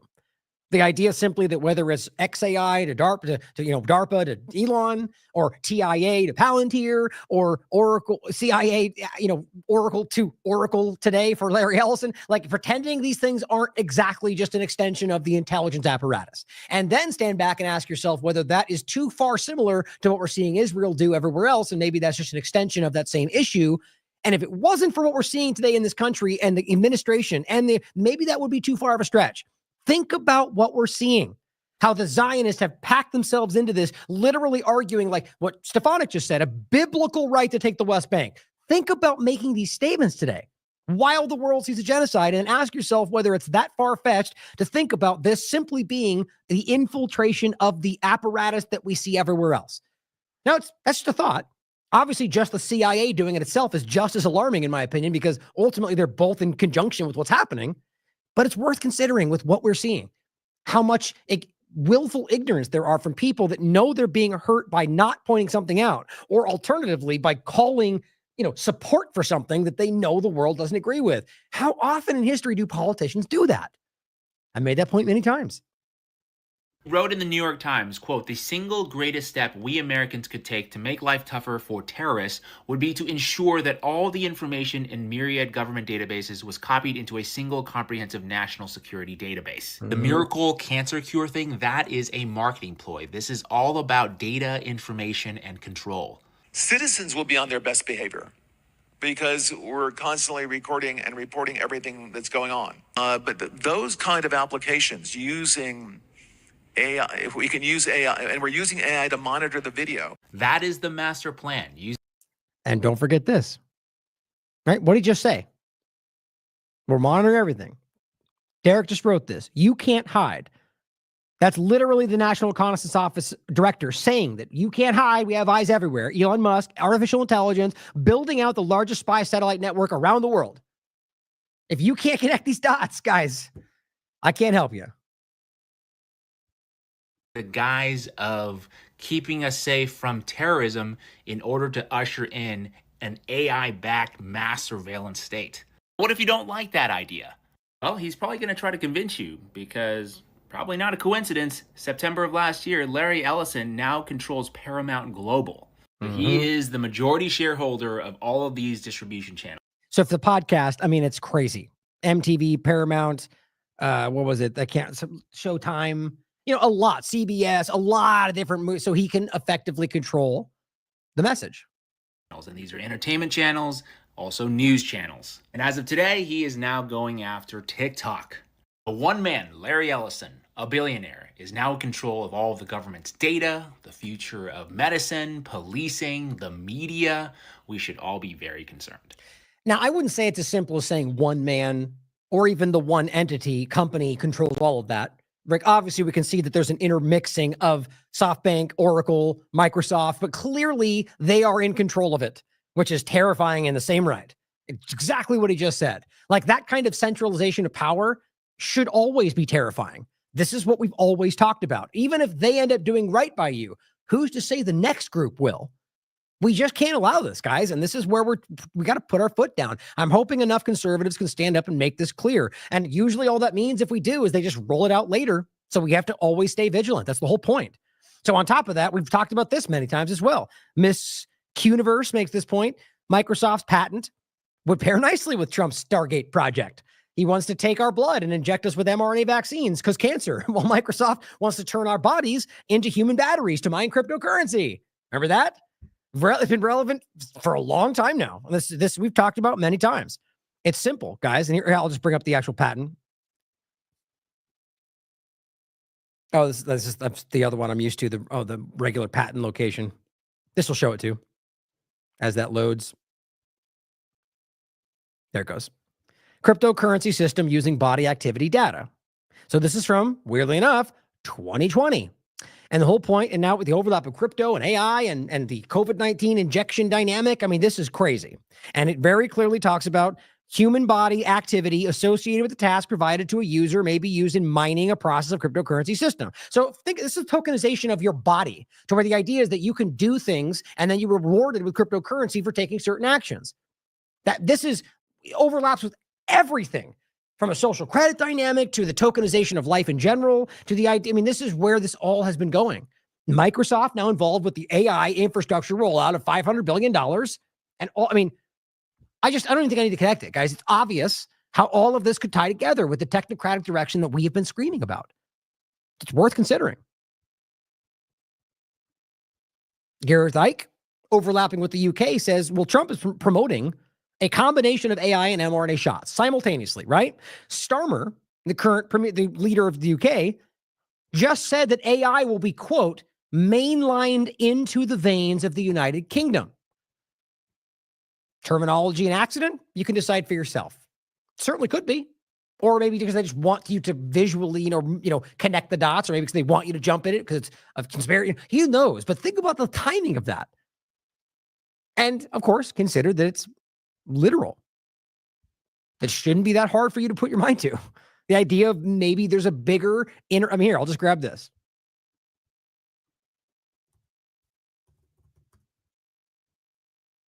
Internet of bio-nano things is upon us. I've talked about this many times. And even this picture right here, guys, I mean, this is not even that, this is pretty old. It's talking about the Internet of Things has long come and passed. That's like your refrigerator being connected to the internet, okay? This is an Internet of nano things. We're past that. This is about the idea of nanotechnology, smart dust, being able to exist within your body. I'm going to talk about this more in a couple. I've been putting it off, but the nanotech part, I'm going to get to more. I've got some things I want to show you. But we've been talking about this. And the idea being that your nano smart dust technology, it's the fact that people even deny that today, or at the very least that they're claiming it's real, it's right in front of you. And the idea being that this is connected to the internet. Now, what does that mean? Well, any number of things when we get into the idea of neuroscience and what they're talking about right now, even from the idea of being able to use those sensors to relay data to them. All of these things are concerning. That is the Internet of bio-nano things. That's where we are, if not beyond. That should be concerning with what they're doing. So many people are just so afraid to engage with this. It's all conspiracy theory as it literally wraps around them.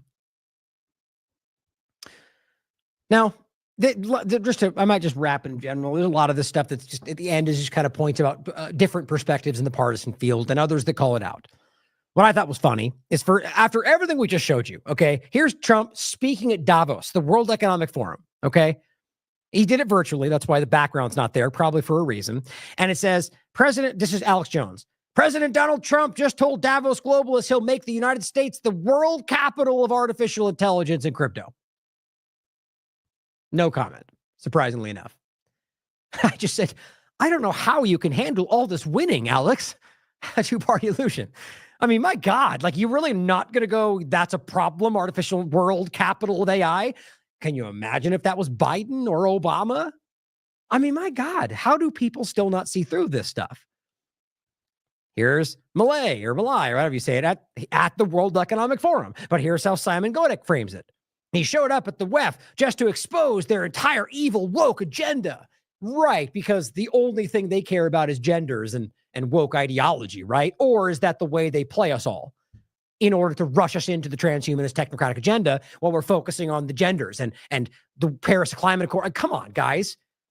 Obviously, there's people that care about this in very real political sense. But if you can't see by now that the World Economic Forum is, I mean, do you really think they care at the core agenda of whether or not we're talking? This is division tactics. And Malay standing up there and going, there's two genders and on woke politics. They don't care. They're going, good, he's here. We're supporting the technocratic agenda, pretending to be a libertarian like all the rest of them. Next level trolling, he says. You see my point, guys? This is the game today, apparently. It's all a troll, and it's all, my God. Meanwhile, the technocratic panopticon has rolled out around you, but we like, because he called out the woke agenda. Yeah, I think it's ridiculous too. But quite frankly, seems like an obvious distraction from what we're actually talking about today. And same thing. The same speech, by the way, where Trump just said he rolled into the whole thing. Artificial intelligence and cryptocurrency. But he came out and said, the Paris Climate Accord is bad and woke agenda stuff. And so he goes, Trump declares war on the NWO. Oh, you mean despite the North American Union they're going to do that's literally part of that you've never called out? I mean, this guy just can't stop saying globalist, NWO, while never pointing at what's actually happening, or Israel, or any of the parts that actually matter to what's rolling out. But loves to jump into the wedge issues and talking points, but he tells the Davos elite that their anti-human agenda is over. You mean, aside from being the world leader in artificial intelligence, which is a leading element of the anti-human agenda, guys, I just can't even take this seriously anymore. Everyone keeps trying to give me a hard time for if you can't see why this person doing this is very relevant right now and why I've suddenly been calling it out so frequently. I mean, guys, it's right on the surface. And it's important because this guy has been one of these central players in this that I've been consistent on calling out for a long time, but now it's become transparent. This is like from day to day being exposed as completely dishonest. People need to start seeing this. And now, as they're literally rolling it out, he's attacking globalists and attacking their woke agenda, ending the anti-human agenda while rolling out the exact same thing. Scary that people believe this. But here's Off Guardian, somebody with integrity and objectivity, and says, there you go, but please, and this is the World Economic Forum, by the way, but please, let's keep talking about the woke bishop or Elon's Hitler salute, which is what the Jones of the world are obsessed with right now. But here's what they're actually talking about. And realize this is where Malay was at and where Trump was speaking for. An end to anonymity on social media. In our countries, no one can walk the streets with a mask on their face or drive a car without a license plate. No one can send packages without showing an ID or buy a hunting weapon without giving their name. And yet, we are allowing people to roam freely on social networks without linking their profiles to a real identity. This paving the way for misinformation, hate speech, and cyber harassment. Which chief among them is anti-Semitism in their minds. And that is what everybody, especially the current Trump administration, is rabid about stopping. Despite, just like the shot, many of the circle pretending like it's not really what it looks like, even as it rolls out around them. Because it is facilitating the use of bots, and it is allowing people to act without being held accountable for their actions. Such an anomaly cannot continue. In a democracy, citizens have the right to privacy, not to anonymity or impunity. Because with those two, social coexistence would be impossible. Now you get the gist of it. It's about halfway there, but I'm going to rush through these. Tim Hinckliffe also points out another one of the Eurasia Group founder at the World Economic Forum saying AI is going to make, most worrying for me, human beings more like computers as they roll it out. So stipulating that we all are enthusiastic about AI, but we're talking about risks, look, it's clearly going to make criminals more dangerous. It's going to make tinkerers make more consequential mistakes. And it's going to make, most worrying for me, human beings more like computers. And what I mean by that, I mean, everyone's talking about artificial general intelligence and when we're going to get there. Right. I think we're going to get to artificial human intelligence faster than we get to artificial general intelligence, AHI, right? Yeah, is that what you want, guys? I mean, it's inadvertently driving you into this. This is public. I mean, and literally everyone's talking about AGI. Well, that's not what the circles are pretending. It's clear that this is something that is the driving agenda that the WEF is talking about, and they just rolled it out. It takes a special kind of willful ignorance to not see that. Right? I mean, Larry Summers talks about how, you know, IQ will become less important, EQ will become more important with AI. I agree. But AI is increasingly programming EQ out of the people that use it, right? And the more powerful EQ, the more powerful AI gets, and the more it's downloaded to give us exactly what we want and engage with us as, you know, even better than people, even smarter than people, even more capable and facile at treating us exactly the way we want to, we are losing humanity. That undermines civil society, it undermines democracy. That's, to me, the most existential danger, because the thing I care about the most is persisting as we are, as people.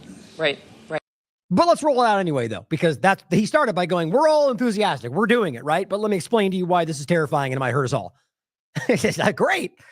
That's wild to me. Here's another one. This is showing Borla and the rest of them. And this is new. This is WEF 25. They're expecting the backlash and will try to convince the public to accept AI systems and all this digitalization by selling the benefits of AI like they've been doing the entire time. And Trump is rolling it out. How much better does that AI have to be than a human being? Is 10 times better enough? Is 20 times better? You know, you look at Waymo, for example, based on their safety statistics. Ruth, how much safer is Waymo than human beings probably at this point? Meaningfully safer, but your point is well taken. There is more forgiveness when it's a human driver. And so the question is, when a machine makes a mistake, when an algo makes a mistake, how does society look at that mistake and the cost of that mistake versus the benefits of AI coming into the fore? Well, society reacts very badly, right? As we've seen with self-driving cars, which are evidently safer. And the question is, will society change as more technology comes, right? Will there be a backlash? Actually, Albert, let me ask you this question. So what Dara is talking about is building much safer technology and facing a backlash. You built a product that was like the best product the world ever had and probably saved the lives of a bunch of people in this room, and there was a massive backlash. He's talking about the COVID-19 shots, obviously. Is there anything you learned from that that will be helpful to people who are bringing in new technologies in the next years? They're still pretending like it was a success. It's just absolutely crazy, despite everything we know and the data and evidence, even Fauci publicly admitting in the article for Cell.com that it was a failure. Will be useful. I'm sure you're referring to the vaccine, but it was not massive backlash. It was significant. It was maybe 10, 20% of the people. I can tell you at the same time, we received a lot of love from 80% of the people that felt that their mother or father is alive because of us. So let's put things into perspective. The fact that some of the voices are magnified through social media doesn't mean that they are the prevalent voice. But the example that you use is a good one, because AI also will face the same problems, and probably AI machines will create the problems to AI. They are the ones that they will spread the disinformation about it. And why? Because it's a very powerful tool. And with every powerful tool in the hands of good people will do great things. In the hands of bad people can do bad things. And that, of course. So, right. So you can't have it, right? We'll use it to control you, but you can't have it because then you could do bad things. Simple, right? Sort of like everything else. That's how they see this world. Now, I'm going to do very quickly, just because I'm going to wrap this right now. I got to get going. Include all these tweets I'll include, but just I'm going to come end with a couple of tweets up here. But I want to rapidly show you, so the example being that a lot of people are standing up, just a thought, saying most people, even MAGA, can agree that investing billions in this direction is a red flag. But Stargate isn't simply mRNA technology. It's quite literally the technocracy that we have been warning about for years. That's what we're trying to highlight. And she goes, I know this makes me black-pilled and it's scary, but they're not hiding it, guys. We got to stop playing these games and letting these manipulating, grifting partisans just deviate the conversation. Matt Kim's calling it out. Basically saying that the same thing. Just to wrap it up. The point is these people trust the plan, keep exposing the enemies close, keep exposing them. There's always a narrative to justify why it's not what it looks like. But he sees it, he's calling it out. And then what's funny, he says right here, the left said, trust the science, and we laughed at them, and now it's flipped. Now it's the same thing on the other side. Truth Seeker says it's hilarious watching MAGA cult defend Trump's mRNA. Doc Malek saying, danger, there's a pandemic ravaging the West. It's called Trump delusion syndrome. Highlighting people lying about this. Dr. Shiva, not mincing words as usual. MAGA morons rejoice at Trump for rescinding COVID mandates for illegal immigrants, while 5 hours ago, father of the vaccine, Trump presented his plans for mRNA AI-powered vaccines via ultra-Zionist Mossad CIA agent Larry Ellison, which also matters, right? But it's also SoftBank, which seems to be completely influenced and run by Israeli intelligence. But the point, though, is important, I would argue that plenty of people in MAGA are speaking up about this right now. So it's not everybody. I argue it's more about the manipulating team sport politics of it all. Gary says, imagine how a lot of MAGAs would react if Democrats cooked up this exact deal. As always, that's very important to think about. David Knight is the one that pointed this out, what I said earlier. $500 billion to an AI project where people in Western North Carolina freeze? Like, isn't that the big thing? It only matters when you can make a Democrat look bad, apparently. Hopefully, North Carolina people can suddenly recognize that. David Icke simply saying, this is what we've been warning about, right? We've been warning. He says there's so much more to come. And he's simply people saying, we love you, Elon, and ignoring it. All these alternative grifters and sycophants are simply lying to you and trying to convince you, like, the typical ones you'd expect. And here he is calling him out, saying, Musk billionaire mate Larry Ellison and shareholder and X pushing mRNA fake vaccines and AI for cancer on the second day of office. I did warn you that Trump and Musk was a monumental scam, but so few wanted to know. And then he calls them all out down here, saying they're all saying, we're winning, USA, Rogan, Carlson, Brand, Peterson, all of them, same thing. And then same thing here, Elon Musk, Alex Jones saying, see the full Trump-led Stargate press conference where big tech tycoons featured all the but time from AI driver. Basically, if you get into these, and I unfortunately looked through most of the point is that it's all about presenting the line on Twitter about how we look skeptical and then spending 4 hours shilling for Elon Musk and Trump. And David Icke says, you promoted Trump and now you're getting very quickly what I said you would get. You don't have a sheer smear of humility in the face of this, but present yourself as the resistance when you made yourself a facilitator of what I warned you about. Get Trump and you get the AI tech mafia. It wasn't obvious, was it? And here, we can't be this naive, and interviewing Robert Malone. We're literally shilling about this whole thing and saying Trump shouldn't be responsible, but then having Malone come on and say that we're being, it's playing both sides of this. And this person says, just be quiet. I used to listen to you religiously and to remember you hearing, clear as day, say that you would never support Trump if he didn't walk back on the mRNA. Look it up. And here we are. So how many times can we be played? This person pointing out the same thing.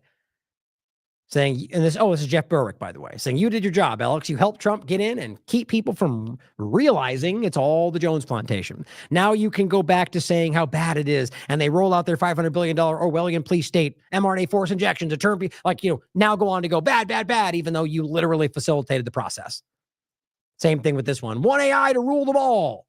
Really? I mean, my God, this is exactly the point. And he goes, you can't blame Trump, and it's only day 3. So if you watch it, as opposed to the idea of making it sound like you're against it all, well, if the idea is, these guys are bad, but Trump's not at fault, you're still playing the same game. So I want to play some of these before we wrap. This is important because this is exactly what's already been coming, what the World Economic Forum has already been rolling out, the same place they're working with right now. And this is the future that they're working. This is all overlapped, guys. It brings everything together, and this is what they've been planning for quite a long time. And everyone there in that room, from SoftBank to Ellison to Oracle to everything. This all interconnects with the World Economic Forum, the U.S. government, Israeli government, intelligence apparatus, the deep state, Zionism, technocracy. All these different things are merging right now in a blob that should concern us all. Hello, everybody. I'm Nicholas Thompson. I'm the CEO of The Atlantic, and I will be your moderator today. We are going to have an incredible session. Star of the show is Nita Farahani. Now, I'm just going to show you a couple parts of this. Now, this is the first thing that you've probably already seen. Now, this is supposed to be an example of where the world goes, and this is supposed to be, she says, the not alarming example. You're in the zone. Even you can't believe how productive you've been. Your memo is finished. Your inbox is under control, and you're feeling sharper than you have in a decade. Sensing your joy, your playlist shifts to your favorite song, sending chills up your spine as the music begins to play. You glance at the program running in the background on your computer screen and notice a now familiar sight that appears whenever you're overloaded with pleasure. Your theta brainwave activity decreasing in the temporal regions of your brain. You mentally move the cursor to the left and scroll through your brain data over the past few hours. You can see your stress levels rising as the deadline to finish your memo approached, causing a peak in your beta brainwave activity right before an alert popped up, telling you to take a brain break. But what's that unusual change in your brain activity when you're asleep? It started earlier in the month.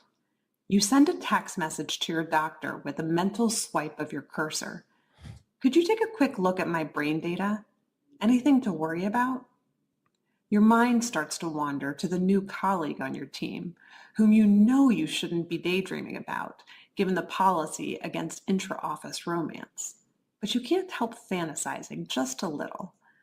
But then you start to worry that your boss will notice your amorous feelings when she checks your brain activity and shift your attention back to the present. My God, like total Orwell 1984, Brave New World, like monstrous overlap. Like that's terrifying. And this is supposed to be the non-concerning, like the non-alarming example. You breathe a sigh of relief when the email she sends you later that day congratulates you on your brain metrics from the past quarter, which have earned you another performance bonus. You head home jamming to the music, with your work-issued brain-sensing earbuds still in. Ick. When you arrive at work And realize that the patent for those earbuds that do that are already there. I've showed you this many times. Apple has a patent for those. Probably already in use for all we know. A somber cloud has fallen over the office. Along with emails, text messages, and GPS location data, the government has subpoenaed employees' brainwave data from the past year. Now, why would you even make this example? Like, what's the interest of making this why would you even include? Because you want people to know. Be on your best. We're gonna be watching. I mean, think about being given this presentation and then including this. You didn't need to include this. The example was well clear about what was happening, but you need to let us know that the government will come. It just blows my mind. This is like when the U.S. government does an exercise about like the Crimson Contagion one. We've talked about many of them. And in the exercise, it actually plays out that the U.S. government got caught lying to the people about what was going on. Like, why would they write that in there? They've done it more than once. I think we know why, guys. It's all about social engineering like this. And the point is that so many people are afraid to acknowledge that because they're trained to think it makes them a conspiracy theorist. It's all psychological, man. And this is part of it. They have compelling evidence that one of your coworkers has committed massive wire fraud. Now they're looking for his co-conspirators. You discover they are looking for synchronized brain activity between your coworker and the people he has been working with. While you know you're innocent of any crime, you've been secretly working with him on a new startup venture. Shaking, you remove your earbuds. Yeah, end of the story. Good times, right? Welcome to the future. Well, how about the reality that I guess we just trust those two men in that room, just know how to tell the difference, right? Or maybe the developing process will go over as many people go to prison. You know, think how dumb this becomes when they don't care about that. It's about something completely different. It's about you being in control or under control. The idea being is that, well, maybe that project that was not related has a very similar brainwave and they don't have or maybe the AI makes a mistake, or maybe it's trained to for very clear reasons. Maybe you said the wrong thing about the Musk master on Twitter. I mean, think about it, guys. I mean, the point is, obviously, it could become something that is dark and dystopian, and I don't know why we don't all see that already. Now, this goes further, as we've talked about many examples of this. The next one I want to show you. Where is it? It's right here. Hold on. I just had the full video this time, so it's easier to do want to. There we go. This is about the, so we talk about the earbuds. This is the same thing, but just with the different. Apple has a patent for them, but this is something else. There may be good reasons why we want to be able to find better ways to monitor whether somebody is paying attention or they're doing something different. The newest way to monitor attention is through a device like this one. These are ear pods that are launching later this year. These ear pods, much like the video you watched earlier, This is a years-old video, too. are ear pods that can pick up brainwave activity and tell whether or not a person is paying attention or their mind is wandering. Creepy. Okay, well, you might think, fine, but even if we can tell whether a person is paying attention or their mind is wandering, you can't tell what they're paying attention to. You would be wrong. Turns out that you can not only tell whether a person is paying attention or their mind is wandering, but you can discriminate between the kinds of things that they're paying attention to.